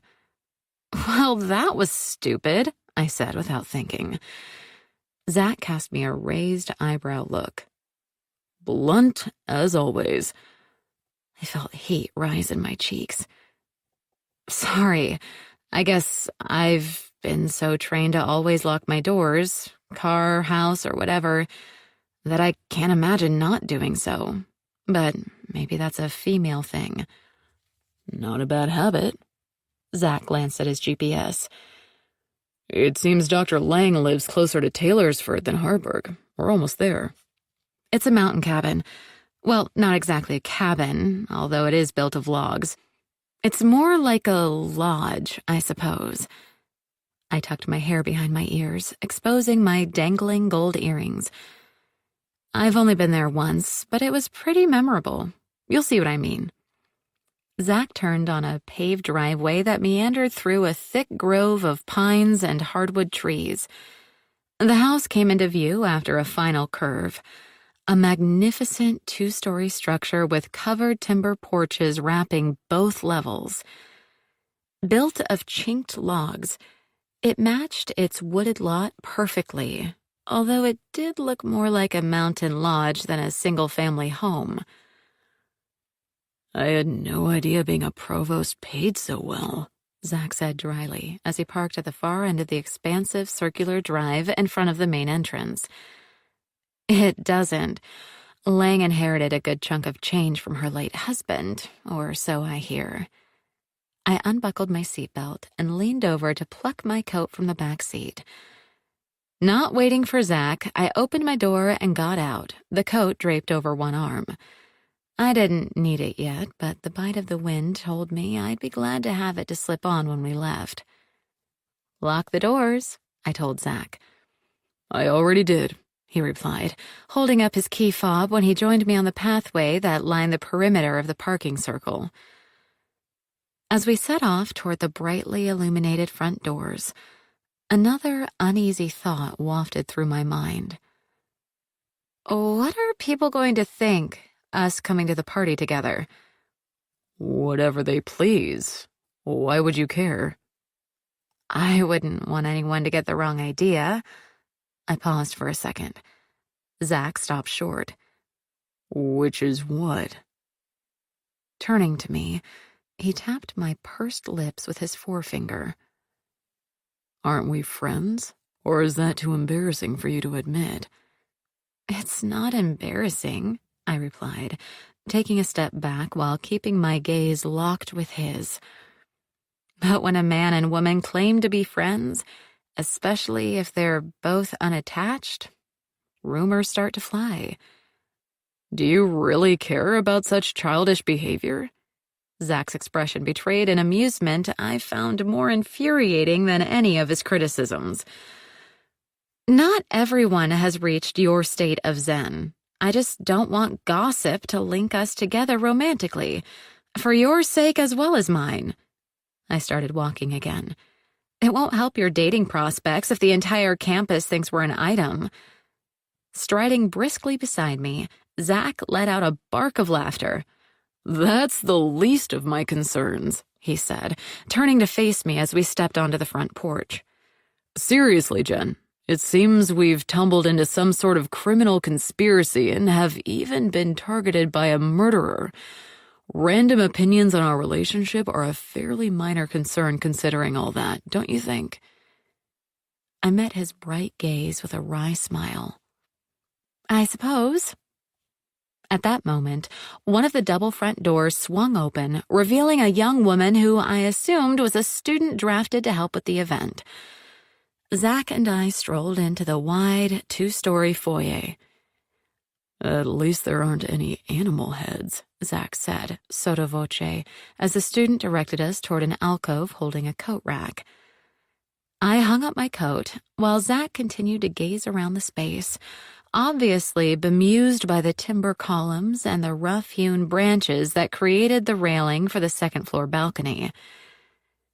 Shall we split up now? I asked. To tell you the truth, I primarily came to see if I could glean any information that might help Mia's case. That's probably easier to do by myself. Zach's expression grew stony. You're still going to pursue that, despite the threats? I looked him in the eyes and smiled. Of course. Why else would I be here? Chapter 26. I made my way into the great room, a space that lived up to its name. A gigantic stone fireplace covered the center of the far wall, flanked by floor-to-ceiling windows that looked out onto the forest. Tonight, the windows were shadowed, their expanse of glass acting as dark mirrors, reflecting the flicker of the tabletop candles in their glass globes and the balletic movement of the party guests. As usual, the party had split up into groups that reflected fields of study. Not strictly, but broadly. The scientists and engineers huddled in one corner, comparing notes, the foreign language instructors hovering near the buffet table, and the professors from the fine and performing arts disciplines claiming the bright center of the room, where the wooden plank floor was dappled with light from the wrought iron chandeliers. The English department faculty and staff were clustered in their typical spot, closest to the bar. I crossed to join them, almost bumping into dance instructor Richard Meere, who was standing beside a short, plump, dark-haired woman who exuded intelligence and vivaciousness. Must be his wife, I thought, as I excused myself. She isn't what I expected, but I can tell by the look he gave her that he's madly in love with her. I smiled. Lucky her. Jen! You made it after all! Andrea Carmen met me at the edge of the English department group, brandishing an empty wine glass. Come along, I was about to grab another drink. You should join me so I don't feel like such a lush. I followed her to the bar. I won't say no to that, but I doubt you're tonight's top imbiber. No, that would be Gary. He's already 3 sheets to the wind. So much for representing the department with decorum. Right now, he has Miranda cornered over by the entrance to the study. I gazed in the direction she indicated and noticed a tall, bony, older man with steel gray hair pulled back into a short ponytail in deep conversation with Miranda Barth. At first, I was surprised to see her at this event, but then reminded myself that she'd probably been invited as a tribute to Doug, which, considering her lack of sorrow over his passing, did make me wonder why she'd shown up. Perhaps to maintain a facade as the grieving widow, I thought. That would be particularly important if she was somehow involved in his death. He's probably trying to weasel money out of her for one of his pet projects. Andrea flung her floral chiffon scarf over one shoulder. After we put in our drink requests, she looked me over. That's a lovely outfit. I don't think I've seen you quite so dressed up before. Who are you trying to impress? No one. I took a sip of my wine. It was a whim. This house is so grand, I thought I should pull out all the stops. Nothing wrong with that, Andrea said, finishing off her wine in one long swallow. I eyed her with concern, especially when she asked the bartender for another drink. Never having seen Andrea throwing back wine with such abandon, I wondered why she was acting so recklessly. Because she's trying to drown pangs of guilt? I shook my head to dislodge this thought. Despite her dislike of Doug Barth, I currently had no evidence to indicate that Andrea had been involved in his death, except for the fact that she's the lone witness to the altercation between Mia and Doug, which means she could have fabricated that event. "Hello, boss," said a soft woman's voice behind me. I turned and looked down into Erin's wide eyes. She was looking particularly girlish tonight, in a flounced skirt covered in a tiny floral pattern and a lacy white blouse. "Hi, Erin. How are you this evening?" I asked. "I'm fine. More importantly, how are you? I heard something about a car accident? Erin's lashes fluttered, and she pressed her palm to her breast. You weren't injured, I hope? I couldn't help but notice Andrea's gaze snap back onto me. You were in an accident, Jen? How come I never heard about this? It happened Wednesday evening, and with everything else going on, I forced a wide smile. Not to worry, my car needed some repairs, but I wasn't hurt. Nor was I, thankfully. Zach's voice sailed over my shoulder. I shot a glare at him as he stepped up next to me. He smiled back, then took a sip from his martini glass. You were together? I didn't think Erin's eyes could get any bigger, but she proved me wrong. I swallowed a little wine. I was giving Dr. Flynn a ride home because his car wouldn't start. That's all. We both live in Taylorsford, so it wasn't out of my way. Didn't realize you two were so well acquainted. Andrea swayed slightly as she examined us. Hectic splotches darkened her olive skin, and her deep brown eyes were watery. She's definitely had too much to drink, I thought with concern. But come to think of it, you do make a good couple, similar ages and height and all that. Yes, but just to clarify, I hadn't finished my sentence when another voice jumped into the conversation. What have we here? Said a booming female voice. I didn't expect a romantic connection to arise from me simply sending you to counsel Miss Dalton after her terrible experience in the library, Dr. Flynn. What an interesting turn of events. We all turned to face Provost Hilda Lang, a formidable-looking woman with curly white hair and piercing blue eyes. When I'd first met her, I'd amused myself imagining her as the perfect Mrs. Claus. Tonight, resplendent in a crimson velvet pantsuit, with her mouth painted red as a holly berry, her resemblance to that character made me swallow back a giggle. I'm afraid you didn't quite achieve that effect, Dr. Lang, Zach said, his tone smooth as cream. We're friendly, but... Hilda Lang quirked one wild eyebrow. No romance. What a shame. Especially since you're one of the few men on campus who's a good match for her. In height, anyway. Gary Alexander slipped into the small circle our group had formed. I had no idea you were such a matchmaker, Provost Lang. He lifted his pointed chin and looked down his nose at me. As for height, I believe I would qualify, but alas, I'm far too old for our young mystery author. Since you're older than I am, I must concur, Hilda said, the sparkle in her eyes fading. She tightened her lips as Gary took a long swallow from his tumbler. The clear liquid could have been water, but I was certain it was more likely vodka. Hello, Professor, I said. I assure you that I'm not hung up about height or age, but I do draw the line at dating my colleagues. As you should, as you should. Gary was already slurring his words, which didn't bode well for the rest of the evening. He held out his glass, pointing at the provost. I need to talk with you at some point, clarify a few things. Perhaps we should do that now, Hilda said.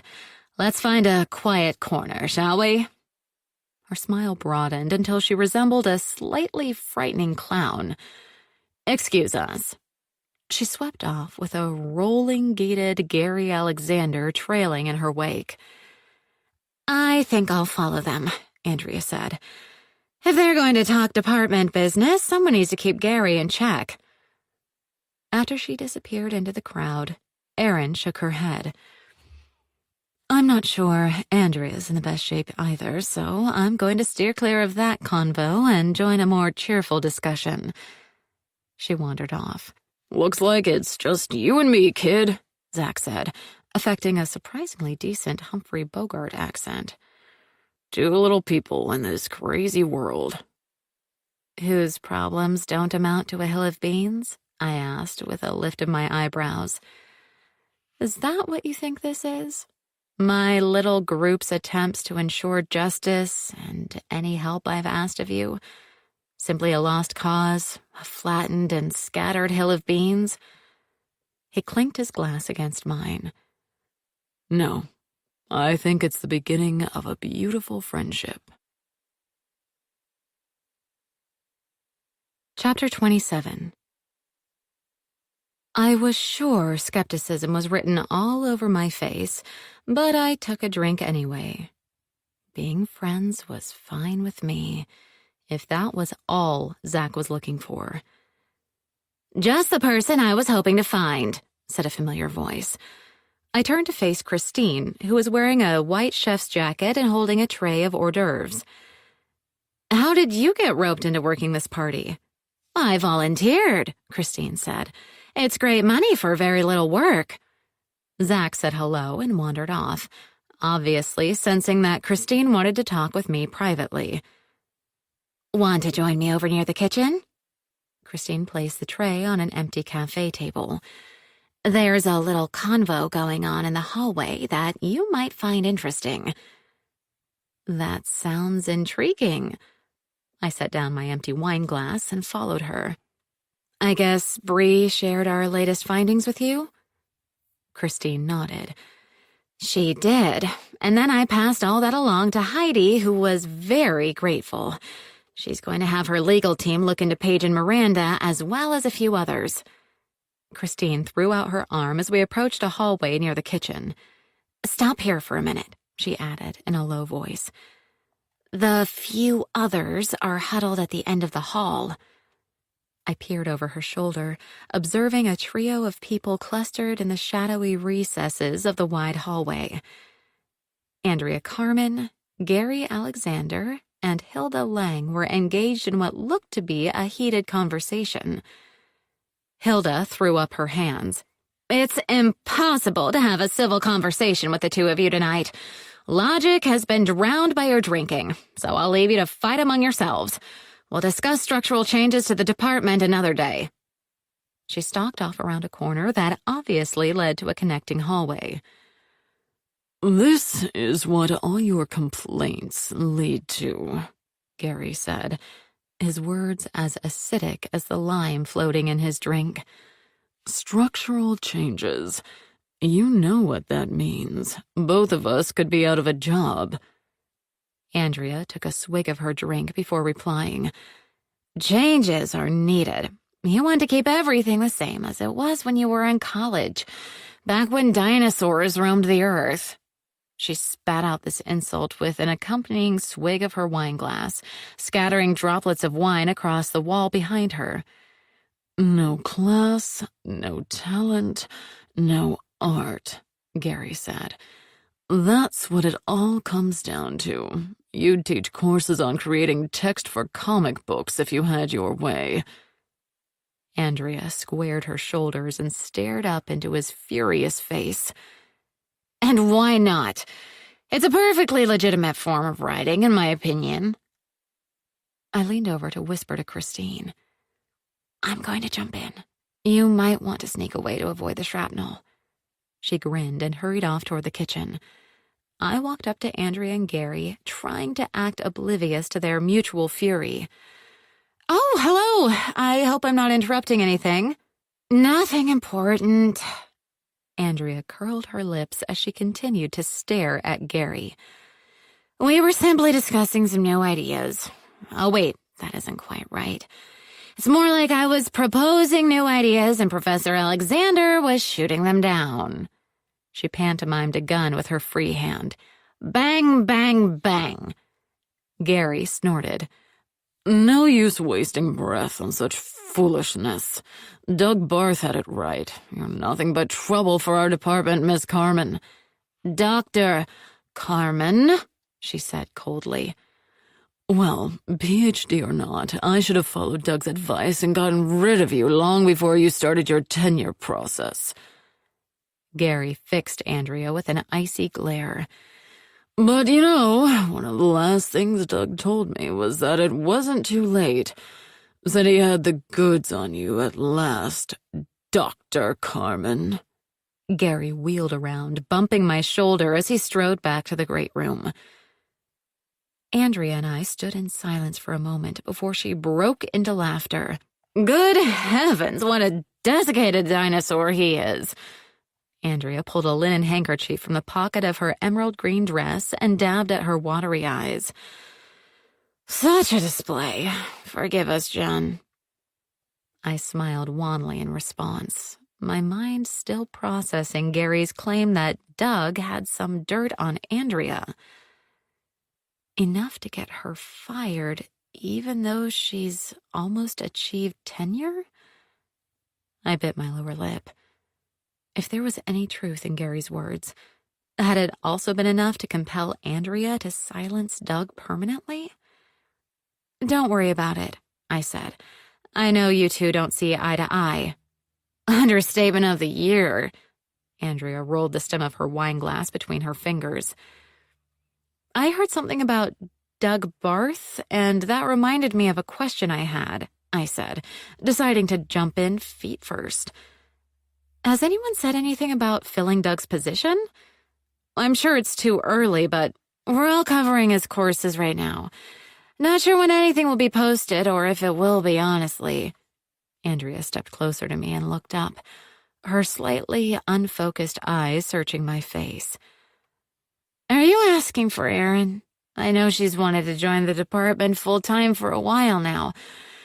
Unfortunately, Andrea punctuated this by patting my forearm, she may still be out of luck. The provost was just talking to us about restructuring the department. Not sure what that means, but she mentioned something about streamlining. Really? Something major, like eliminating positions? That's what it sounded like to me. Andrea swayed slightly. Oops, I think I better go sit down for a while. Excuse me, would you, Jen?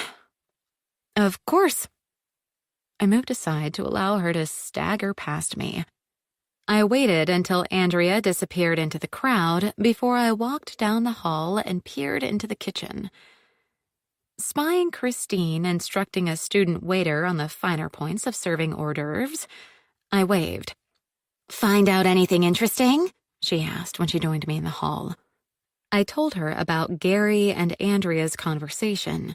She immediately jumped to the same conclusion I had.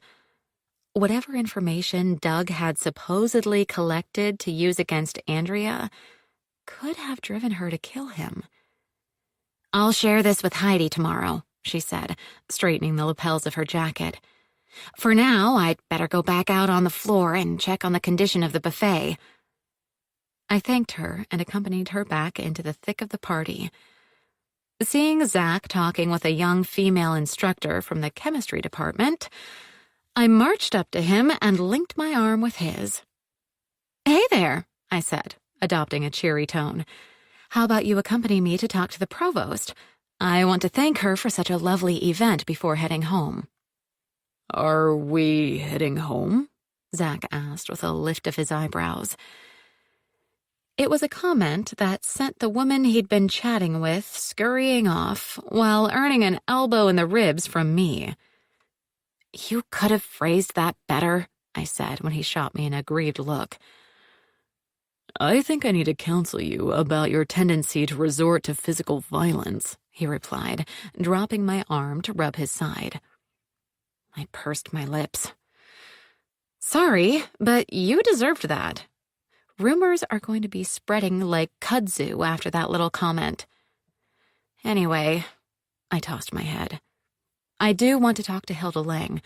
I just heard a tidbit about her plans to restructure the English department, and I want to know more. And you need me there as what, a witness? Something like that. I already had Christine act as backup on the other conversation, so it's your turn. Zach slipped off his glasses and stared at them for a moment before putting them back on. For a minute there, I thought I was seeing things, like some general magically appearing before me, he said. But I guess it's really Jennifer Dalton telling me what to do in no uncertain terms. I stepped closer to him until we were almost nose to nose. Are you going to assist me or not? You're not exactly helping quell those rumors, Zach said with a smile. He tapped my nose with one finger. All right, let's go interrogate your boss. What could possibly go wrong with that plan? Chapter 28. We found Hilda sitting at a small table in one corner of the great room.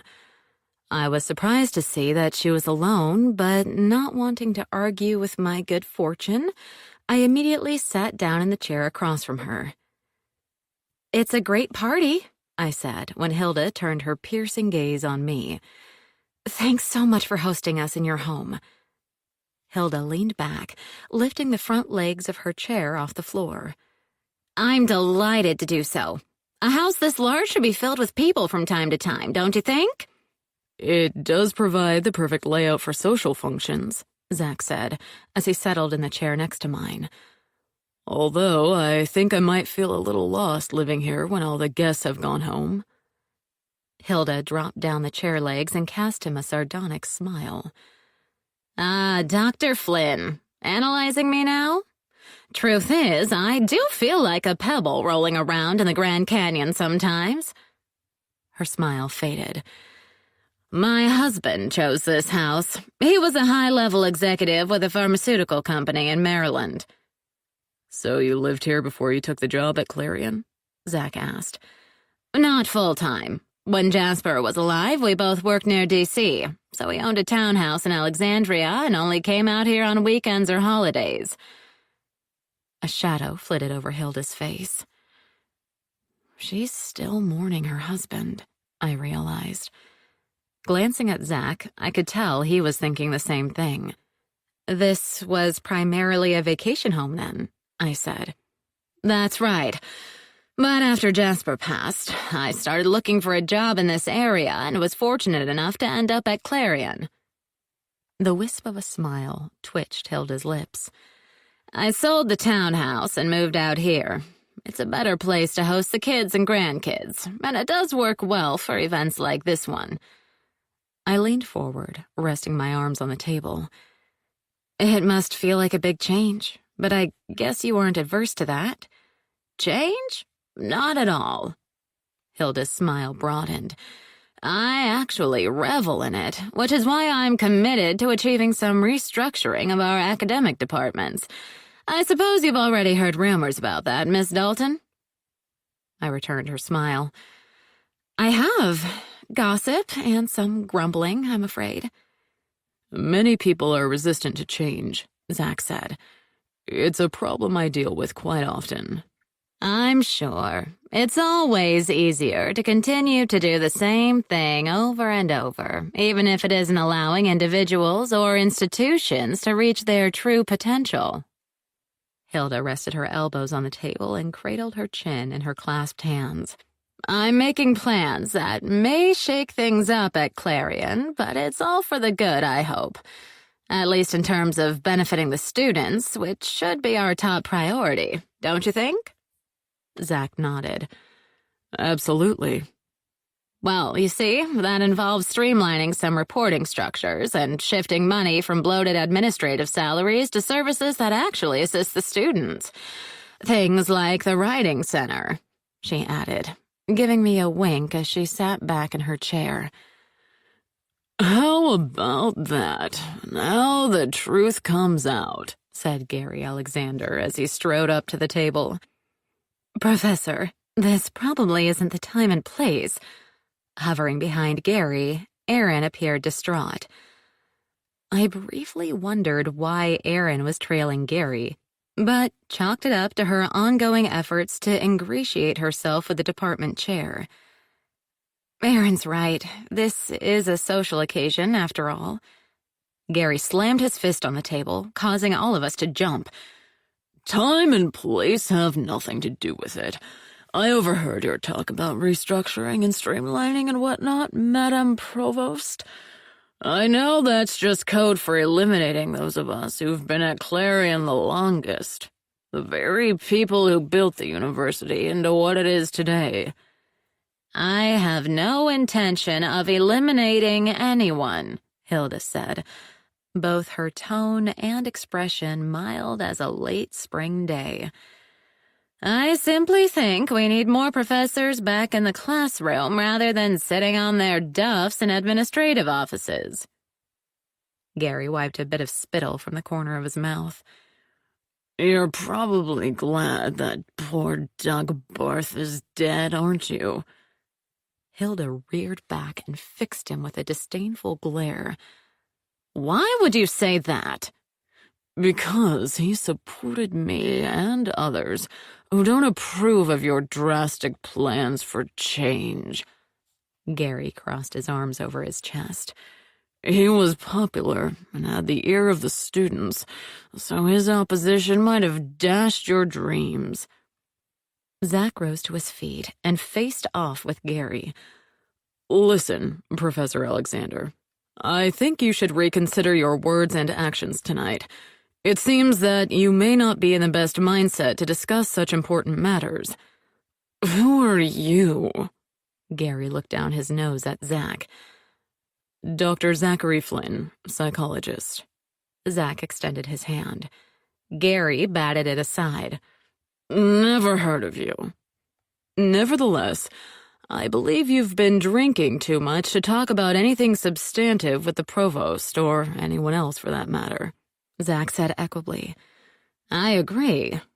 Hilda stood up and examined Gary with a critical eye. We should not discuss such matters now. Although I will take this opportunity to correct you on one point, Professor Alexander. I'm afraid Doug Barth, rest his soul, would not have been a champion for your cause. As a matter of fact, he came to me not long before he died to let me know that he'd changed his mind. He was going to back my restructuring plan. She flashed a bright smile. I thought you should know that. A gasp hung in the air. I glanced over at Erin, who'd grabbed the back of a nearby chair. Sorry, she said, waving away any assistance. I just had a twinge of pain.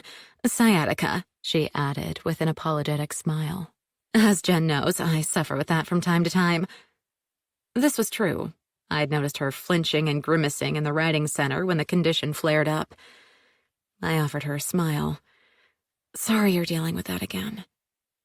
Gary, who was still glaring at Zach, turned his attention to Hilda.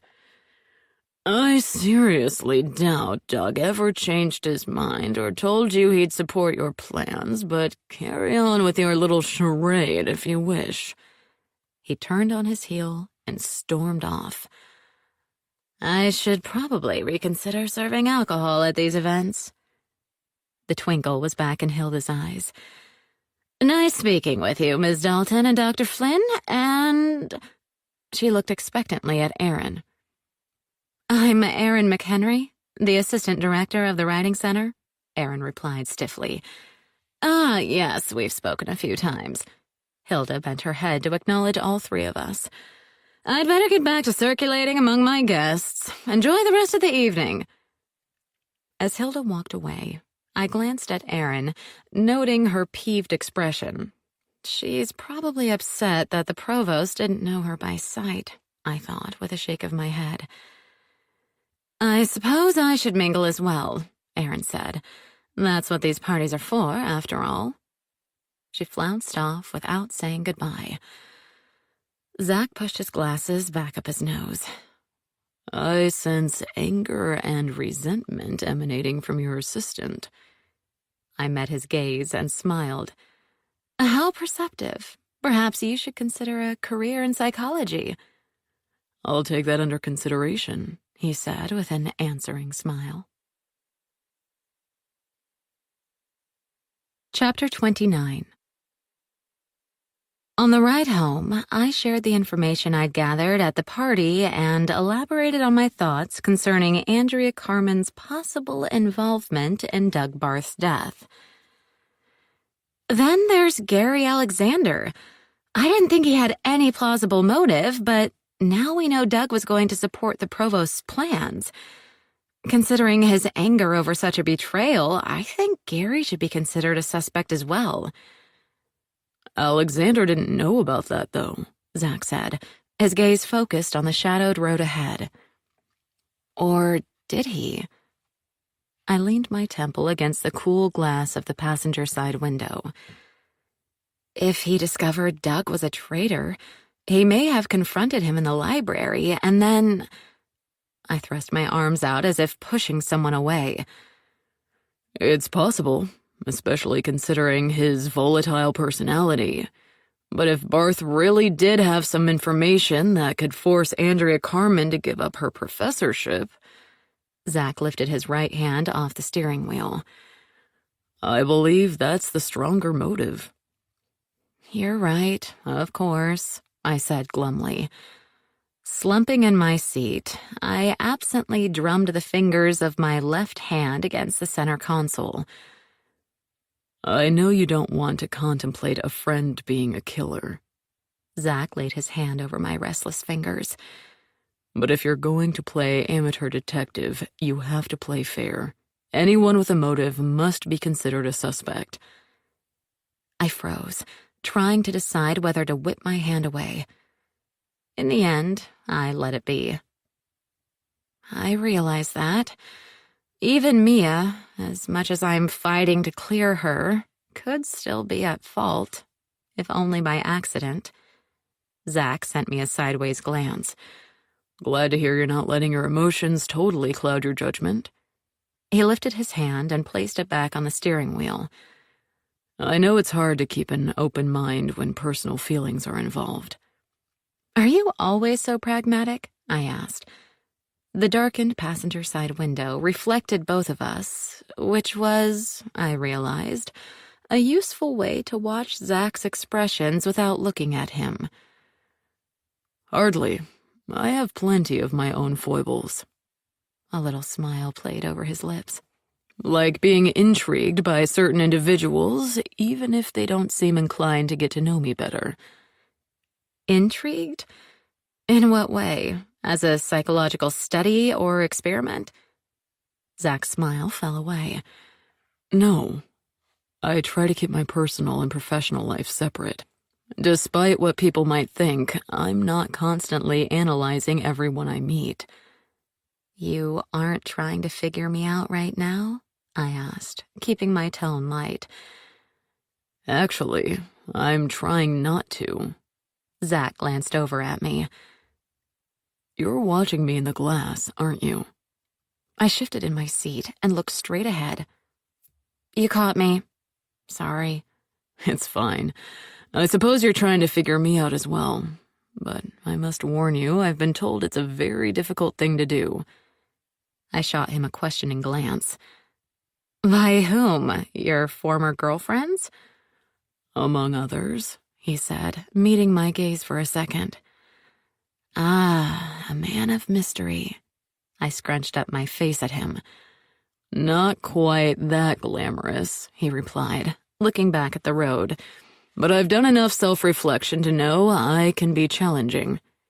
I toyed with my dangling earring. You don't say.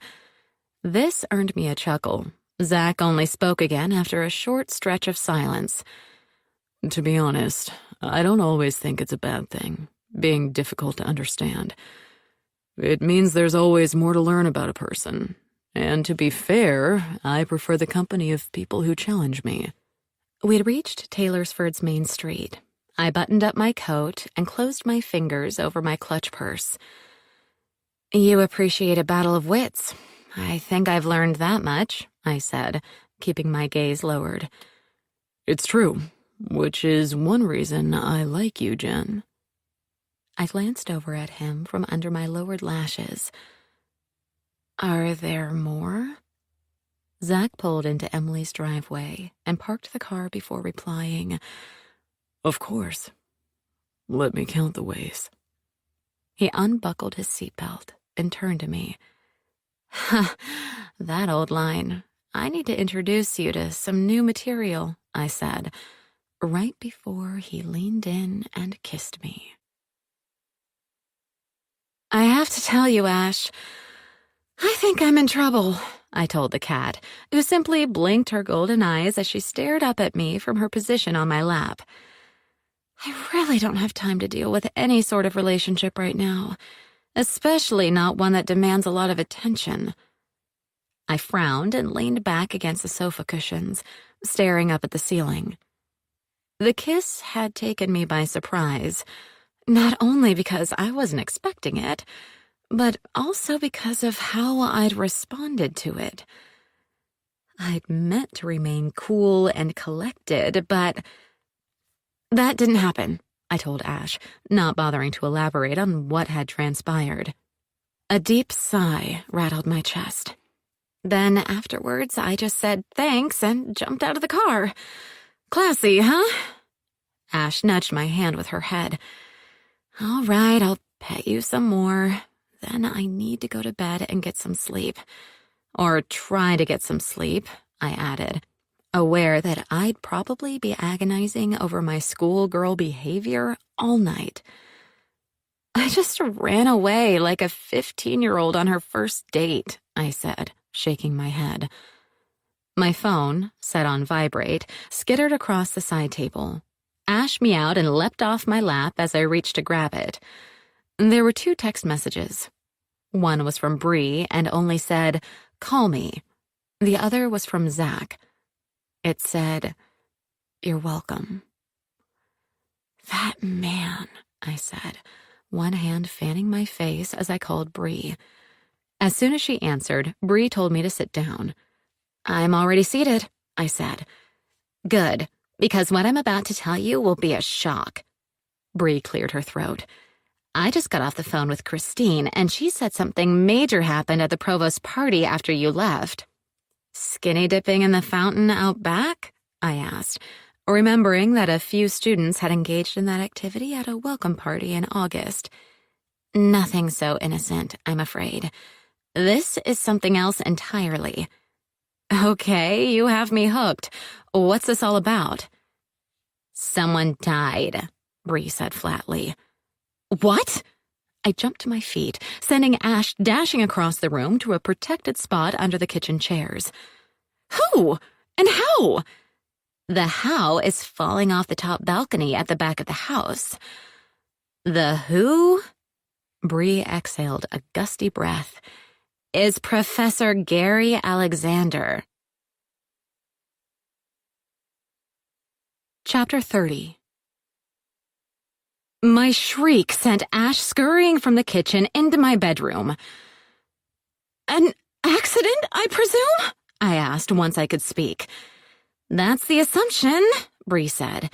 No one actually saw him fall, but everyone agrees he was drunk enough to tumble over a balustrade if he wasn't careful. That's terrible. I mean, he wasn't my favorite person, but still. I tightened my grip on the phone. They're sure it's an accident? 2 men in the same department falling to their deaths is a little suspicious, especially since both had ongoing conflicts with others at the university, like Andrea Carmen and the provost, I thought. Also, who's to say Doug hadn't confided in Gary about his marriage? Miranda was at the party last night, and Gary spoke with her in private. She threatened Doug to his face, and he told Gary about that. Maybe Gary planned to reveal that secret unless Miranda did cough up some money for his pet projects. That certainly could have provided enough motivation for her to want to give him a good shove. I suppose the authorities will investigate just in case, but everyone's saying it's an accident at this point. Apparently, no one saw anything, though, so who knows? There were so many people at the party. It'll be difficult to get a clear picture, I said, frowning. It must have happened later in the evening, though, when many of the guests had already left. That may narrow down the investigation a bit. Yeah, I heard the crowd had thinned out. I guess knowing who was still there might tell us more, like whether there was any chance that it was not an accident. If some of our top suspects in Doug's death were around when Gary died, that would raise my suspicions. I'm not sure how we can find out. I snapped my fingers. Christine was still there when the accident occurred. She was the one who called you about Professor Alexander's fall, after all. Right. So she should also know who was still at the house. I'll call her back. But tomorrow. Better be tomorrow. It's far too late now, especially since she had to work all evening. Speaking of which, I should let you go too. I'm sure you're ready to get some rest. Bree promised to text me with any additional information and wished me a good night. I sat, staring at my dark phone screen for several minutes. My brain felt like it had been put in a blender. Too much happening, I muttered. Way too much all at once. Dragging myself off the sofa, I headed into my bedroom. I got ready for bed, thankful I could do so by habit since my mind was definitely elsewhere. Crawling under the covers, I prepared myself for a long night. But surprisingly, it only took Ash leaping up onto the bed and settling in next to me, her loud purr rumbling like a steady storm, for me to fall asleep. Except for Emily taking me to pick up my car, I spent most of Saturday at my desk, distracting my mind from real-world problems by finally diving into serious planning for my next book. After everything that had happened, it was actually refreshing to immerse myself in the fictional adventures of my two amateur sleuths. The nice thing is, whatever dangers you get into, I can get you out, I told Annabelle and Olivia. Wish I could do that as easily in my own life. Sometimes my characters talked back to me, but not in this case. They obviously recognized the wisdom of my words. Checking my phone during one of my breaks, I noticed a text from Christine. She'd sent Bree and me a list of names, the party guests who'd still been at the provost's house when Gary fell to his death. I wasn't actually surprised that the names correlated with our suspect list. This simply reinforced my suspicion that Gary Alexander, like Doug Barth, could have been murdered. So, Miranda Barth, Andrea Carmen, and even Paige Irving, who I never saw, were still at the house when Gary died, I said, in a conference call with Christine and Bree. Paige was there as the date of one of the business school professors, Christine said. I recognized her from the photo on her website. Could it have been suicide? Bree asked. If Gary murdered Doug, maybe his guilt, fueled by too much alcohol, got the better of him. I doubt it. When I encountered him at the party, he was fired up, ready to take on the provost and derail her plans. He was already pretty tipsy by then, but not morose. I can't imagine any amount of alcohol would have turned him suicidal. Of course, Dr. Lang was there the whole time. Christine blew her nose. Sorry, leaf mold allergy drives me nuts this time of year. The situation does illuminate Mia, at least, I said. Not really, Bree said. You may not have heard, but she's out on bail. Of course, she wasn't invited to the party, but it wouldn't have been difficult to park among all those other cars and sneak into the house. She could have heard about the party from Francesca or some other students, and she'd likely assume Gary would be there. But why would Mia want to harm Professor Alexander? Christine asked. I know she had issues with Barth, but not the department chair. Yeah, I guess you're right. Still, it isn't impossible for her to have been at Hilda Lang's house last night. Or Francesca, if it came to that, Bree said. I don't think either girl had anything to do with Gary's death, but we have to consider all the angles. Law enforcement is so focused on Mia, they might jump down that rabbit hole. Good point, I said. We do need to anticipate such things. Christine expressed her agreement with this mindset. I'll talk to Heidi again as soon as possible. She says her info has been extremely helpful for her team's independent investigation and has encouraged me to continue to share any of our thoughts and findings with her. We agreed to meet in the writing center early on Monday morning, before any of us had to start work. Well, technically, I should be at the cafeteria at that time, but I can have one of my assistants cover for me, Christine said. Bree asked me to stay on the phone when Christine signed off. This is totally unconnected with the Mia Jackson case, she told me.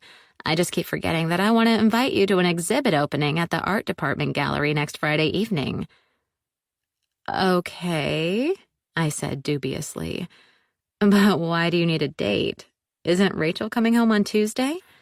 Yes, and she will be my date, but this is a special exhibit.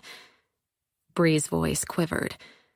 She sounded nervous, which caught my attention. Bree feeling anxious was highly unusual. I didn't tell you before because I wasn't sure how it would go, but I used my staff tuition credit to take an art course this semester. I sat up in my desk chair.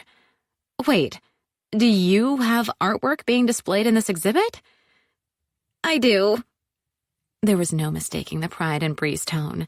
2 paintings, to be exact. Congratulations, and of course I'll attend the opening. Text me the details and I'll be there, I said before offering her a goodbye and hanging up.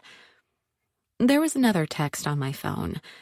Noticing who'd sent it, I took a moment to collect my thoughts before opening it up. We never had that dinner, Zach's text said. How about this evening? I glanced at my office clock. The message had been sent at 2, and it was 5. Responding now felt awkward, but I realized things would get more awkward if I ignored it. I texted back. Sorry, I was working and didn't check my phone. A slight exaggeration, although not entirely untrue. It's probably too late to make plans now, but thanks for the invite. Too late for what? I'm not making reservations at a 4-star restaurant. There are plenty of places one can go to whenever. I tapped my phone against my palm.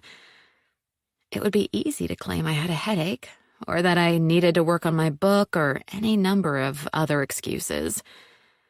But despite the twinge of anxiety tightening my shoulders, I decided to take a page from my own books and plunge bravely into the unknown. All right, as long as it's casual dress and we split the bill. What time? I'll pick you up at 6:30. There was a slight pause, then another message came through. We're not splitting the bill. I'm paying. Then I pay next time, I texted back. Next time? Making assumptions, Miss Dalton? My fingers were poised to type a retort when Zach sent a final text and signed off. Good. Keep making them. Chapter 31. When Zach showed up at my door, I was glad to see that he'd accepted my suggestion to keep things casual. His well-worn jeans, long-sleeved Henley, and windbreaker definitely presented a different look from his typical work attire. Not a bad look, I thought, tugging the bottom of my turquoise sweater down over the waist of my jeans. In fact, he's more attractive in this outfit than he was in the suit, which is a little disconcerting. You said you like ties, so I thought we'd give that a try, he said, as I slipped on my denim jacket and slung my purse strap over my shoulder. The restaurant's on this side of Harburg, so not too far. Sounds good. After locking my front door, I walked over to the car and climbed in. I would have opened the door for you, Zach said as he slid into the driver's seat. I fastened my seatbelt and clutched my purse to my chest. It's not really necessary. I mean, this isn't some formal date or anything. Zach's eyebrows shot up. Maybe we're not being overly formal, but I think it is a date. Really? That seems a bit old-fashioned. Most people don't label relationships these days, I said, as Zach drove onto the main road. You know, it's more like friends get together, hang out, or whatever. No big deal. I think we're a little old for that sort of relationship, don't you? Zach cast me a wry smile. I used to hang out in college and get together in grad school.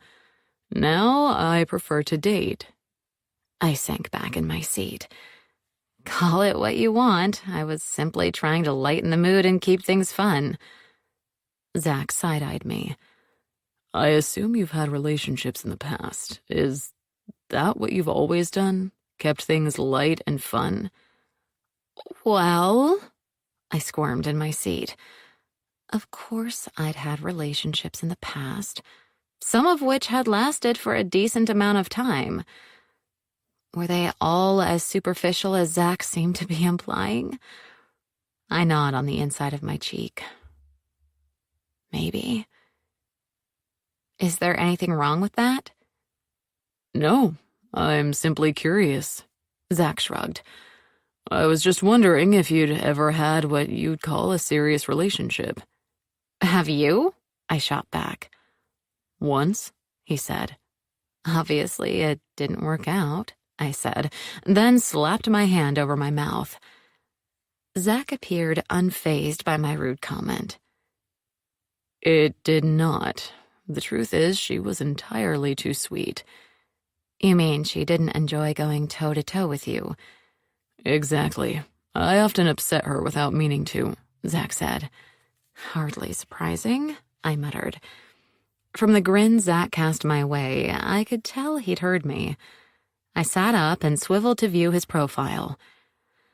So, let me get this straight. You like me partially because I'm not sweet? Well, that's right. You're nice, but not sweet. There's a difference. Zach pulled into the parking lot of an unassuming restaurant. As you can see, it's nothing fancy, but the food is good. Hold on. I want some clarification on this conversation, I said, as Zach exited the car. He circled around to open my door. We can talk inside, he said, leaning on the top of the door frame. Or would you rather get takeout and eat in the car? Of course not, I said, pushing the door and him back a few inches. I climbed out, trying to be graceful and failing spectacularly by stumbling over the curb. Zach grabbed my arm and steadied me. Let's not have another fall, he said. I shook off his hand and marched into the restaurant ahead of him. We were seated in a booth in a shadowy corner. Speaking of falls, I suppose you heard about Dr. Alexander. Hard to miss that. Zach lowered his menu and gazed speculatively at me.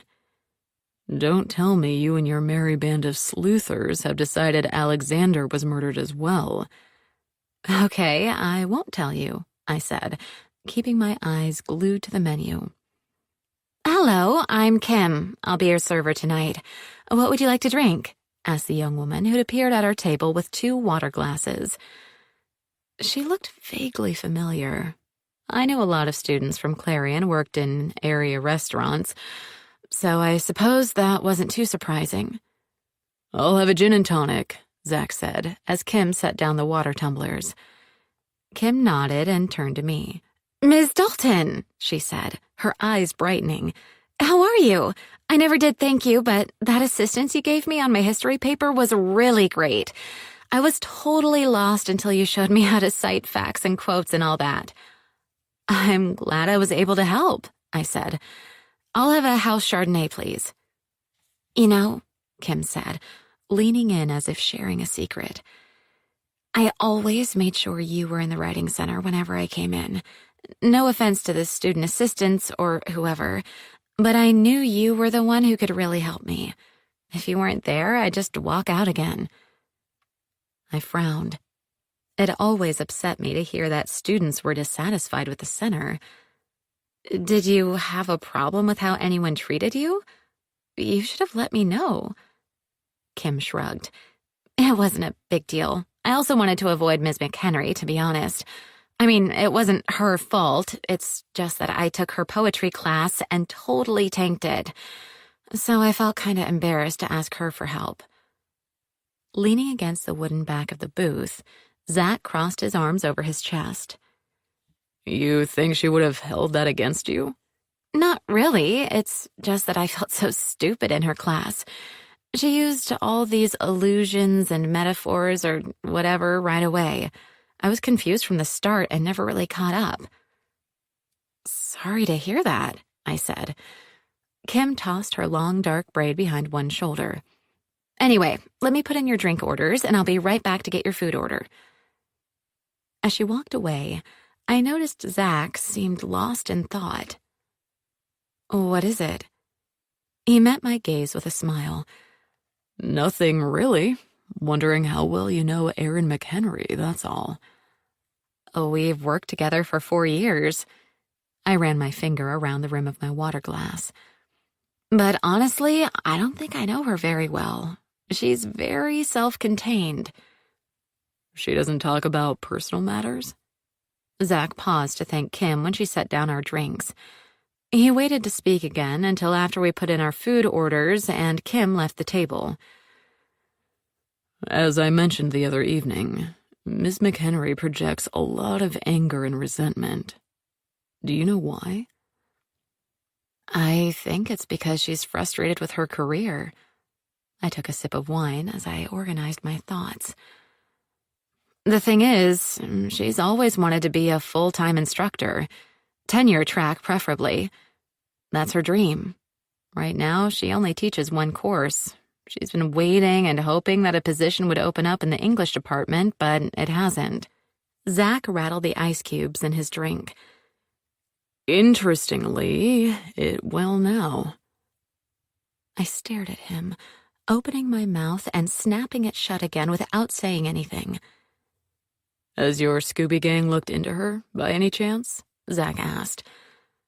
No, but come to think of it, she was still at the party when Gary fell. She was one of the names on Christine's list. I took a long swallow of wine. Zach leaned forward. Did she have a problem with Doug Barth? She didn't like him, I know that. She thought he and Gary were old fogies who didn't want her to have any say in the department, even if she was teaching a class. Might be worth looking into her then. Zach sipped his drink. I wouldn't dare diagnose someone I've only met in passing, but I will say that Ms. McHenry presents with several indicators of a problematic personality. In other words, she's a little off the rails? I asked, sitting back as Kim placed our meals on the table. Zach again waited until Kim disappeared before answering me. That's not a very scientific way of phrasing it, but it's possible. As we dug into our food, Zach suggested that we change topics. This pad thai is delicious, I said, afraid he was steering the conversation back to more personal matters. So is my red curry. Zach laid down his fork and studied me for a moment. I was actually thinking of continuing our conversation from the car. As in, why you think I'm nice but not sweet? As in, why would that bother you? I speared a piece of pickled cabbage with my fork and lifted it over my plate. The opposite of sweet is sour. Are you saying I'm sour? Zach laughed. I should have known a writer would get caught up in the words. No, I'm not implying that you are mean, sour, or anything like that. I'm saying you're someone who will stand up for herself and give as good as she gets. And I like that, okay? A tough girl, I said, stabbing a noodle with my fork. Not at all. An independent woman. Someone who knows her own mind. A self-assured individual who won't let me get away with any nonsense. Zach grinned and waved a forkful of shrimp at me. You won't, will you? Absolutely not, I said, digging back into my food. And in return, I will also call you on your crap. I looked up to meet his wicked grin. Really? Is that part of your oh-so-romantic offer?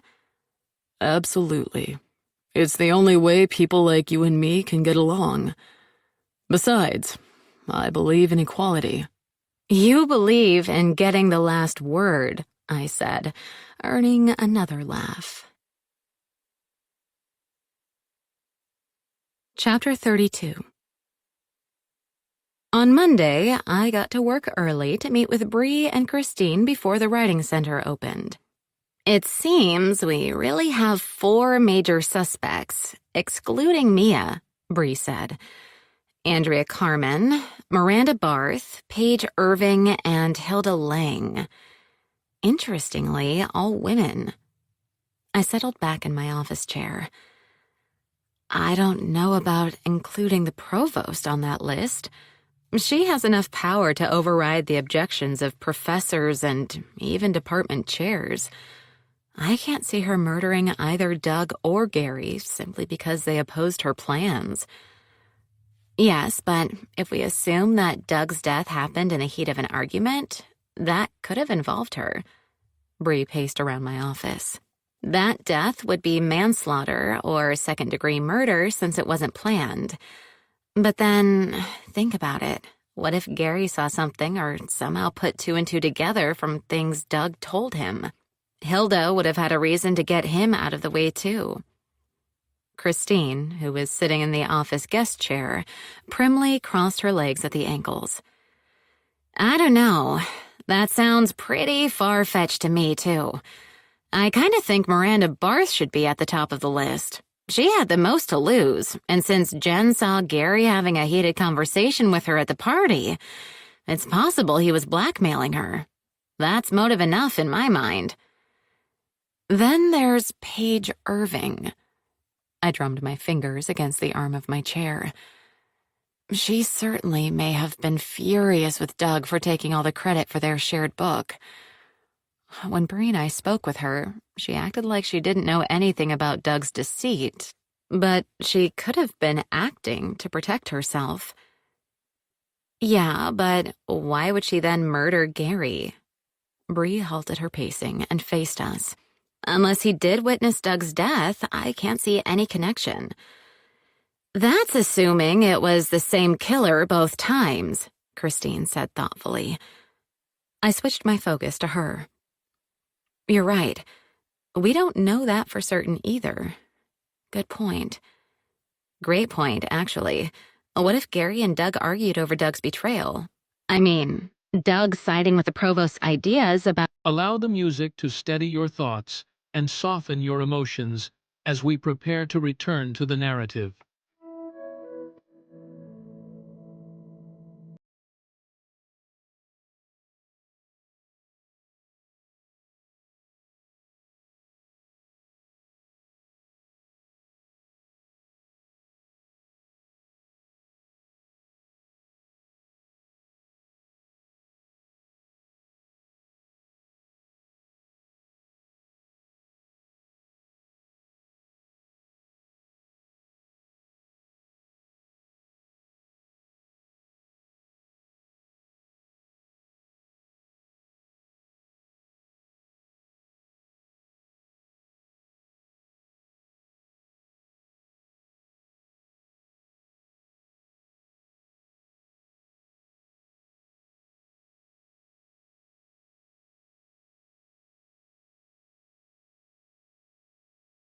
restructuring the department. Bree clapped her hands. If Gary shoved Doug off the library mezzanine in the heat of the moment, who's to say someone didn't see him? Maybe even Paige. Suppose she wasn't acting when we spoke with her and she didn't know anything about Doug stealing all the credit for their book. She could have wanted revenge on Gary for killing her lover and co-author. I hadn't thought of a scenario like that, but it's as likely as anything else, I guess. I rolled my chair up to my desk and grabbed my pen and notepad. I'll write down these new theories so you can share them with Heidi Farmer, Christine. Okay, but I'll be busy with work all day, she replied, rising to her feet. I probably can't send anything until this evening. That's fine, as long as she gets it. You said her team was already investigating these people anyway, I said. Is there anything we're missing? Bree ran her fingers through her blue-tipped hair. I know we have to leave Mia, or even Francesca Silva, on the suspect list, but is there anyone else who had a beef with both Doug and Gary? Zach's comments about Aaron flitted through my mind. There could be, of course. They both made enemies of people with opposing views, like Andrea Carmen. Perhaps I can dig a little deeper into that possibility. I haven't accused Andrea of anything at this point, so she'd probably be willing to talk to me about anyone else who supported her opinions. I almost brought up Erin's name, but decided I needed to speak with her first. I didn't want to implicate her simply based on her attitude toward the two victims. Sounds like a plan. Bree glanced at her watch. But I'd better run. I have an early shift on the reference desk today. I need to get going too, Christine said. Biscuits don't make themselves. More's the pity. She crossed to my desk and took the notes I'd jotted down from my outstretched hand. Thanks. I'll share these with Heidi as soon as I can.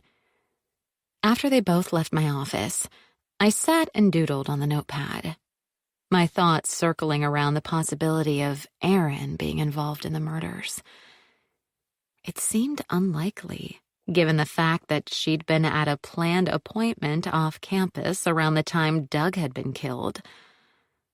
Of course, I supposed that could have been a ruse. She had been at the provost's party when Gary fell. But would someone who appeared so meek and unassuming have the inclination to murder anyone? I tapped the pen against my desktop. Zach said he'd picked up signs of repressed anger from his encounters with Aaron, which was something I had to consider. But it was strange. In all the time I'd worked with her, I'd never seen her lose her temper. Thinking about Zach brought up memories of the end of our dinner date on Saturday night. Zach had walked me to my door, hovering as if hoping I'd invite him in. I hadn't, of course. It was too soon for that. But not too soon for another round of kissing that had turned more passionate than I'd anticipated. Recalling this, heat rose up the back of my neck. I had to do some careful analysis before seeing Zach again. The one thing I knew for certain was that while a relationship with him might sometimes be fun, it would never be the light and breezy kind I'd always preferred. By the time Erin arrived for her shift, I'd already dealt with several students who were more interested in talking about Gary Alexander's unfortunate death than any form of writing. You're going to have to manage the fallout too, I'm afraid, I told her. Be prepared to hear about Alexander's accident ad nauseum. Erin shrugged. I don't mind. It's simply normal curiosity. Following that topic, and not to bring up bad memories, but were you still at the party Friday night when the accident occurred? I'd left by then, thank goodness. Erin turned away, leaning over to reset one of the computers. Unfortunately, I was. I didn't see anything, though. That's a blessing. I studied her for a moment, noting the tension lifting her narrow shoulders closer to her ears. I guess you still had to deal with questioning from the police. Yes, but I didn't mind. They were just doing their job. Thinking of Zach's comments about looking more closely into Erin, I decided to try a new tactic. Oh, one more thing. I know you had an appointment the day Doug Barth died. Was that with your dentist? Yes, Erin said, shooting me a puzzled expression. I thought so. Anyway, the reason I asked was because I'm thinking of changing to a new dental practice. Mine's gotten so busy, it's hard to even schedule annual exams. Do you mind sharing who you see? No problem. Erin hurried into her office and immediately returned, holding out a business card. It's this practice. They're good and take most insurance. I thanked her and pocketed the card. Well, I have some work to do in my office, if you're okay out here. Erin raised one hand to wave me off. Sure thing. I returned to my office, closing the door for more privacy. Pulling the business card from my pocket, I examined it for a moment, then placed a call. The receptionist greeted me cheerfully but sounded befuddled when I mentioned that Erin McHenry had recommended their practice. Really? We've been trying to get in touch with her, but can't seem to get any response. If you know her, could you ask her to contact us? We need to schedule an appointment. It's been over a year since she's come in for a checkup. I stared at the phone, speechless. Hello? Hello, are you still there? The receptionist asked. Hanging up without replying, I gazed through the open blinds that covered the windows separating my office from the main portion of the writing center. I could see Erin moving around, assisting a small group of students. There was no appointment, I thought. Or, at least, not the one you used as an excuse to leave work early. So where were you, Erin? Chapter 33. Later in the day, I caught up with Erin again when we were both grabbing a snack in the break room. I'll keep a lookout, I told her, remaining on my feet while she sat at the table. You've been doing most of the work with the students today, so I'll assist the next batch to give you a breather. Thanks. Erin looked up from her diet soda and bag of chips. Actually, I'm glad we have a minute to talk, Jen. I've been wanting to give you a heads up about my future plans. Her eyes shone brighter than I'd seen them for some time. You're thinking about leaving the writing center, I assume? Yes. Erin fiddled with the pop top on her drink can. I know it may sound heartless, and I don't mean it that way, but I have to be practical. There will be some open positions I can apply for in the English department soon. I tossed my own soda can in the recycling bin. I suppose, but I also heard the provost say something about restructuring that department, so we can't be sure what it will end up looking like. Oh, I know. I've already had a conversation with the provost about her ideas, and her plans actually might make it easier for me to get a full-time teaching position. Bent back and forth by Erin's restless fingers, the pop-top broke off and sailed across the table. I leaned down to pick up the circle of metal from the floor. And because she's hoping to add a greater variety of literature and writing courses? I straightened and met Erin's cheerful gaze. That's right. I could keep teaching my poetry class, but there will also be other courses suited to my background. I studied graphic arts too, you know, and have done some research on graphic novels and serial web novels. Erin balled up the empty chips bag in her fist. I could easily teach those classes. I don't think anyone else currently in the department could. Well, there's Andrea Carmen, I said, discarding the pop-top in the trash. Sure, but she's likely to be tapped to be department chair. She could only teach a limited number of courses if that happened. Erin smiled. I wouldn't mind that. I think Andrea and I would get along quite well.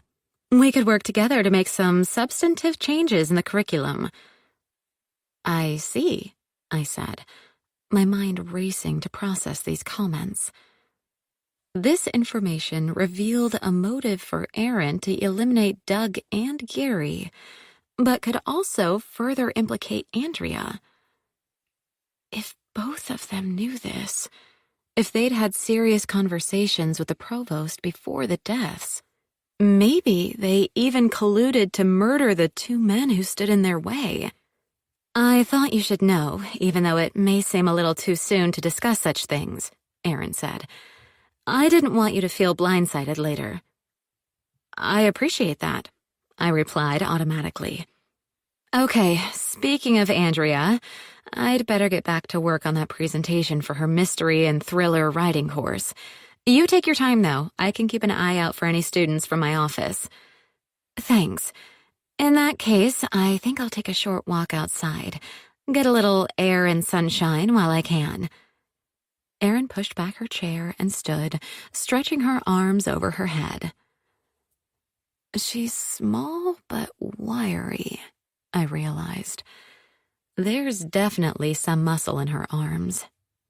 Enough to shove someone off a balcony? Maybe.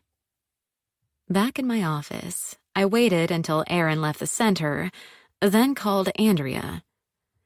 "Hey there, I hear you may get some good news soon," I told her after our hellos. "What do you mean?" Andrea's voice expressed confusion. "Aaron McHenry just told me about the provost's plan to restructure the English department, making you chair," I said.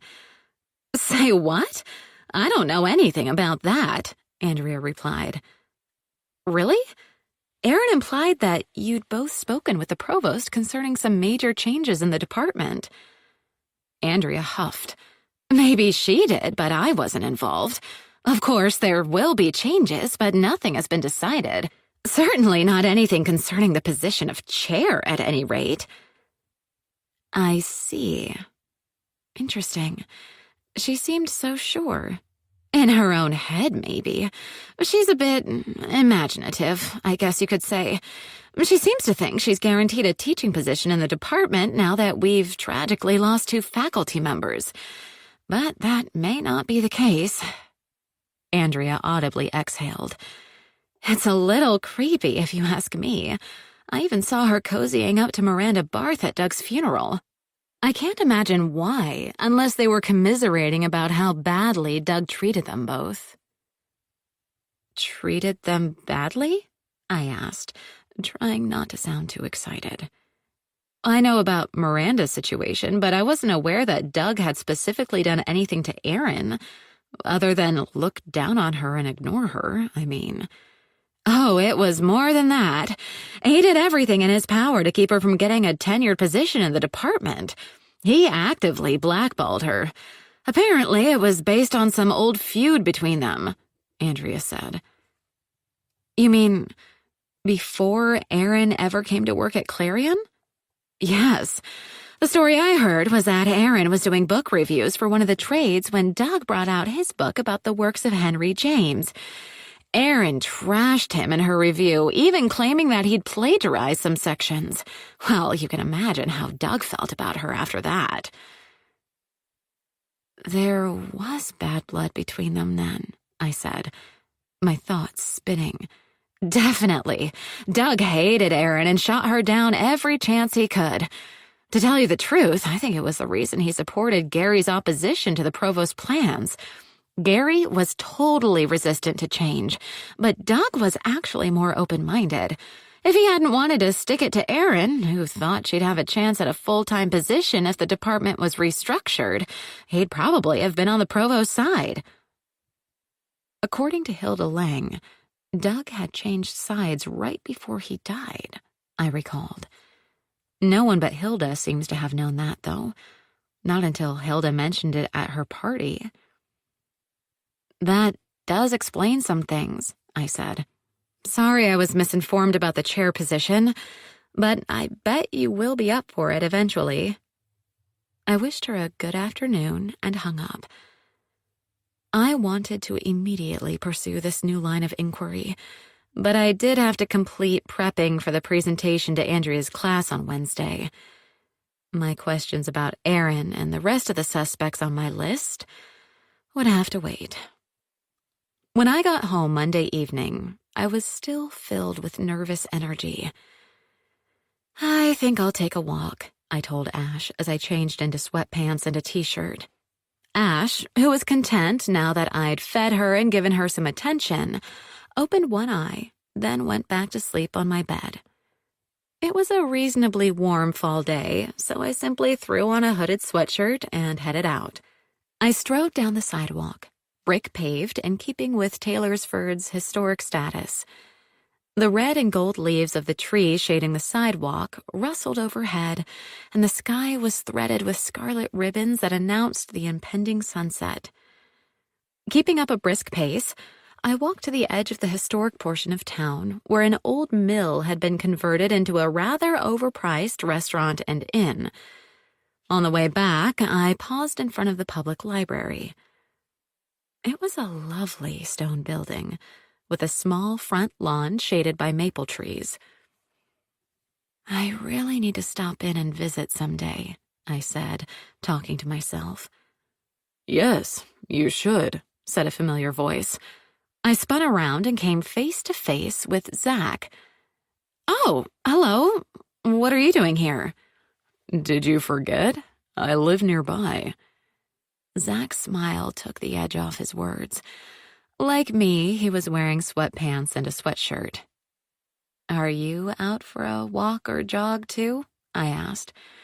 "Just finished. I'm heading back home now." His eyes were shadowed behind the dark transition lenses of his glasses. "Would you like to tag along? I can offer you a glass of wine and show off the house." Well, I couldn't think of a good reason to refuse. And besides, I was curious about his home. All right. Zach led the way down the lane that ran between the library and some residential buildings. "There's the archives I mentioned," he said, pointing out a small stone building sitting at the edge of the library's gravel parking lot.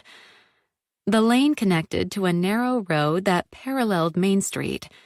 We turned right and walked a block, stopping in front of a one-story home with a small front yard dotted with flower beds and enclosed by a white picket fence. Like Emily's, the house was a bungalow, although it was clad in stucco instead of brick. An arched enclosure over the front door and the rustic-style brown shingles gave it a storybook air. "Charming," I said, as Zach opened the gate and escorted me into the front yard.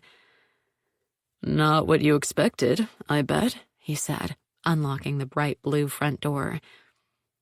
I glanced at the window boxes filled with vibrant orange and yellow chrysanthemums. "Not exactly, no. It's a little more whimsical than I would have predicted." Zach held open the door for me to enter. Inside, the aura of a storybook cottage continued, although one without any homey clutter. The foyer table held a single glazed porcelain bowl, while the only other decorations were a braided rug and an abstract painting. "It reminded me of houses and books I read as a child," Zach said, closing the door behind us. "Which, I suppose, does show my more whimsical side." He gestured toward the living room, which lay beyond an arched opening off the foyer. "Please, have a seat. I'll go grab a couple of glasses of wine." He strode off toward another arched opening that revealed a small portion of the kitchen. I wandered into the living room and chose a sofa set at right angles to the stucco fireplace. Sinking into the soft, pale green cushions, I allowed my gaze to sweep over the combination living and dining rooms. There wasn't a lot of furniture, and most of it was either constructed of plain wood or upholstered in muted earth tones. A large bookcase filled the wall across from the fireplace, extending from the living room into the open dining room. A couple of vibrant paintings hung on the walls, but there were very few other decorative items, lending the space a rather Spartan look. No nonsense, like its owner, I thought, my lips twitching into a smile. "So, you approve?" Zach returned and handed me a glass of white wine. "It's very nice. How many rooms?" Zach settled into a chair that faced the sofa. 3 bedrooms and 2 baths. Obviously noticing my surprise, he nodded. "It's bigger than it looks from the front. The house extends pretty far back into the lot. Fortunately, there are only trees, not houses behind the backyard." "So rather private," I said, taking a sip of my wine. "That's the idea." Zach stretched his long legs out across the hardwood floor in front of his chair. "I deal with people and their problems all day, so—" "You just want to be alone when you're at home?" I said with a nod. "Well—" Zach cast me a seductive look from under his thick lashes. "Not all the time." Chapter 34. I took a long swallow of my wine before I replied. I should tell you about some new info I've discovered that may have a bearing on the deaths of Doug Barth and Gary Alexander. Must you? Zach rose to his feet and crossed to the sofa. Sitting next to me, he clinked his glass against mine. All right, go ahead. I know you won't be satisfied until you spill all your new clues. I stared straight ahead, acutely aware of his proximity, and launched into a description of what Christine and Bree and I had discussed earlier in the day, along with the revelations about Aaron. The thing is, she could have been in the library that day, I said. She certainly didn't go to the appointment she used as an excuse to leave work early. Agreed. But so could Andrea Carmen, or Paige Irving, or Miranda Barth, or even Gary Alexander. Not to mention, we know Mia Jackson was there. Zach leaned over me to set his empty wine glass on a side table. You haven't really uncovered hard evidence against any of them, except perhaps Mia, unfortunately, since she was seen in the area by Andrea. I know, I said, setting my empty glass next to Zach's. But according to Mia's lawyer, what we've discovered has been helpful in building her defense, so I call that a win. Looking at it that way, you're right. Zach leaned forward, gripping his knees with his hands. But there's still that threat you received via text. Have the authorities told you anything about who might have sent it? No. They claim it was probably a burner, discarded or even smashed after it was used. I leaned forward and turned my head to meet his concerned gaze. Nothing else has happened, so I'm not terribly worried. Nothing's happened yet, unless you count Gary Alexander plunging to his death at a party we both attended. Zach placed one hand on my knee. You should still be cautious, Jen. Don't go out at night by yourself, at least until we identify the real culprit or culprits. Speaking of that, I said, thinking of my conversation with Bree, I wonder if you're free Friday evening. I can be. What's happening on Friday? It's the opening of a campus art exhibit. Normally, I wouldn't bother. I'd just go check it out during the day. But Bree asked me to come on opening night because she took an art course and has 2 paintings in the exhibition. Okay. Just let me know what time to pick you up. I'll text you. I sat back. I could drive this time, you know. Zach gave a fake shudder. Not after the last experience I had in your vehicle. No, I'll drive. Very funny. I gazed around the living and dining room again. You have a good sense of what works in a house like this. Zach sat back as well. Thanks. It wasn't that hard. I lived in a similar style home as a child and teen. Did you grow up around here? I asked. No, a couple of hours south in Charlottesville. My parents still live there. Really? Do they work for the University of Virginia?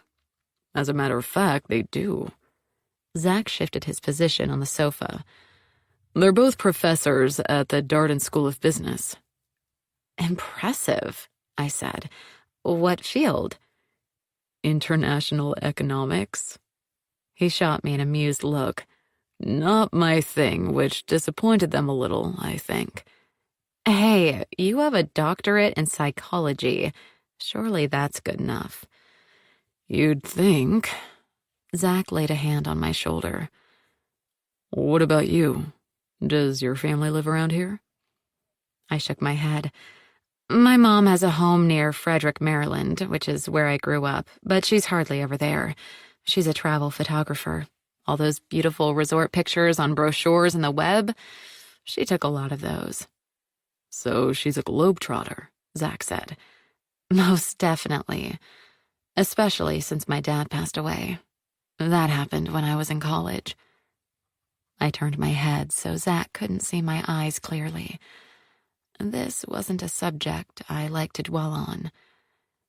Then there's my older sister, April, who's an art restorer. She's in Italy right now, working in a church in Verona. My younger brother, Josh, is a naval officer. He's out to sea on one of those enormous aircraft carriers for months at a time.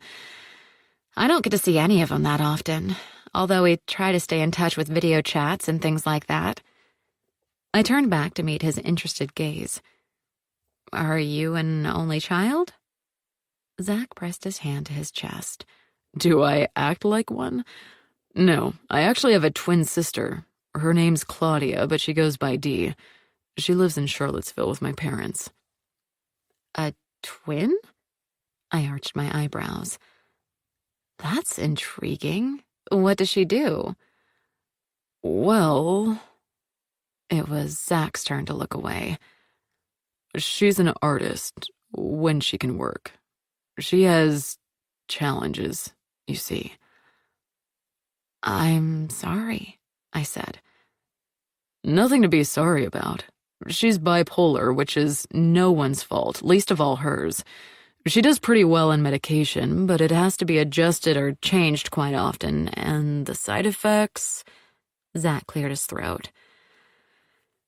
Now, how about that house tour I promised you? He stood up and took hold of my hands to pull me to my feet. I'm rather proud of the kitchen and my study. What about your bedroom? I asked, without thinking. Zach shot me a sly glance. What about it? Aren't you proud of that, too? I walked a few steps ahead of him, entering the kitchen before he did. Oh, this is nice, I added as I gazed around the space. The kitchen had obviously been renovated, but still felt appropriate to the house. Shaker cabinets and a light wood were paired with black hardware and simple white quartz countertops. The backsplash was a mosaic of glass tiles and various shades of green. A small cafe table and 2 chairs filled the corner of the room that included large windows opening onto the side and backyard. The bedrooms and baths are this way, Zach said, striding off down a hallway on the opposite end of the kitchen. I followed him, glancing briefly into the guest bathroom and one guest bedroom before Zach opened the door on a room he called the study. Obviously intended to be a bedroom, it had been converted into a comfortable office, with bookshelves covering 3 walls and a sleek wood and metal desk that looked out a large window onto the backyard. Very nice, I said. I could see reading or writing in here. It works well, Zach said. Now for the final room, which is across the hall. Of course, that's the main bedroom, I thought, as Zach swung open the door. It was even more sparsely furnished than the rest of the house. There was a bed and nightstands, and that was all. I noticed 2 doors leading off the room. Closet and bathroom, I guess? Exactly. I did a more extensive renovation so they'd connect directly to this room. I think the closet was originally a small nursery. I guess you needed to keep things simple with that big bed, I said. Zach, who was standing behind me, tapped my shoulder. Tall people need big beds. Right. As I turned to leave, I realized that Zach had stepped to the side so that I walked right into him. Sorry. No need to apologize. He slipped his arms around me.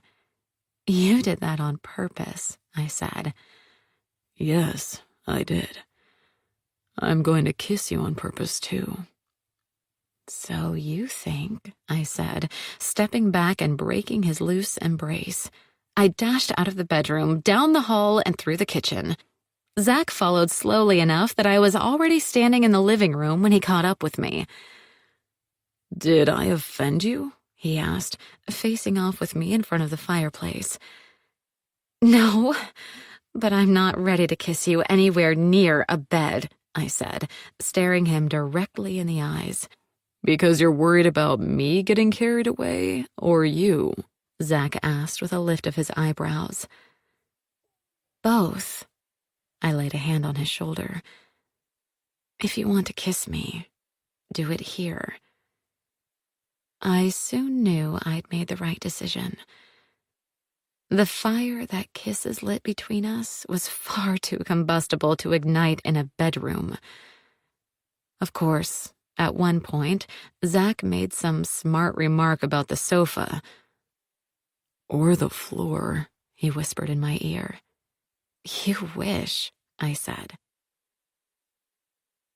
By the time I left Zach's house, it was dark enough that he insisted on escorting me home. Only to the door, no farther, I said. All right, message received, he replied with a chuckle.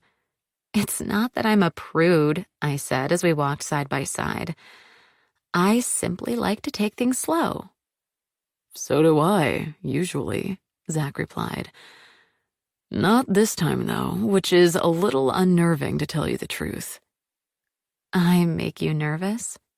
A smile twitched my lips. Zach threw his arm around my waist. You do. You definitely do. Wow, and here I thought you were totally self-assured. I typically am, which should tell you something.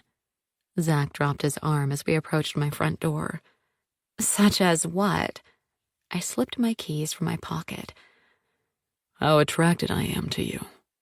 Zach placed his hands on my shoulders and leaned in to press a gentle kiss on my lips. How much I like you. I've sort of figured that out, I said, fixing him with a stern gaze. Unless you're playing me, of course. I'm not. Scout's honor. Zach raised his right hand, palm out. You were never a scout, I said, unable to resist smiling. You got me, he replied. He waited until I unlocked my door and added, and like it or not, Jen, you absolutely do.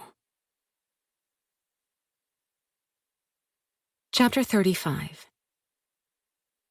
Tuesday, thankfully, passed without incident. I kept a close eye on Erin, looking for any opportunity to pose questions that might reveal her role, if any, in the murders. Unfortunately, even when I relayed the dental office's request that she contact them, she didn't give anything away, maintaining her pretense that she'd been off campus. Oh, that, she said with a flick of her wrist. The truth is, I double-booked appointments by mistake. I ended up keeping an appointment to deal with my sciatica. I completely forgot I was supposed to go to the dentist. Thanks for letting me know. I'll contact them soon. Although I wasn't sure I believed her, there was nothing I could say to dispute this. I had to look for something else if I wanted to present Erin as a suspect to the police. I did share Erin's suspicious appointment mix-up with Christine and Bree, and Christine passed that info, along with Andrea's comments about Erin and Doug's feud, to Heidi Farmer. According to Christine, Mia's law team was continuing to investigate anything that might link another perpetrator to Doug Barth's death. They were more than happy to add Erin to their possible suspects list. Late Wednesday afternoon, I was discussing a short story written by one of my mentees when the door of my office swung open and banged against the metal molding. "Excuse me?" I said, looking up to meet the furious gaze of Miranda Barth. "We need to talk," she said. "As you can see, I'm working with a student," I replied. Miranda's nostrils flared. "I don't care if you are working with the next Pulitzer Prize winner. Tell them to come back later." "It's okay. We have another meeting scheduled on Friday," a mentee said, jumping up and scurrying out of the office. He carefully pulled the door closed behind him. Miranda stalked over to the guest chair and sat down. "You need to stop," she said. "Stop what?" I pressed my palms against the top of my desk to still my trembling fingers. "Spreading rumors about me." Miranda toyed with the strand of pearls draped over the collar of her sleek navy dress. "Not only have I had to return to the police station to answer additional questions, but I've also been interrogated by some junior lawyer on Mia Jackson's defense team. They're simply trying to do the best for their client. By implicating me, I suppose." Miranda lifted her pointed chin and swept an imperious gaze over me. I know you and some of your friends have been digging for dirt on me, as well as a few others, then sharing that with Heidi Farmer and her team. I'm telling you now, you need to cease and desist or I will sic the law on you. Who told you we were doing that? I asked, convinced it wouldn't have been Heidi or her team. Miranda smoothed her dress over her knees. A reputable source? Someone who's observed what you've been up to. It couldn't be Bree or Christine, I thought. And surely Zach wouldn't say anything either. I puzzled over this while Miranda continued to berate me. You don't have a scrap of evidence to link me to any crime, she said. Yet you suggest that Farmer's team treat me as a suspect, and my own husband's murder, no less. I studied her indignant expression. Was she truly angry because she was innocent, or because she might get caught? To be fair, you admitted to me and Dr. Flynn that you weren't too broken up about Doug's death. That has nothing to do with it. No, I didn't love the man anymore and wanted out of the marriage, but I was going about that legally. At this point, everyone knows I've filed for a divorce. I rolled my chair away from the desk and swiveled to face her directly. Really? Someone told me that Doug was the one who initiated divorce proceedings. Miranda released a trill of laughter. Doug? Want the split? Of course he didn't. He knew which side his bread was buttered on. But the rumor is that you didn't have a prenup, so he'd get half of your joint assets. Not exactly. Miranda examined her perfectly manicured fingernails. The bulk of my wealth was inherited. It was put in trusts long before I married Doug. He had no claim to any of that money. Which is why you didn't bother with a prenup, I said thoughtfully. Exactly. Although I was also madly in love with Doug back then. Fool that I was. For the first time since she entered the office, sorrow flitted over Miranda's face. I leaned forward, my hands on my knees. I'm sorry for any inconvenience you've been caused, Ms. Barth. But my friends and I... Well, our true goal was simply to encourage the authorities to consider suspects other than Mia Jackson. They zeroed in on her right away, and we were afraid they wouldn't consider any other angle. We aren't trying to prove that you're guilty. We just don't want Mia to be treated unfairly. Miranda sniffed. To be honest, I don't believe the girl did it either. My bet is on either Andrea Carmen or that Page creature. Why them? I asked, sitting back in my chair.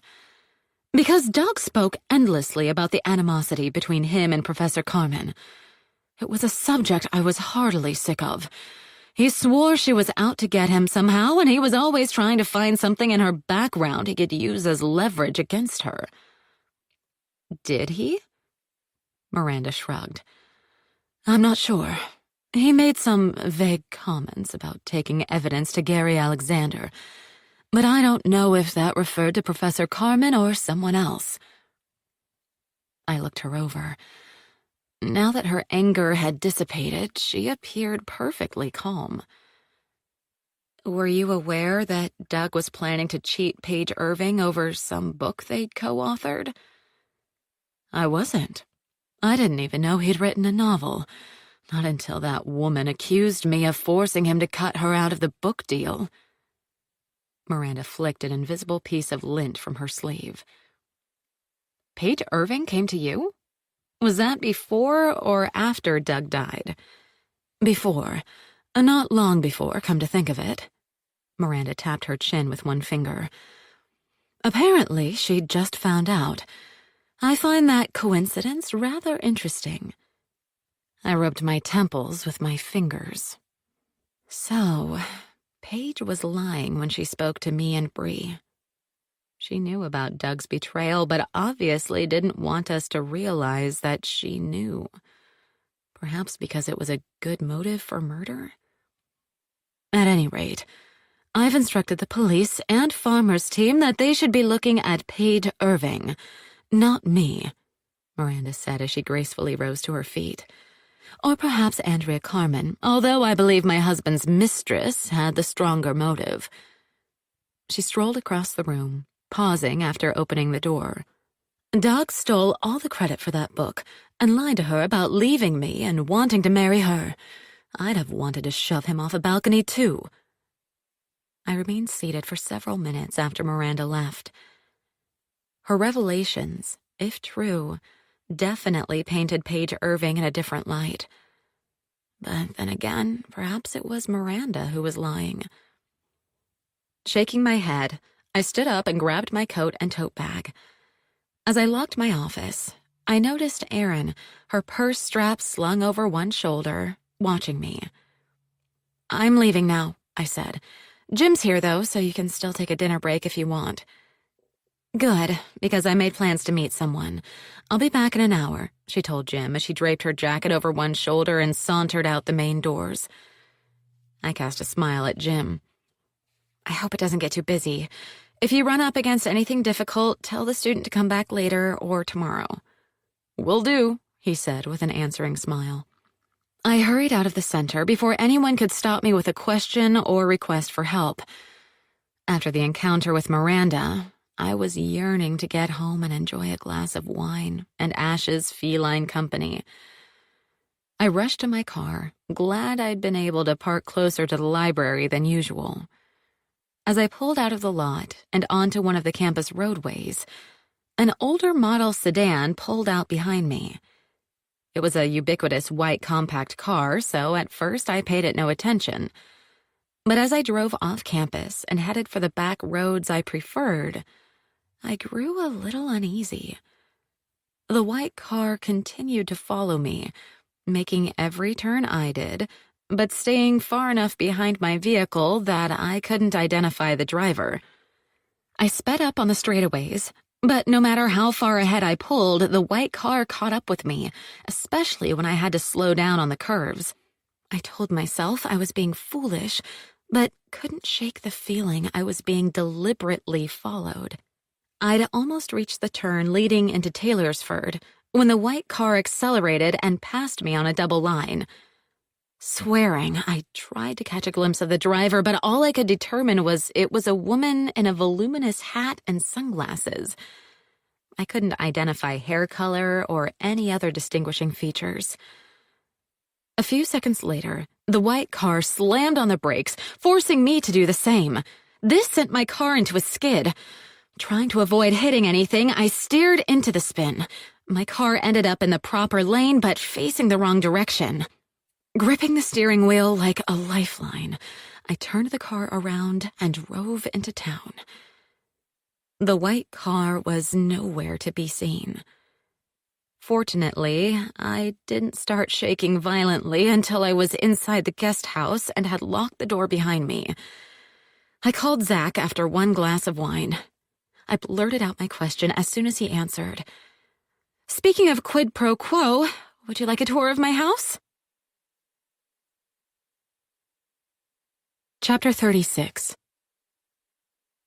Zach showed up in a matter of minutes. "What happened?" he asked as soon as I let him in.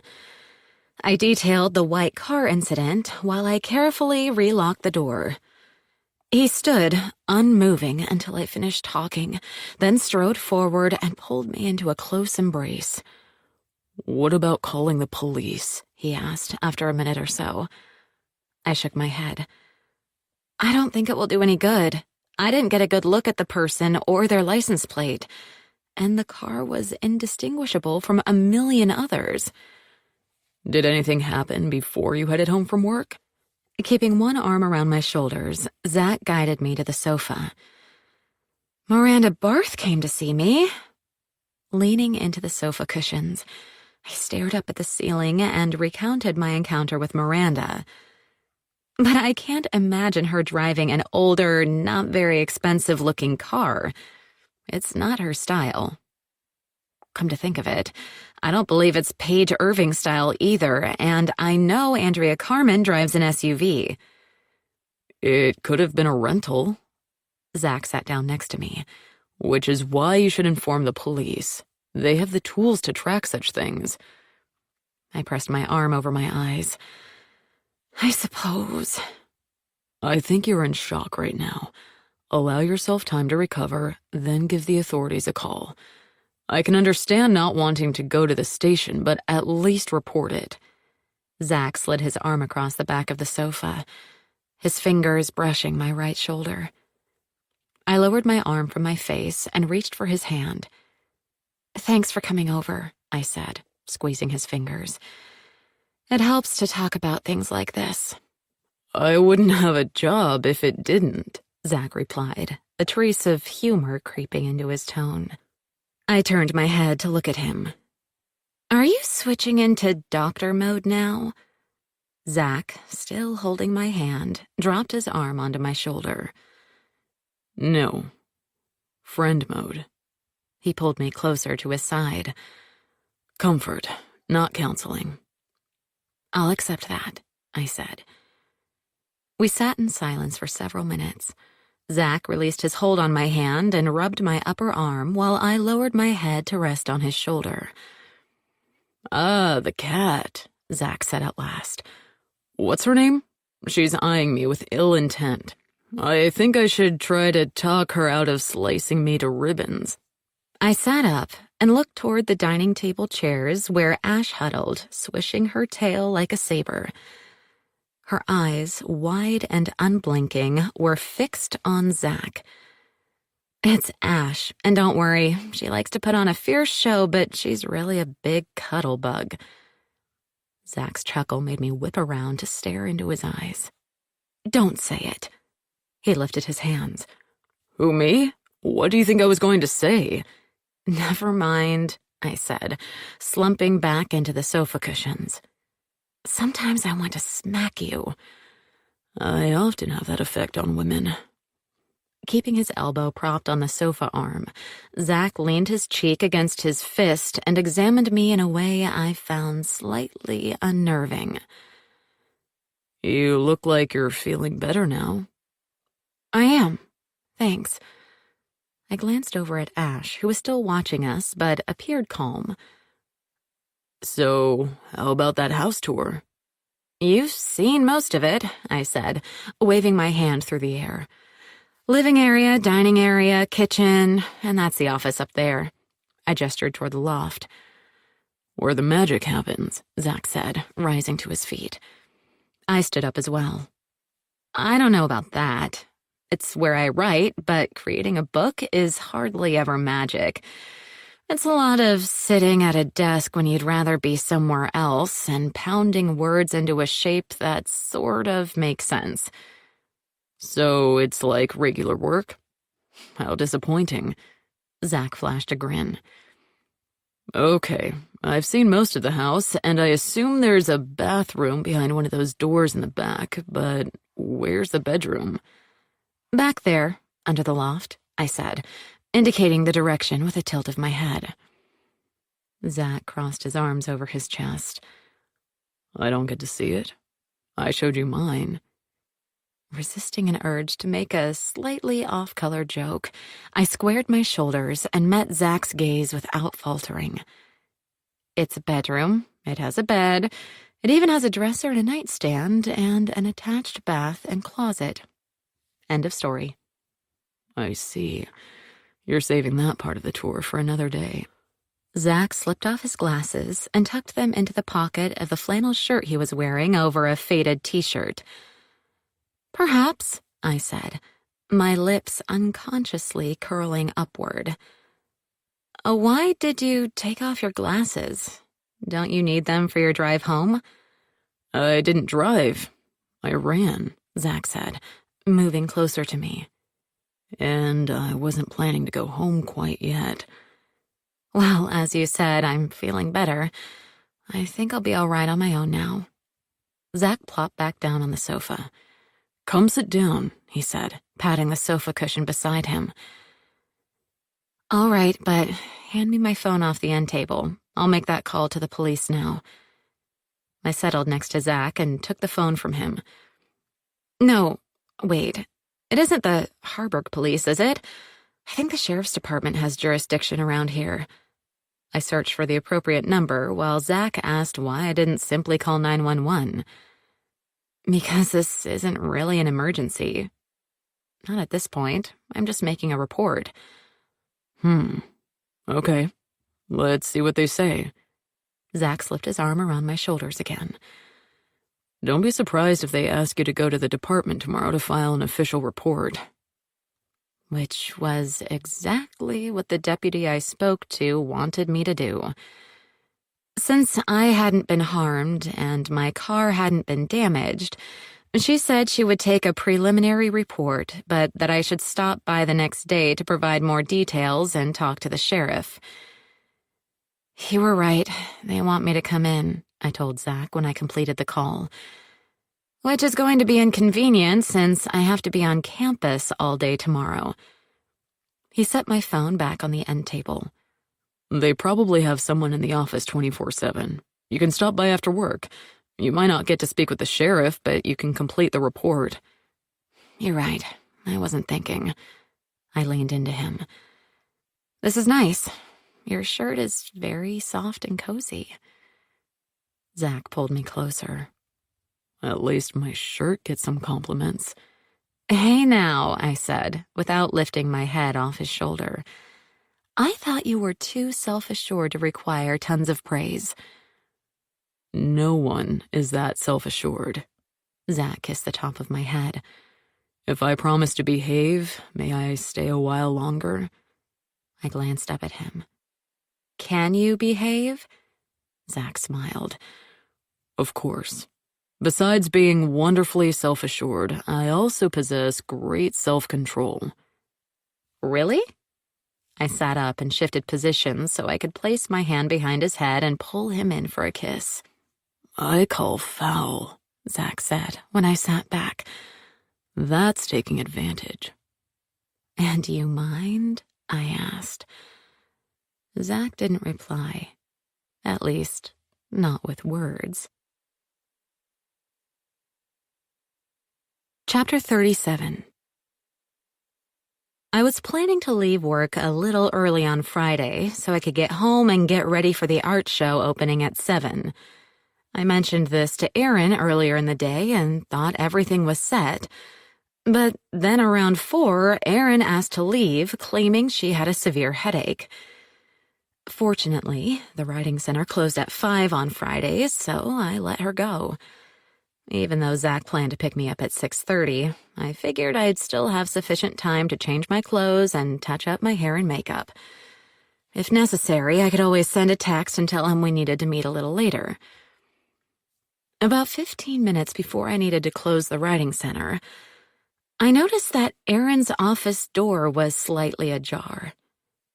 She must have rushed out without checking it, I thought, standing with my hand on the doorknob.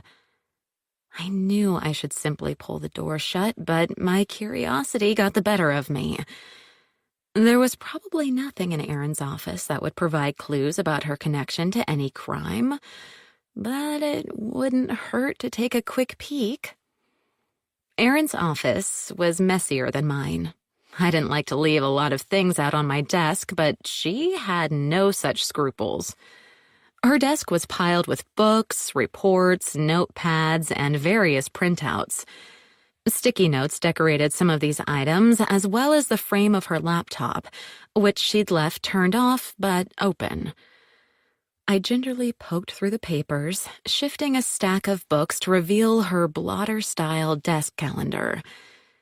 It was covered with notes, but when my gaze flew to the day Doug Barth died, the calendar square was blank. No appointments marked on here. I looked over the rest of the month, noticing other meetings and appointments jotted down on other dates. Not all were professional, which confirmed that Erin used this calendar to keep track of her personal appointments along with work presentations and meetings. I slid the books and a few loose papers back, covering the suspicious date. Stepping away from the desk, I considered the implications of this discovery. Erin had requested time off for her supposed appointment at least a week before Doug's death. I clutched my upper arms and hugged myself as the full import of this fact hit me. If Erin did have anything to do with Doug Barth falling off the mezzanine, it wouldn't have been a spur-of-the-moment decision. She would have arranged to meet him in the library that day ahead of time. Maybe she hadn't planned to kill him, but she definitely could have argued with him, which meant Erin was certainly another person who might have shoved Doug in the heat of anger. And another prime suspect to add to the list. My inclination was to immediately call Bree and Christine, but I decided to hold off. Since Christine had texted Bree and me earlier and mentioned working the event, I'd see both of them at the art show opening. It would be better, I decided, to speak to them in person about this new development. Glancing at the clock on Erin's office wall, I realized it was almost time to lock down the center. I crossed to the door of her office and switched off the lights. Stepping out into the main room of the center, I caught a glimpse of movement out of the corner of my eye, right before the main door slammed. I mentally kicked myself. There'd been someone in the writing center while I was in Erin's office. This was a serious error on my part. If a student had arrived looking for help, they'd have felt ignored, something I'd promised never to do. The truth was, I'd been so mesmerized by what I discovered on Erin's calendar that several people could have come and gone without my notice. I closed and locked Erin's office door, then checked all the open areas of the center before retrieving my tote bag and coat from my own office. After a final check of the desk computers, I turned off the lights and slipped out of the center, locking the doors behind me. Walking to the elevator, I searched both hallways, hoping to see the student or other individual who'd been in the writing center while I was preoccupied. I saw no one, but noticed the elevator was coming down from the first floor. Whoever had entered the center could have easily exited the library by the front or back doors on the main level. Still feeling uneasy, I decided to use the main road to drive home to Taylorsford, not just because it was a variation of my usual route, but also because there were many more vehicles and thus more witnesses on that road. At home, I greeted Emily, who was pruning the shrubs that lined the back of her house. "Are you going to the art show opening at Clarion tonight?" I asked. She looked up from under the brim of her straw garden hat. "I hadn't planned on it. I think I'd rather wait and check out the exhibit during the week when it isn't so crowded." That's what I'd normally do too, but my friend Brianna Rowley wanted me to come tonight. She has a couple of paintings in the show. "I'm sure that's a thrill for her." Emily straightened and looked me over. "Are you going by yourself?" "No." I bounced my keys against my palm. "Dr. Flynn is going to be my escort this evening." "That's not surprising," Emily said, her dark eyes sparkling. "I've noticed that he's been around quite a bit lately, which is perfectly fine, of course." I was 32 and no innocent miss, so why was I blushing? "We're friends," I said. "Nice to have friends like that." Emily sent me a knowing look. "Have fun, dear, and give your painter friend my congratulations." She turned back to her pruning. Heading inside the guest house, I completed my petting and treat ritual with Ash, then looked through my closet to decide what to wear. I finally settled on jeans and a black jacket over a colorful, cubist-inspired print sweater. "Nice," Zach said when he arrived to pick me up. "We match." It was true. Zach was also wearing indigo jeans with a brightly patterned knit sweater. Fortunately, his jacket, while also dark, was charcoal rather than black. But the fact that we looked like we'd coordinated outfits made me want to go and change. I resisted this urge, knowing it would probably elicit some psychological analysis I didn't want to hear.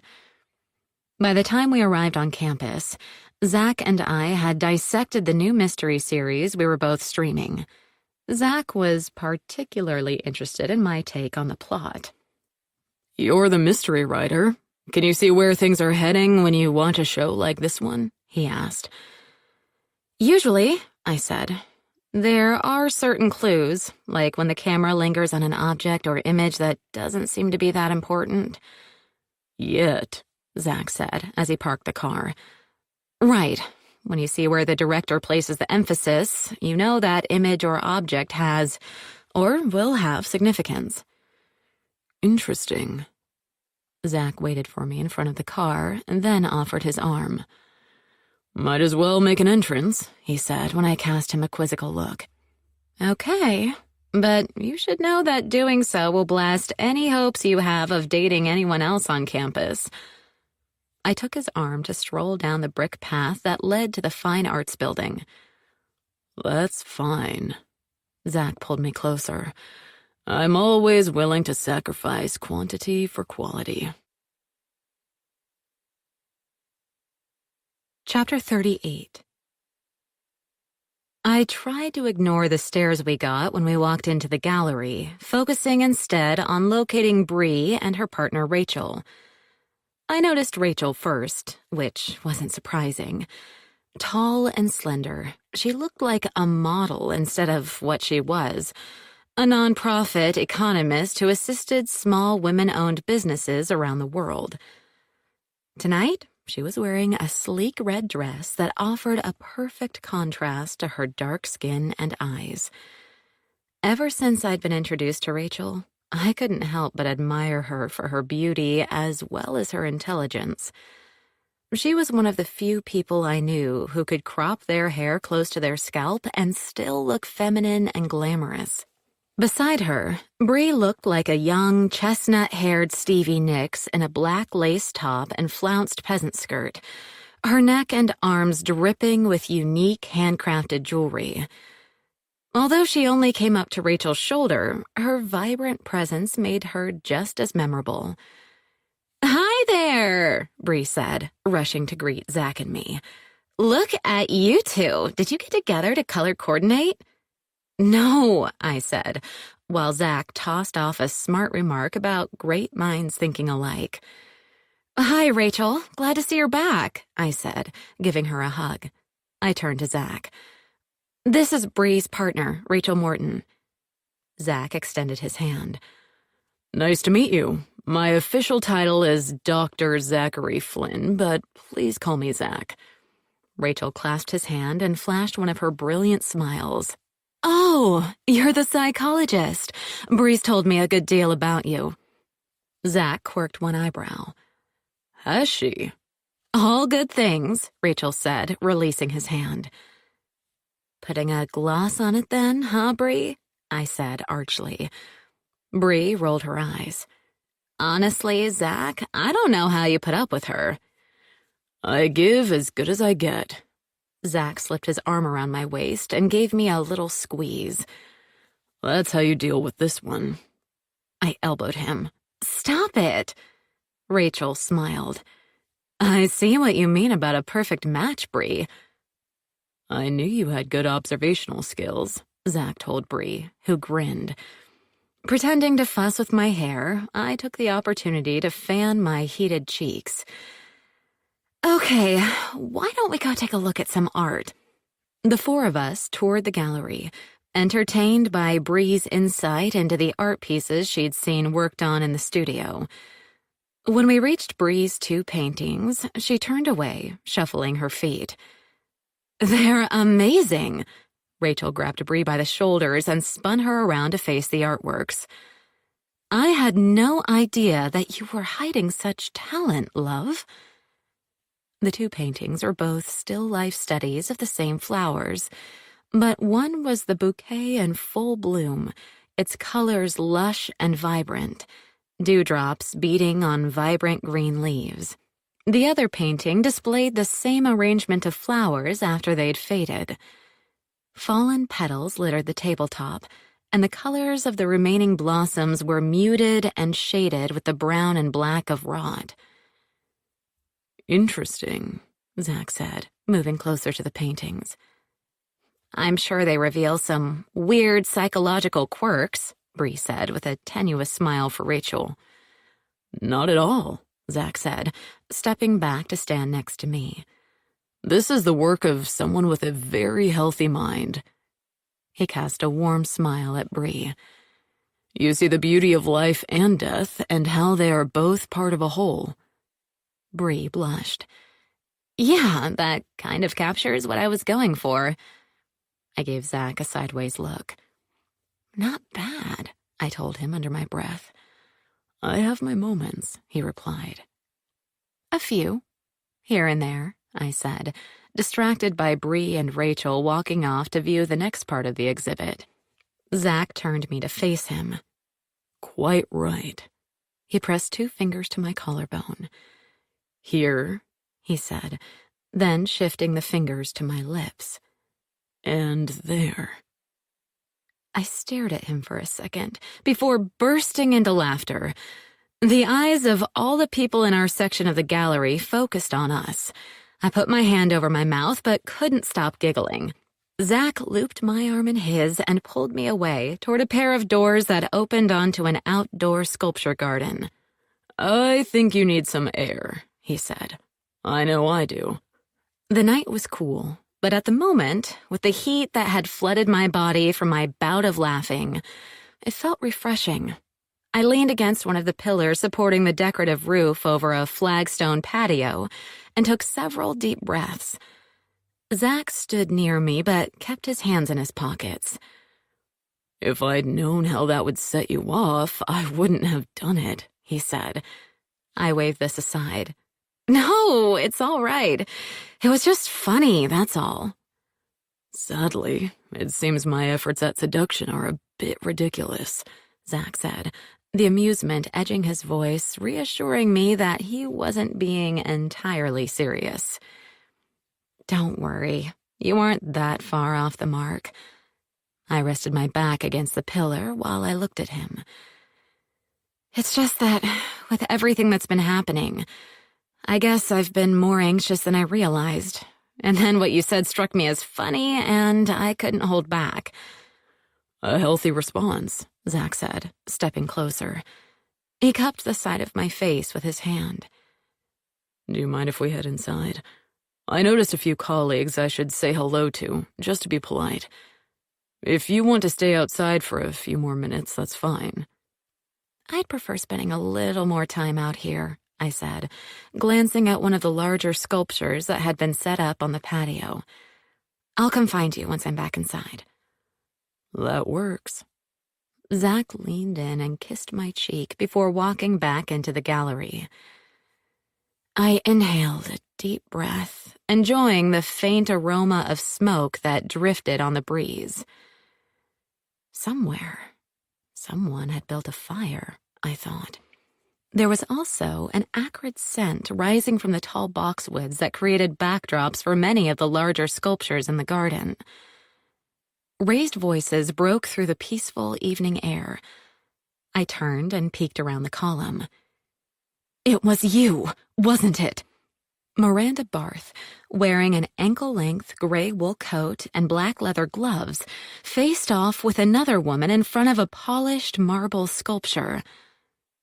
Don't be ridiculous, Paige Irving said, her voice shaking. I questioned whether this was from anger or the cold.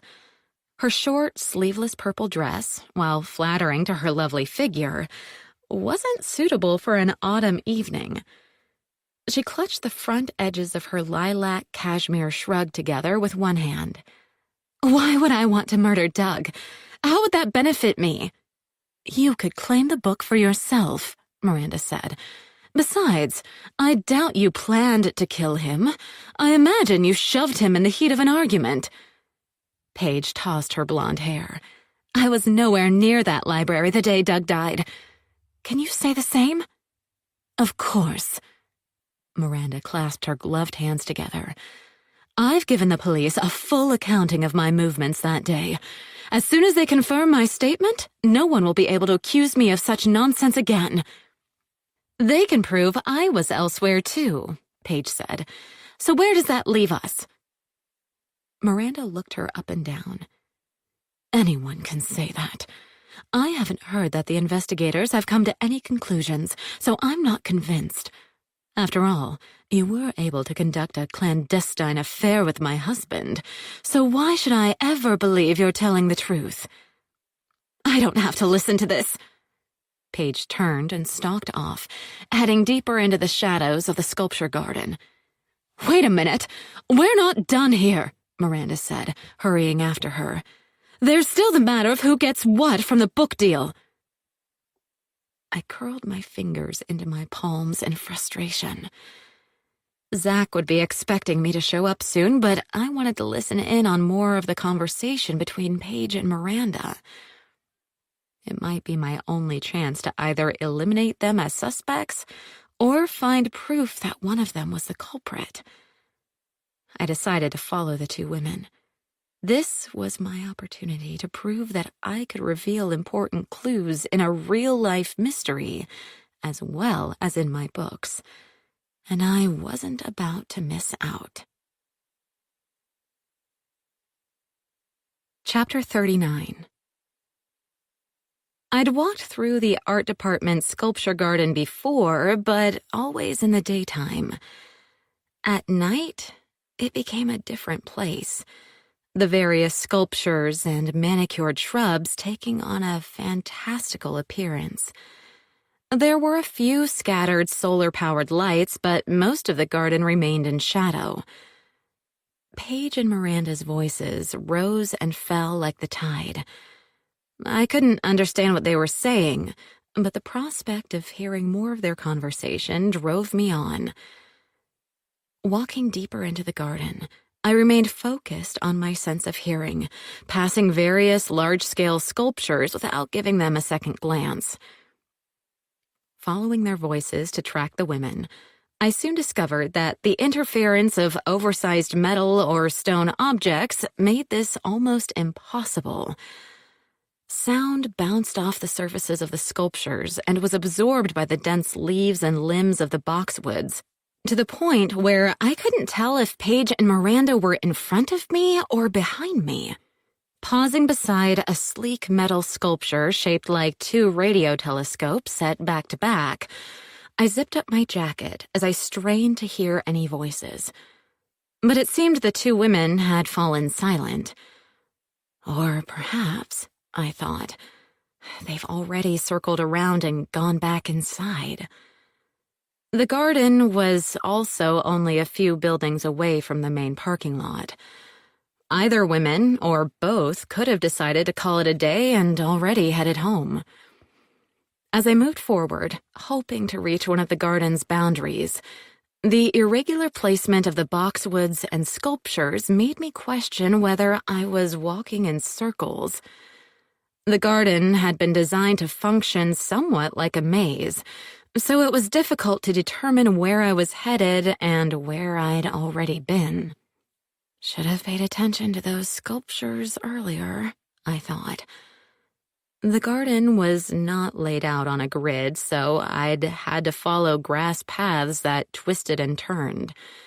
Since I hadn't marked the way by memorizing the specific sculptures I'd passed, it would be difficult to find my way back. Clouds obscured the moon and deepened the shadows. I slid my cell phone from my pocket and turned on its built-in light. The sudden flare of light threw the face of a sculpted bear into high relief, startling me. Stumbling backward, I tripped over an exposed boxwood root and fell, my cell phone flying from my hand. The short grass covering the well-trod path didn't provide much padding. I hit the ground with a thud, landing on my left hip, then banging my elbow as I attempted to brace myself. I swore under my breath, angry that I'd probably ruined my jacket along with my pants. I was also concerned that my phone, which had hit the nose of the bear with a crack, was broken beyond repair. Then there was the pain. The shock of the fall had insulated me for a moment, but as I struggled to sit up, the pain blossomed, spreading down my left leg and arm in electric waves. I knew I had to get back on my feet, but wasn't sure of the best maneuver to make that possible.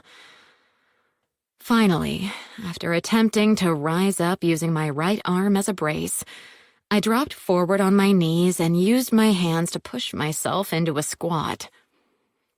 Sharp zings of pain screamed at me to stop, but I simply gritted my teeth and forced my body up to a standing position. Wavering slightly, I staggered forward. Pressing my right hand against the cool stone of the bear sculpture, I stared down at my phone. It was shattered. The screen, crazed with jagged lines, and one side of the case splintered.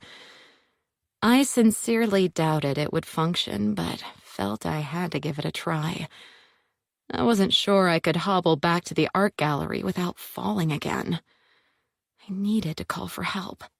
I kept my right palm braced against the bear as I bent down, sliding my hand down the polished curves to keep my balance.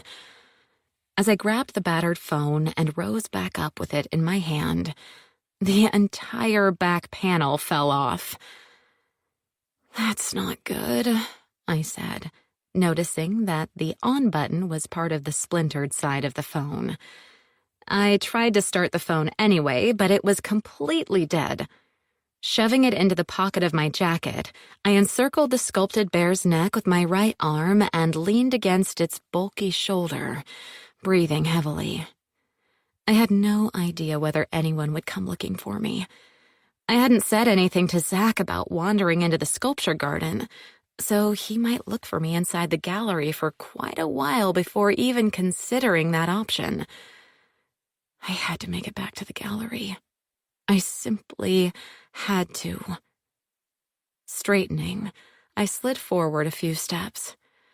It was slow going, but keeping my feet on the ground and shuffling them seemed to work. Pain throbbed in my left hip and elbow, slowing my progress. I had to fight through it. If I could just get close enough to the building to yell for help. The problem was trying to figure out which direction would lead me closer to the gallery. I'd gotten so turned around, I couldn't be sure. I also no longer had any light to help guide me. Silly. Aim for one of the lampposts. That will provide some illumination and also give you something to act as a marker. If you move from post to post, you might be able to determine whether you're walking in the right direction. I kept shuffling, my focus fixed on the closest light. When I reached it, I slumped against the lamppost, clutching the slick metal pole with my right hand. Although the light spilled around me like a protective circle, it didn't extend very far into other areas of the garden.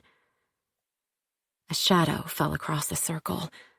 A human-shaped shadow. "Oh, thank goodness," I said, lifting my head. "You found me." "Yes, I did. How fortunate," said Erin McHenry. Chapter 40. I forced a smile, certain it came across as a grimace. "I'm glad to see you," I told Erin. "I tripped and fell and broke my cell phone, so I couldn't call for help. If you'd simply phone my friend Zach, that would be great." The lamplight, spilling over Erin, tinted her face an eerie green. "I'm afraid I don't know your friend Zach's number." I stared at her with bemusement. She hadn't bothered to step forward to take my arm or otherwise support me, despite the fact that I was obviously in pain. She's a suspect, I reminded myself. It seemed impossible to connect this rather petite woman with 2 murders, but still, I had to remain on high alert. "I can give you his number. I know it would be hard for you to help me back to the gallery, given our height difference, but he can do it easily enough." Erin shoved her hands into the pockets of her black knit cardigan and surveyed me with an odd, detached expression. A black cardigan with a hood, I realized. Like the one my attacker on the campus path was wearing. I straightened and considered my options. I certainly couldn't outrun Erin at this point. I needed to play it cool and hope she didn't see me as a threat. "Really, it's fine. Zach and I came to the event together. He won't be bothered a bit if you call." "I saw you the other day," Erin said in a conversational tone, "when you were snooping through my office. Did you find what you were looking for?" I blinked rapidly. The figure I'd seen fleeing the writing center had been Erin. She'd come back for whatever reason and seen me digging through the materials on her desk. "No, the thing is, I'd misplaced the notes from our last meeting with the English department and thought you might have left a copy on your desk. You expect me to believe that?" Erin took a step closer. "I think you were searching for something else. You see, I haven't forgotten about you asking questions about my dentist appointment. After noticing all your previous fumbling around, playing at being a detective, that further raised my suspicions. And then when I caught you sneaking around in my office, I figured you were looking for some sort of proof that I'd lied to you." She took another step. "Did you find it?" "Not really," I said. "Except I did notice you hadn't marked down any appointment on your calendar for that day, even though you'd asked for leave ahead of time. There were all sorts of other appointments noted on the calendar for many other days, but not that one." Erin's smile did nothing to relieve my anxiety. "Oh, here we go. You and your little band of amateur sleuths dashing around like madcap Nancy Drews, coming up with all kinds of crazy notions. I thought it was terribly reckless. And yes, I warned a few people about your activities, including Miranda Barth." "So you were the one who told her about Christine and Bree and me helping Mia's lawyer with her investigation," I said. Erin shrugged.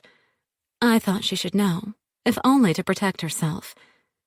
If only to muddy the waters and make sure no one was looking at you," I thought, biting my lower lip. "How much do you know about cars, Erin?" She narrowed her eyes. "A little more than most. My stepfather owns a rental car company, and I used to help him when he was doing repairs on the fleet." "Sorry, I know that sounded like a non sequitur, but I was curious for reasons."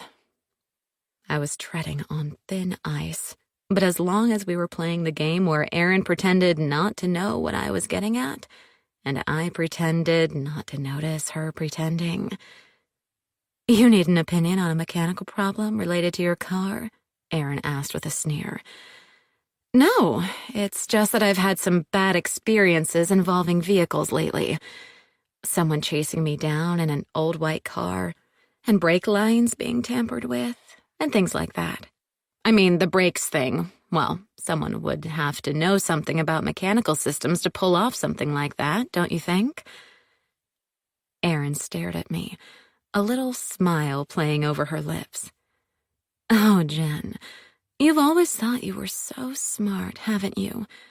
So proud of the skills learned from writing those murder mystery books. As if writing about investigations qualified you to embark on one.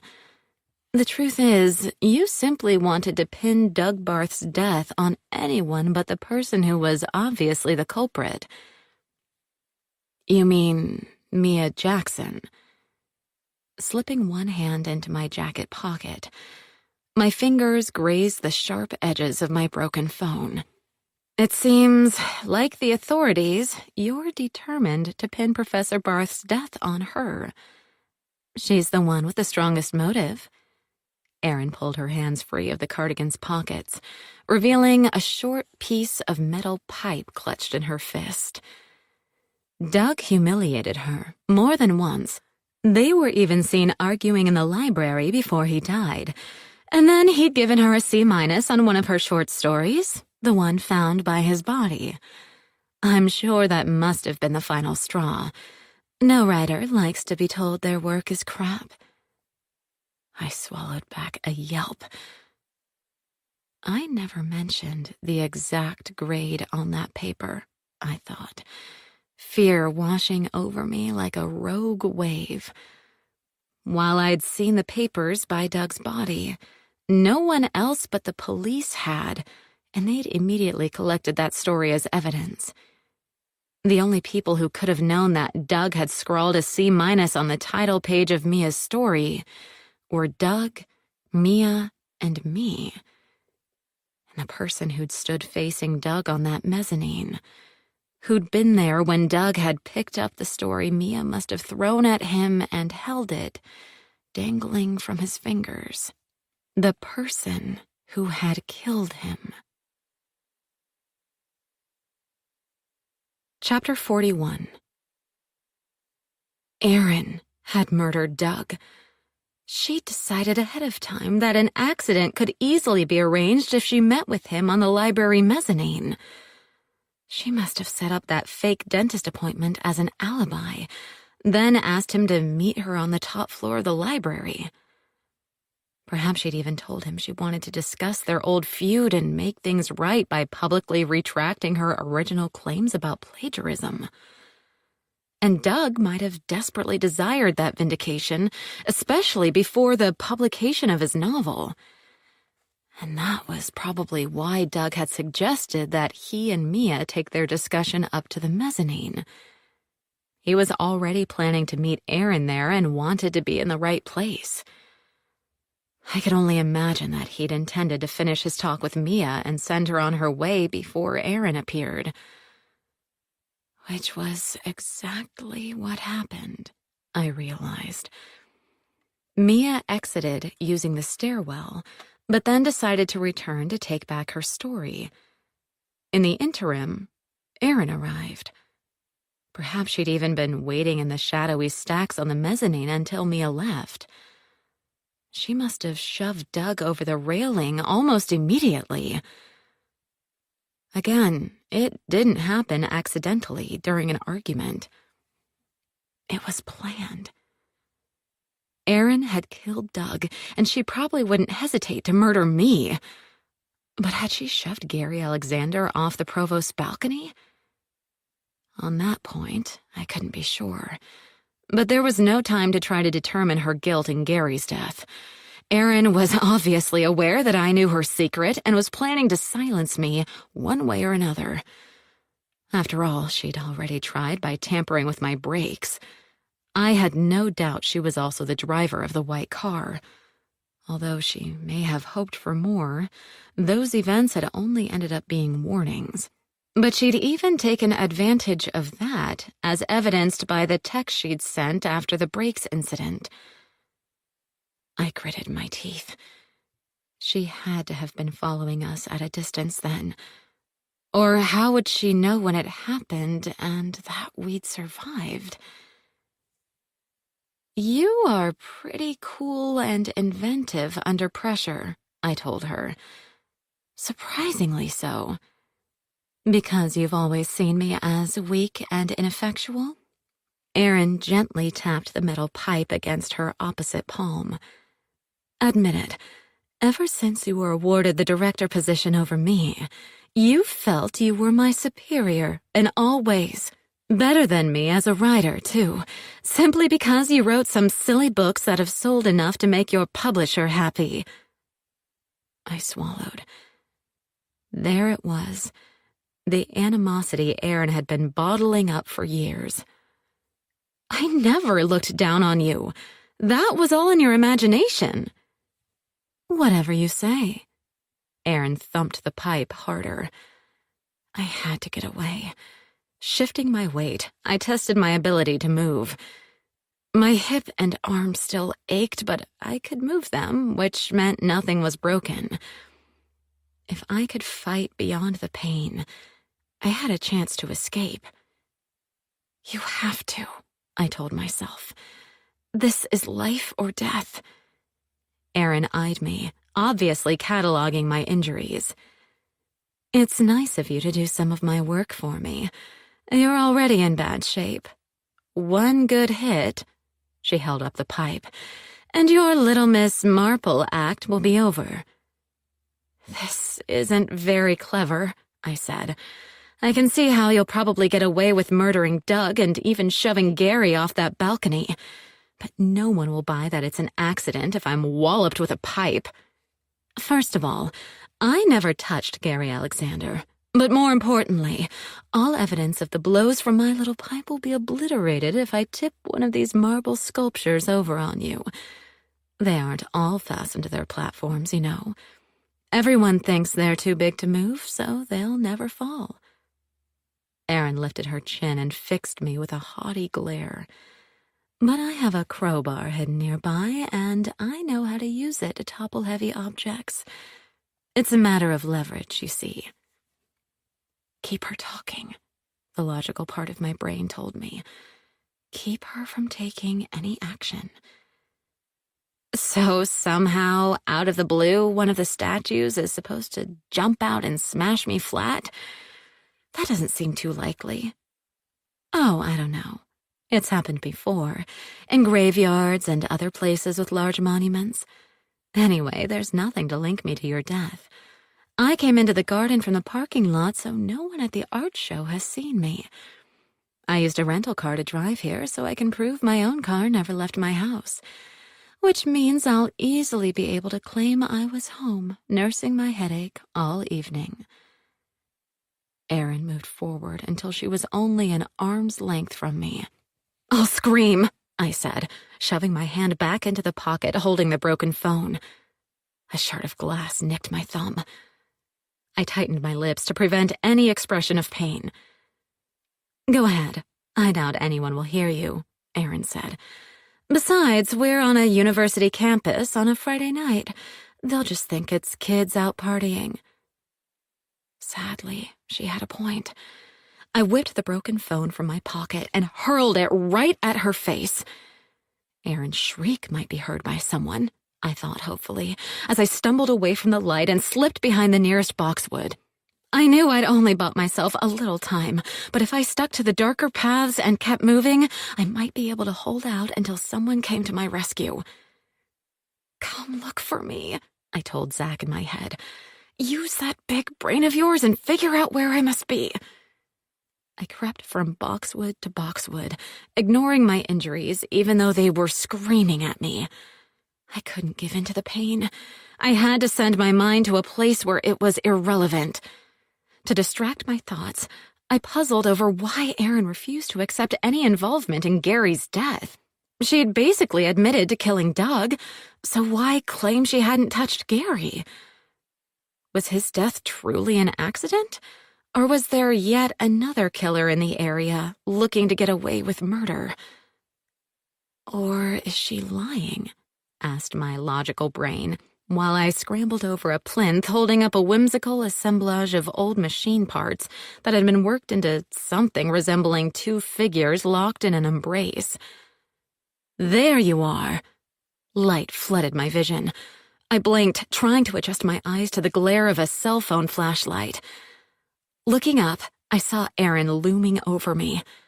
Blood dripped from a gash on her cheek, and one of her eyes had swollen almost shut. The phone did some damage at least, I thought with a flicker of satisfaction. You really thought you could get away, stumbling around like a drunken camel? Erin reached down and grabbed a hank of my hair. That was a mistake on her part. When she yanked my head up, the new jolt of pain sent my adrenaline into overdrive. No longer caring about anything except striking back, I slammed my right fist into her throat. Gasping, Erin released me and fell backward, the iron pipe rolling from her hand and clanging against the metal plinth. The sound resounded like a bell, reverberating throughout the garden. I scooted over and plopped down on the pipe, wincing when my left hip landed on the ground. But it didn't matter. Sitting tight, I was too big for Erin to move, and while she could attempt to retrieve her crowbar from wherever she'd stashed it, I thankfully realized she wouldn't have time to return and harm me. Voices filled the air, shouting, "Over there! Over there!" as the beams of flashlights flitted through the darkness like a contingent of gigantic fireflies. I'd been found. Chapter 42. Bree was the first person to reach me. Squatting down, she looked me in the eyes and said I was safe now. Standing behind her, Rachel gazed down at me with concern. "We need an ambulance," she said. "Already called 911. That'll come along with the police." Christine took off her chef's jacket and draped it around my shoulders. "You're trembling like a leaf," she said when I protested. "Hardly surprising, what with all you've been through." I sat up straighter and peered around the three women. "Where's Zach?" "Taking out the trash," Christine said, with a jerk of her thumb toward the closest lamppost. Illuminated by the lamp, Zach stood as still as one of the garden statues, holding Erin's arms behind her back. She writhed in his grip, but couldn't break free. A torrent of obscenities flew from her lips. Sirens pierced the air, wailing louder as they drew closer. From the back of the garden, a contingent of police officers and EMTs stormed forward. One group split off to deal with Erin, while the other headed in my direction. Zach, relieved of duty as the police took charge of Erin, rushed over to me. "Are you all right?" he asked, his eyes shining with concern. Or tears, I thought. How odd. I know he cares, but that much? "Not totally, but it's nothing that won't heal," I told him, as one of the EMTs shooed Bree, Rachel, and Zach aside. "Give us room to work," the EMT said, gesturing for his partner to bring a stretcher. I sat quietly while he checked me over, only yelping when he manipulated my left leg and arm. "Nothing seems broken, but we should still take you in for x-rays," the EMT said. Glancing over at the cluster of police surrounding Erin, Zach frowned. "Why are they bringing a stretcher for her as well?" "She apparently took a pretty good hit to the face." Officer Rebecca Green moved closer and looked me over. "From some type of sharp object." "Broken cell phone," I said, earning a thumbs up from the second EMT. Zach grinned. "That's my girl." "Woman," I said, grimacing as I was shifted onto the rolling stretcher. "I see your smart mouth is intact," Zach said, leaning over to steal a kiss. "Thankfully." "I almost died," I said as he walked beside the stretcher. "I mean, I'll probably have PTSD after this." "Fortunately, you have a handy psychologist to help you deal with such things," Zach said with a wry smile. "Handy indeed. Way too handy sometimes," I muttered, which made Zach laugh and the EMTs share amused looks. When we reached the ambulance, Zach grasped my fingers and told me he was going to drive to the hospital in his car. "So I can take you home if they don't keep you overnight," he said. As the stretcher was loaded, Christine called out, saying she, Bree, and Rachel would also drive to the hospital. "You don't all have to come," I said. "Yes, we do," shouted Bree. "We're a team, remember?" The rest of the night was a blur of waiting to be checked out in the emergency room, waiting for a room, and waiting after being wheeled to other rooms for X-rays, MRIs, and CT scans. I was given pain medication that provided some relief, but also made everything seem a little fuzzy. A police officer stopped by to speak with me, but didn't stay long. He said he'd just get the basics and would come back the next day for a more thorough interview. "Probably a good idea," I told him. "I'm not quite all here right now." The officer smiled. That's fine. You were banged up pretty bad. Get some rest. We'll talk when you feel better. Zach appeared not long after I was taken to a regular hospital room. They wanted your family instead, but I told them they were all too far away. And anyway, I'm a doctor. A doctor of the mind, not the body, I said, waving my arm, complete with intravenous line, at him. Didn't they ask? Zach pulled up a chair next to my bed. Nope, I can be quite authoritative when I want to be. Is that so? I leaned back against the pillows, propping me into a semi-reclined position. I'd never have guessed. He just grinned and took hold of my right hand. I told Bree, Rachel, and Christine to go on home once we knew you were going to stay the night. They plan to come back to see you tomorrow. I hope I won't be here tomorrow. Not for long, anyway. I cast him a look from under my lowered lashes. You really don't have to stay here all night. Zach pressed his free hand over his heart. What? Miss a chance to say I spent the night with you? Not on your life. I squeezed his fingers. Thanks for coming to find me, by the way. I was terribly worried, Zach said, his expression sobering. As were Bree and Rachel. We couldn't imagine where you'd gone. I searched all over the gallery, then Christine came out of the kitchen and said something about the gardens outside. She'd seen Miranda Barth head that way. That clicked with all of us. We figured you were probably following her. It was actually Miranda and Paige Irving, I said, launching into a description of the conversation between the two women. But I lost them in the garden. I don't know where they went. Probably home, as you guessed. Zach laid my hand on the blankets and sat back in his chair. Now, explain what happened with Erin. I know you already had her on the suspect list, but what convinced you that she'd killed Doug Barth, and what made her see you as a threat?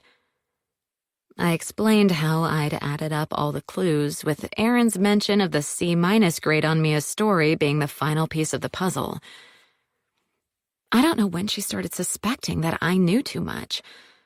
She must have hated the fact that Bree and Christine and I were conducting our own amateur investigation and saw me as the instigator of that. So I think she wanted me out of the way from the get-go. That's why she tampered with my brakes and pulled that stunt with the white car. She admitted knowing enough about cars to cut the brake lines, Zach said. Yes, and I bet she borrowed that white car from her stepfather's rental fleet. The only thing is, I pulled the blankets up to my chin. Erin was adamant about not having anything to do with Gary Alexander's death. So it was accidental, as the authorities initially said. I cast him a conspiratorial glance. Or someone else killed him. No, no, no. We're not falling down that rabbit hole again, Zach said, waving his hands through the air. Just keep repeating, it was an accident. It was an accident. But what if it wasn't? I shifted my position, trying to sit up straighter, but groaned as the pain in my hip and leg flared again. Whatever it was, we won't solve it tonight. Zach stood up and leaned over the bed. You should get some rest. I'm going to go sit in that decidedly uncomfortable-looking recliner and see if I can get any sleep. I reached up and took hold of the lapel of his jacket. Pulling his face closer to mine, I planted a kiss on his lips. Good night, I said as I released my hold. He straightened and shook his finger at me. There you go again, taking advantage. Okay, to be fair, I'll let you take advantage of me next time. Mischief glinted in his eyes. A dangerous promise, Jen. Are you sure you want to stand by that? I leaned back against the pillows. I can't stand by anything right now, but I'm willing to make that deal as long as you promise not to take things too far. Zach's smile broadened. I'm sure I can manage to remain a gentleman. I didn't ask you to do that, I said, eliciting another warning shake of his finger and a laugh. Chapter 43.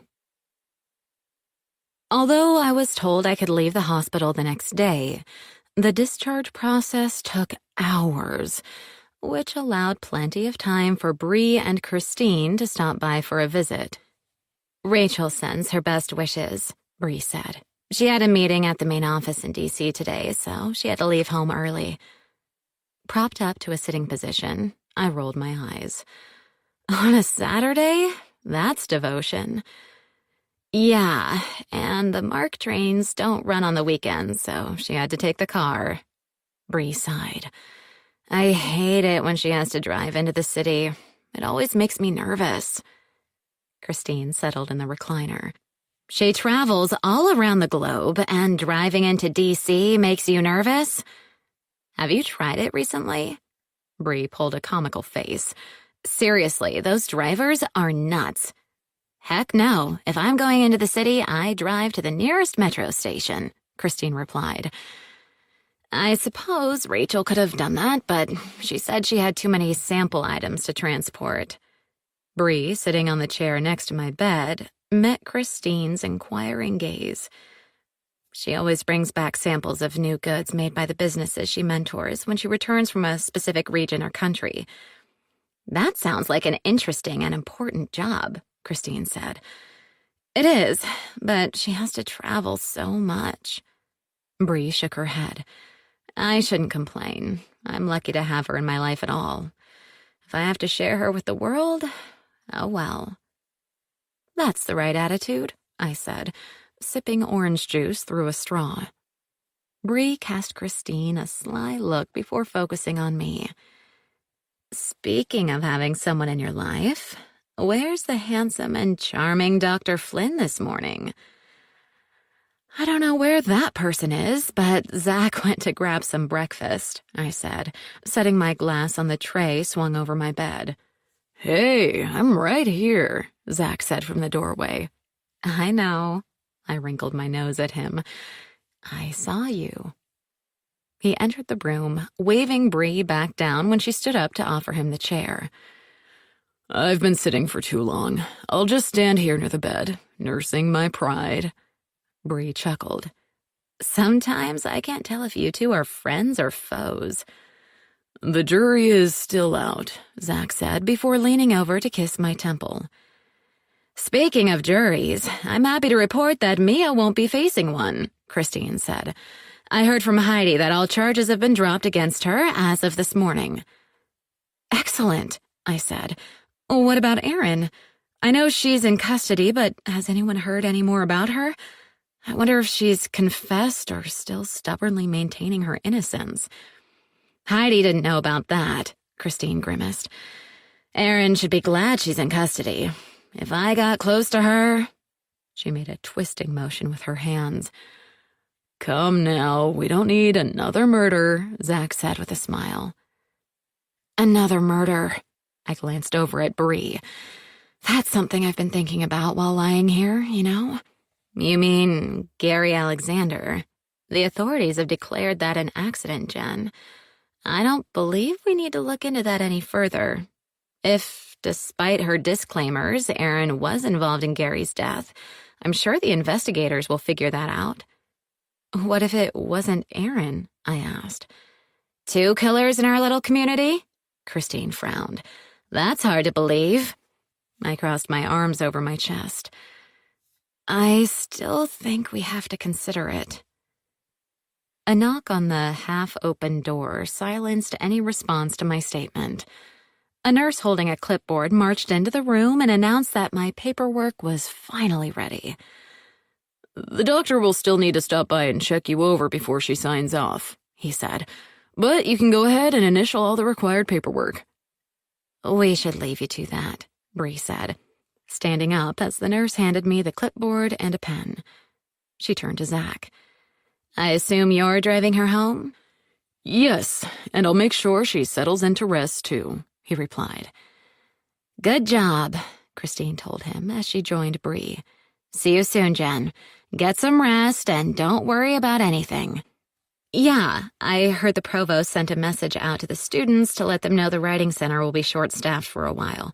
The student assistants are apparently going to fill in some hours, though," Bree said.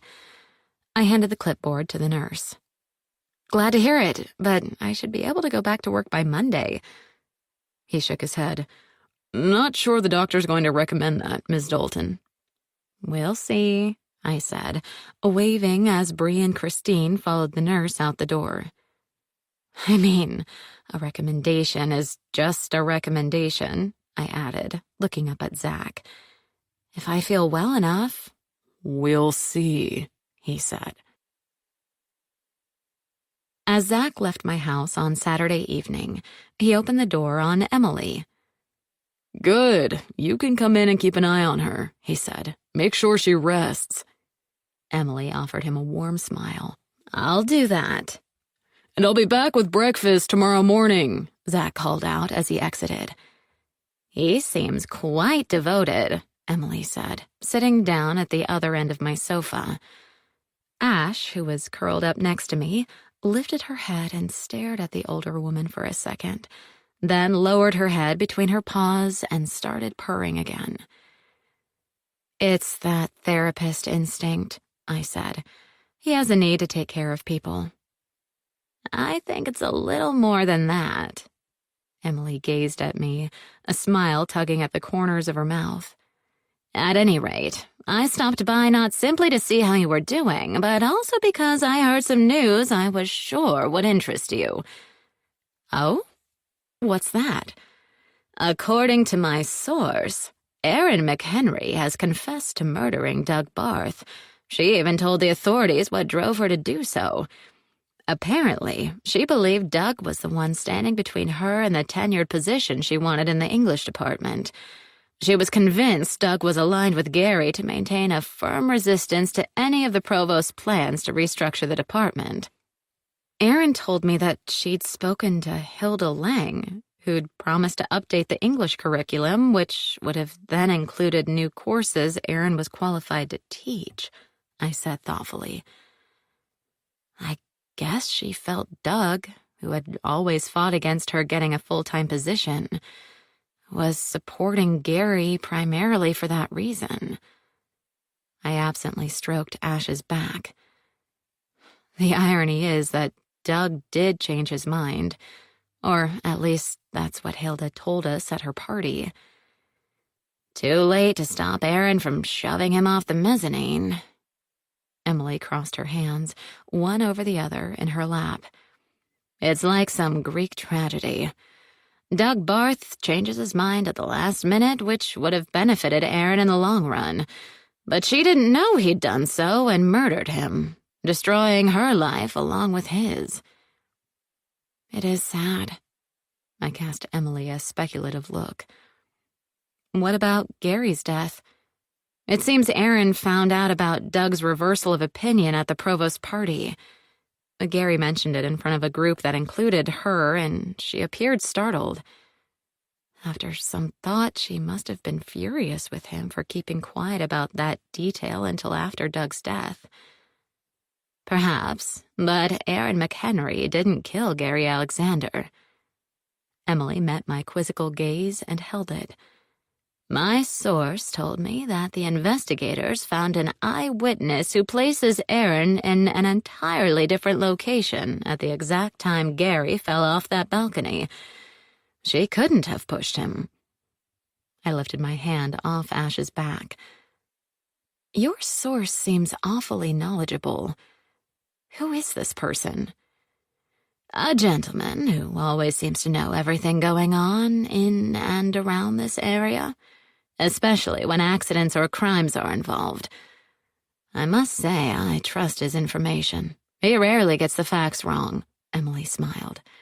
"I'll have to introduce you someday. He's quite a character." "I look forward to that," I said dubiously.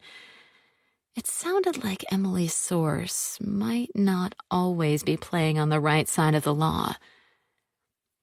"So Erin didn't murder Gary, even though she had a motive to do so, which means it was an accident, or... Emily took off her glasses and held them up to the light. Or someone else was involved in Gary's death. Darn, these things are always getting smudged. She pulled a handkerchief from her pocket and rubbed the lenses. What does your source say about that? I asked, not bothering to temper my curiosity. Just that the investigators are looking into the situation, even if they're keeping their inquiries on the down low, so as not to alert any suspects. Emily popped her glasses back on and turned to me. My source was also aware that you and a few friends were looking into both cases, and wanted me to let you know that there might be more to Gary's death. He was concerned that the culprit might be aware of your activities too, and wanted to warn you all to stay on guard. Thanks, I said. I'll share that with the others. Good.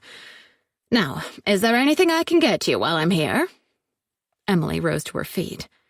Water or juice or coffee or something else?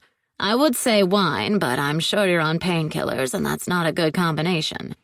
Just some more water. I picked up my refillable bottle from the end table and handed it to her. And maybe some snacks? There's a bag of pretzels in the cabinet above the fridge. Emily headed toward the kitchen, turning back to add, Seriously, Jen, you should be careful. I've dealt with some scary people in the past, and they don't all appear dangerous at first glance. Trust me, I'm aware of that, I said, thinking of Erin.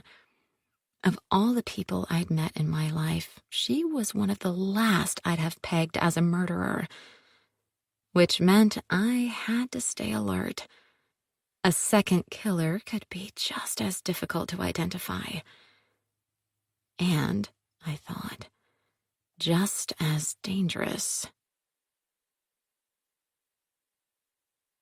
Chapter 44. I didn't end up going back to work until the following Thursday, primarily because I didn't feel comfortable driving myself until then, and both Zach and Emily refused to chauffeur me. The provost has given you the time off, Zach said, when I protested on Monday, Tuesday, and Wednesday. You might as well make the most of it. By the time I returned to the writing center, our student assistants looked tired and harried. Now you guys need a break, I told Jim and the others. Dr. Lang has agreed to shorten our hours this week and next, so it won't be that difficult for me to keep the place up and running. I was alone then when Mia and Francesca appeared, both clutching large bouquets. We wanted to thank you for everything you did to help Mia, Francesca said, as she offered me her flowers. And really, me too, since for the longest time the police thought I was helping her cover up Professor Barth's murder. You're quite welcome, I said, taking the bouquet Mia offered as well. I'm just glad the truth came out. I swear I'm going to dedicate my first book to you, Ms. Dalton, Mia said, perching on the edge of my desk. You saved me and my career. It wasn't only me.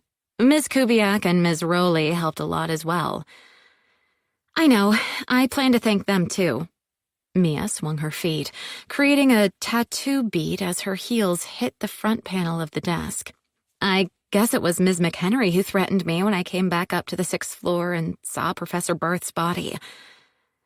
Yes, she must have fled the scene immediately after that, while you were still hiding in the stacks, I said.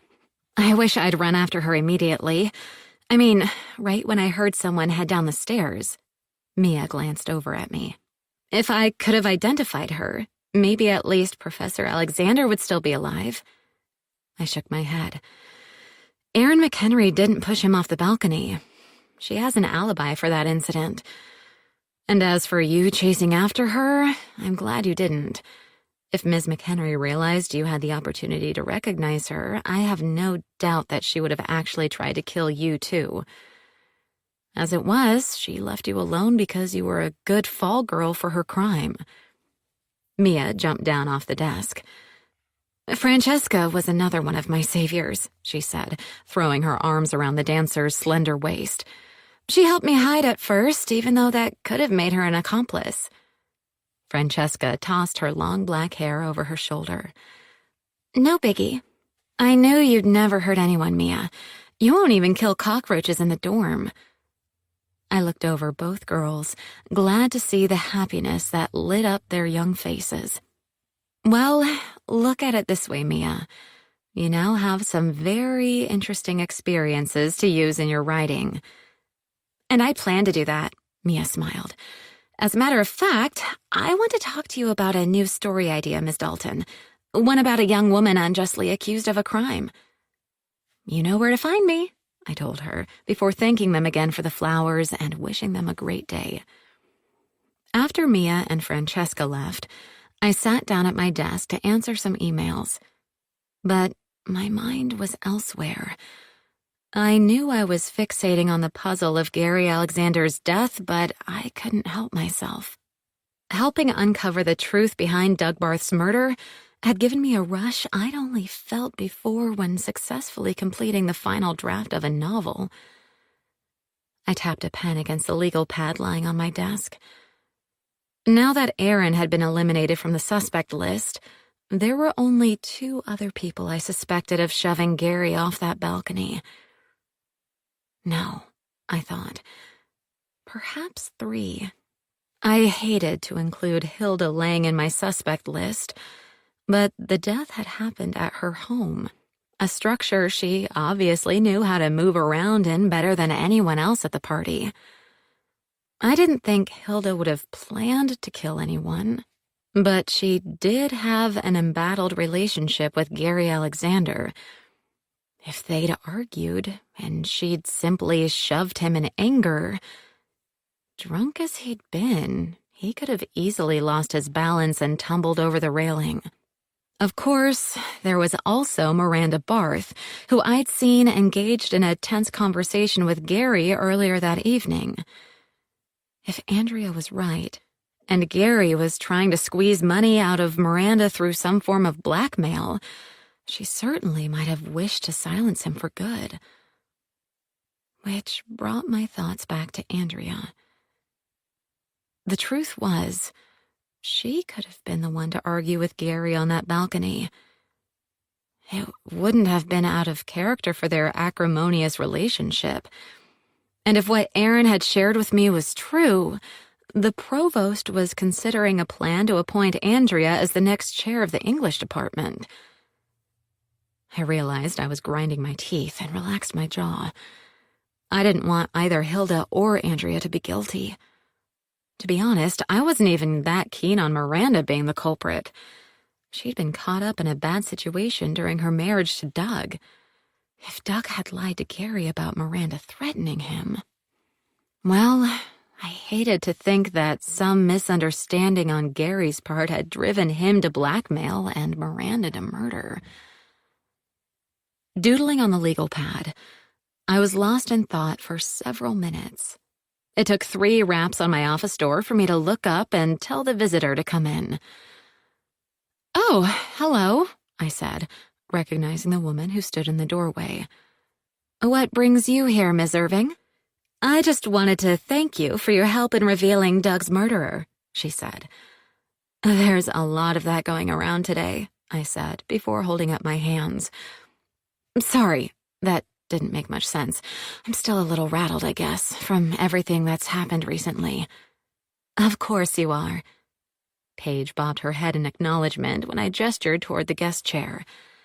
"I don't want to take up a great deal of your time, but I just had a few questions."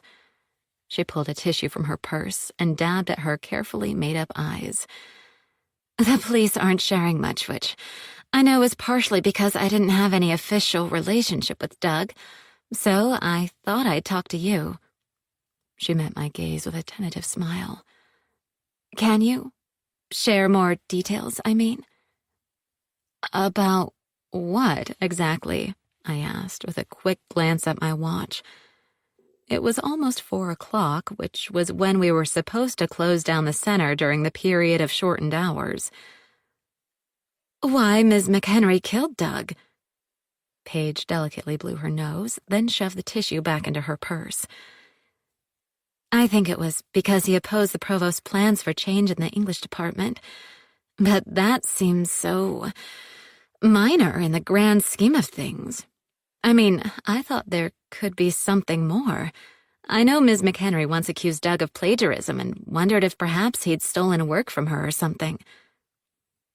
Like he did from you? I stared at Paige, wondering what she was getting at. Was she hoping Aaron could provide more evidence of Doug's treachery in terms of claiming someone else's work as his own? Was this part of a plan to wrest all revenue from their book from Miranda or any other heirs? I've never heard anything like that, I said, rolling back my chair and standing. Sorry, but it's about time for me to close up.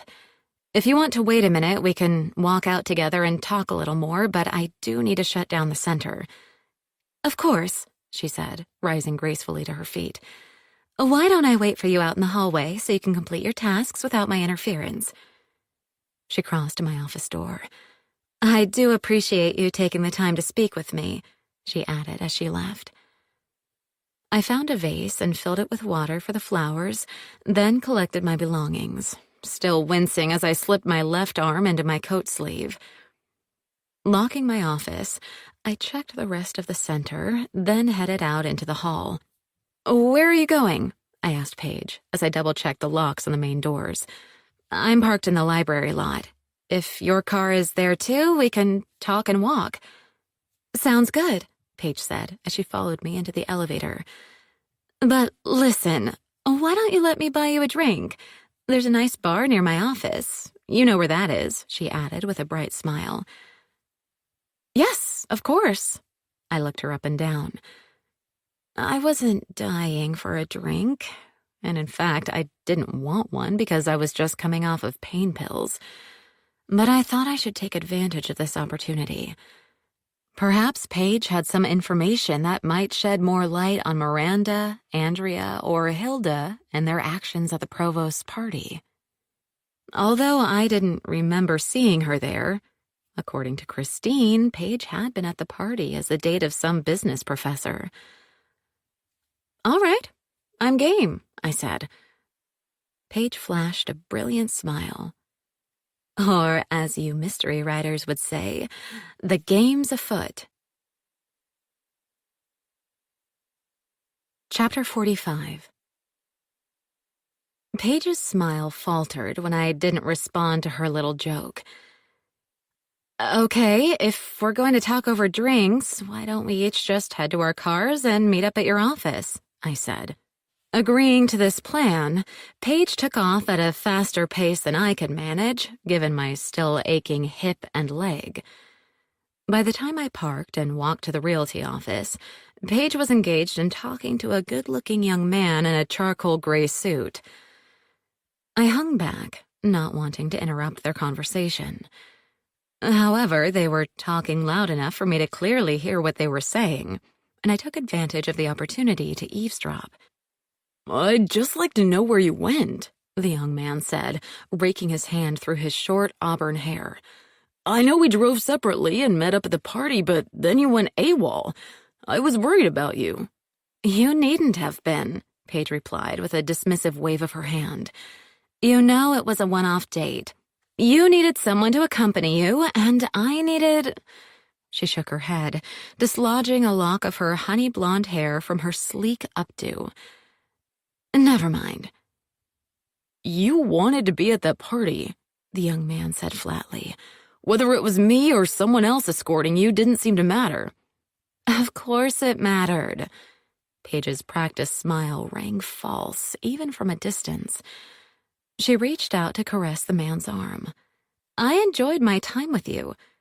Which is why you disappeared halfway through the party and never returned? The young man shook off Paige's hand. Forget it. As you said, it was a one-off. He strode away without a backward look. I dawdled for a moment, hoping Paige would think I'd just arrived. I'd already surmised that the young man in the suit had been her date to the provost's party, and was intrigued with his comments about her disappearing at some point in the evening. Hello again, I said, walking up to her. "Where is this bar you were talking about?" "First, do you mind if we pop into my office?" Paige lowered her lashes over her bright blue eyes. "I need to check on something before tomorrow morning." "Sure, no problem," I said, thinking that this would provide an even better atmosphere to pose some subtle questions about Miranda and the others on my suspect list. Paige punched a series of numbers into the keypad lock and held the door open for me. "Just have a seat in the reception room for a moment," she said, hurrying off toward her office.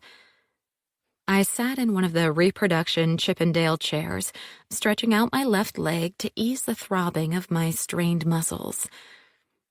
Musing over the conversation I'd just heard, I began to feel a little uneasy. According to her date, Paige had disappeared at some point in the evening. Yet Christine had told me some time ago that Paige was still at the party when the police arrived, after Gary had fallen to his death. "Something is off," I said aloud, as Paige returned to the reception room. "Holding a gun." "Excuse me," I said, my gaze fixed on the revolver. "What's this about?" Paige pulled up a chair and sat down, facing me. "I went to visit Aaron McHenry in jail," she said, keeping the gun pointed at my chest. "I truly did want to know why she'd killed Doug. That was my intention, I swear, but she didn't want to talk about that. What she wanted to say—" The barrel of the gun rose until it was aimed at my forehead. "Was how I should be wary of you. She said you were playing amateur detective a little too well, and if I had anything to hide, I should keep an eye on you." "And you do have something to hide," I said, calculating how fast I could hit the ground if she fired. "Unfortunately. You see, it wasn't actually Doug's idea to cut me out of receiving credit for our book or rob me of the profits. I figured that out after talking with Miranda. Someone else must have suggested it. Must have convinced him." "Gary Alexander," I said, my voice hollow as a drum. "Yes, I suspected it as soon as Miranda told me about Doug claiming all the credit for our novel. Gary was such a misogynist. He always thought female authors were lesser creatures. I knew that from the time I spent as a student in the department. But I had no idea he'd try to brainwash Doug into betraying me." I shifted in my seat, acutely aware of the revolver and Paige's finger on the trigger. "So you attended the party, hoping to have a chance to confront Gary?" "No." Paige tilted her head, examining me like some museum specimen. "I attended the party intending to kill him. I knew he'd drink too much. He always did. All I had to do was lure him up to that balcony. It wasn't difficult. He thought he was a ladies' man." Paige's thin-lipped smile turned her face into a macabre mask. "He tried to hit on me when I was a student, you know. Doug put a stop to that back then. That's why I thought Gary would jump at the chance to get me alone. And believe me, he did." I swallowed, devastated by this story of old and new horrors. "You met and got into an argument and things just happened. I can understand that." Paige rolled her eyes. "Silly woman. There was no argument. Gary met me and tried to put the moves on me, as I knew he would. And I maneuvered him back against the railing, as if I was interested." Paige's smile was humorless as death. Then I moved closer, all cozy-like, and gave him a little push. Picturing this scene, I shivered. Why tell me this? I've been wanting to tell someone, ever since the authorities declared it an accidental death. Of course, that decision benefited me, but the whole thing felt a bit hollow, you know? "No, I'm afraid I don't." I gestured toward the revolver.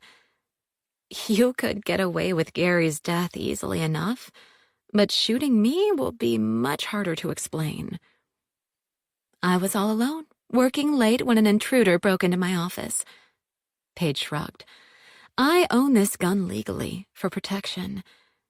And you are known to be someone who plays amateur detective. I can claim that you suspected me of assisting Aaron McHenry in covering up Doug's death.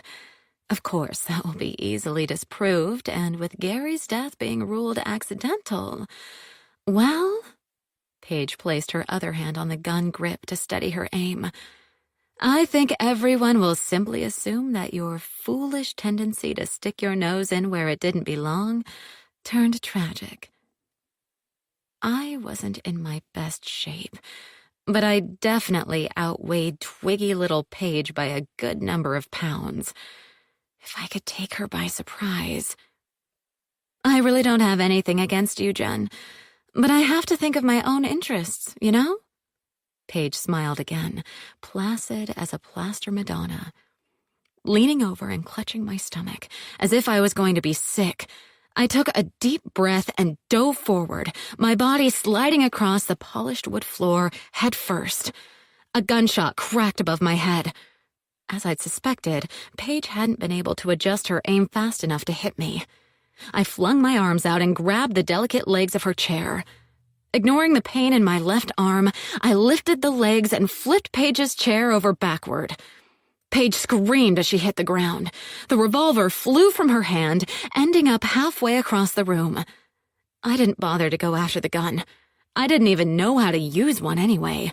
Instead, I crawled forward and threw my 6-foot, well-endowed body over Paige's slender form. She shrieked again, but I ignored this and slid my cell phone from my pocket, thankful I'd bought a new one earlier in the week. 911, what's your emergency? The dispatcher asked. Someone tried to kill me, I said, using my free hand to slam Paige's flailing arm back against the floor. When the dispatcher asked if I was okay, I expelled a burst of nervous laughter. I am, I said at last. She might not be. Chapter 46. The Harburg police arrived within minutes, crashing through Paige Irving's real estate office door and confiscating her gun. Once a couple of officers reached me, I rose to my feet and allowed them to take charge of Paige, whose string of invectives would have shocked even my brother's Navy buddies. Of course, I had to answer questions yet again, a process made a little easier by the fact that I'd recently had lots of practice. One of the officers, who'd also been on the scene when Aaron had been arrested at Clarion, made an offhand suggestion that I should consider joining the force. Sorry, that might cut into my writing time, I told them, earning astonished looks from the people on the scene. I didn't know writers could be so resourceful, one of the officers remarked. Oh, mystery authors plot this kind of scenario all the time, I replied. Come to think of it, I guess it has trained me to think creatively in difficult situations. When the police released me, with several reminders to stay in the area so I'd be available for more questioning, I simply drove home. I gave Ash some cuddles and treats, then took a long, hot shower and changed into my coziest yoga pants and a fleece sweatshirt. Only after I settled on the sofa with a large glass of white wine did I even consider calling anyone. Hi, I said to Zach when he picked up the phone. Guess what? Your first day at work was tough? He asked. No, not really. It was after work that things got dicey. I patted the cushion next to me, encouraging Ash to jump up, but she just flicked her tail and sauntered into the kitchen. Anyway, remember how I had this theory that there was a second killer who murdered Gary Alexander? Yes. Zach drew out the word, concern rippling through his tone. I was right, I said, as cheerful as someone announcing they'd won the lottery. In fact, funny thing, the second killer held me at gunpoint today, but don't worry, I'm okay. I'd barely gotten those words out when Zach yelled, "Be there in 5," and hung up. I waited a few minutes, then stood and crossed to the front door, unlocking it. Zach showed up a moment later, clutching his chest and breathing hard. "You ran over, I see," I said. He grabbed me by the shoulders and pushed me into the living room, allowing the front door to slam behind him. What the heck are you talking about? Held at gunpoint? What kind of nonsense is this? I laid my hands on his shoulders. It isn't nonsense. It's what happened. And no, I didn't instigate anything. I was taken by surprise, to be honest. Zach's eyes narrowed as he stared at me. Who held a gun on you? Come and sit down, I said, dropping my hands and pulling free of his grip. I headed for the sofa. Following on my heels, Zach sat down the exact moment I did. A gun? A gun, Jen? Did this crisis arise from more of your amateur detective work? Not really. I mean, I did agree to meet this person for a drink because I thought she could help me figure out who killed Gary Alexander. But it wasn't like I believed it was her. Well, not at first anyway. Someone pulled a gun on you at a bar? Zach's incredulous expression was almost comical. No, she said she had to stop by her office, so we did. That's when she pointed a gun at me. It was Paige Irving, by the way. She shoved Gary Alexander off the balcony at the provost's home. I sank back into the sofa cushions. I mean, she had her reasons, but unfortunately, she also thought she had to kill me. Zach buried his head in his hands. Now I need therapy, he muttered. I patted his back. It's okay. I'm fine, and now another murderer is behind bars. A good day's work. Lifting his head, Zach fixed me with a stern gaze. You're entirely too giddy, Jen. This is a response to trauma. He held out his arms. Stop pretending. I stared at him for 2 seconds before bursting into tears. Zach wrapped me in a close embrace. It's okay, he whispered in my ear. Cry all you want. I'm here. It's okay. 2 weeks later, Zach hosted a Sunday afternoon dinner party at his house. Bree and Rachel showed up first, followed by Christine and her husband, a jovial, bald man named Ralph, who I'd never heard her mention. Did you help cook, Jen, or did Zach make this entire spread by himself? Bree asked, as she took her seat at the dining room table. It's all Zach, I said, setting a basket of dinner rolls on the table. I showed up about 15 minutes before you and Rachel did. Really? Bree shared a look with Rachel. So you weren't here for breakfast? What are you implying, Bree? I asked as I sat down across from her. You know I have a home of my own. Bree swept her linen napkin through the air before placing it in her lap. For now. Luckily, it's a rental. Rachel tapped the back of Bree's hand with her short but well-manicured fingernails. Behave. And this is it, Zach said, striding in from the kitchen holding a large platter. I hope everyone likes grilled salmon. What's not to like? It looks absolutely delicious. Christine cast a smile at her husband, who raised his wineglass in a salute. Here's to the chef, he said, holding his glass aloft until everyone at the table joined the toast. Zach sat down beside me, his face coloring slightly. It's really nothing that extraordinary, but thank you all the same. As we passed the dishes around the table, Rachel kept us entertained by talking about some of the more unique foods she'd encountered on her travels. I'll stick with the salmon, Ralph said when she finished speaking. Me too, honestly. Rachel smiled and lifted her own wineglass. Now I'd like to make a toast to our 3 intrepid detectives, Jen, Bree, and Christine, who helped to prevent a young girl's life from being ruined. And in Jen's case, exposed a second murderer. Christine said, clinking glasses with Ralph. Zach set his glass down. Not sure I want to drink to a celebration of such dangerous activities. Oh, come on. You know Jen can take care of herself. Bree speared a forkful of marinated green beans. She's one tough cookie. Only sometimes the cookie crumbles. His action hidden by the tablecloth, Zach laid his hand on my knee. I cast him a sideways look.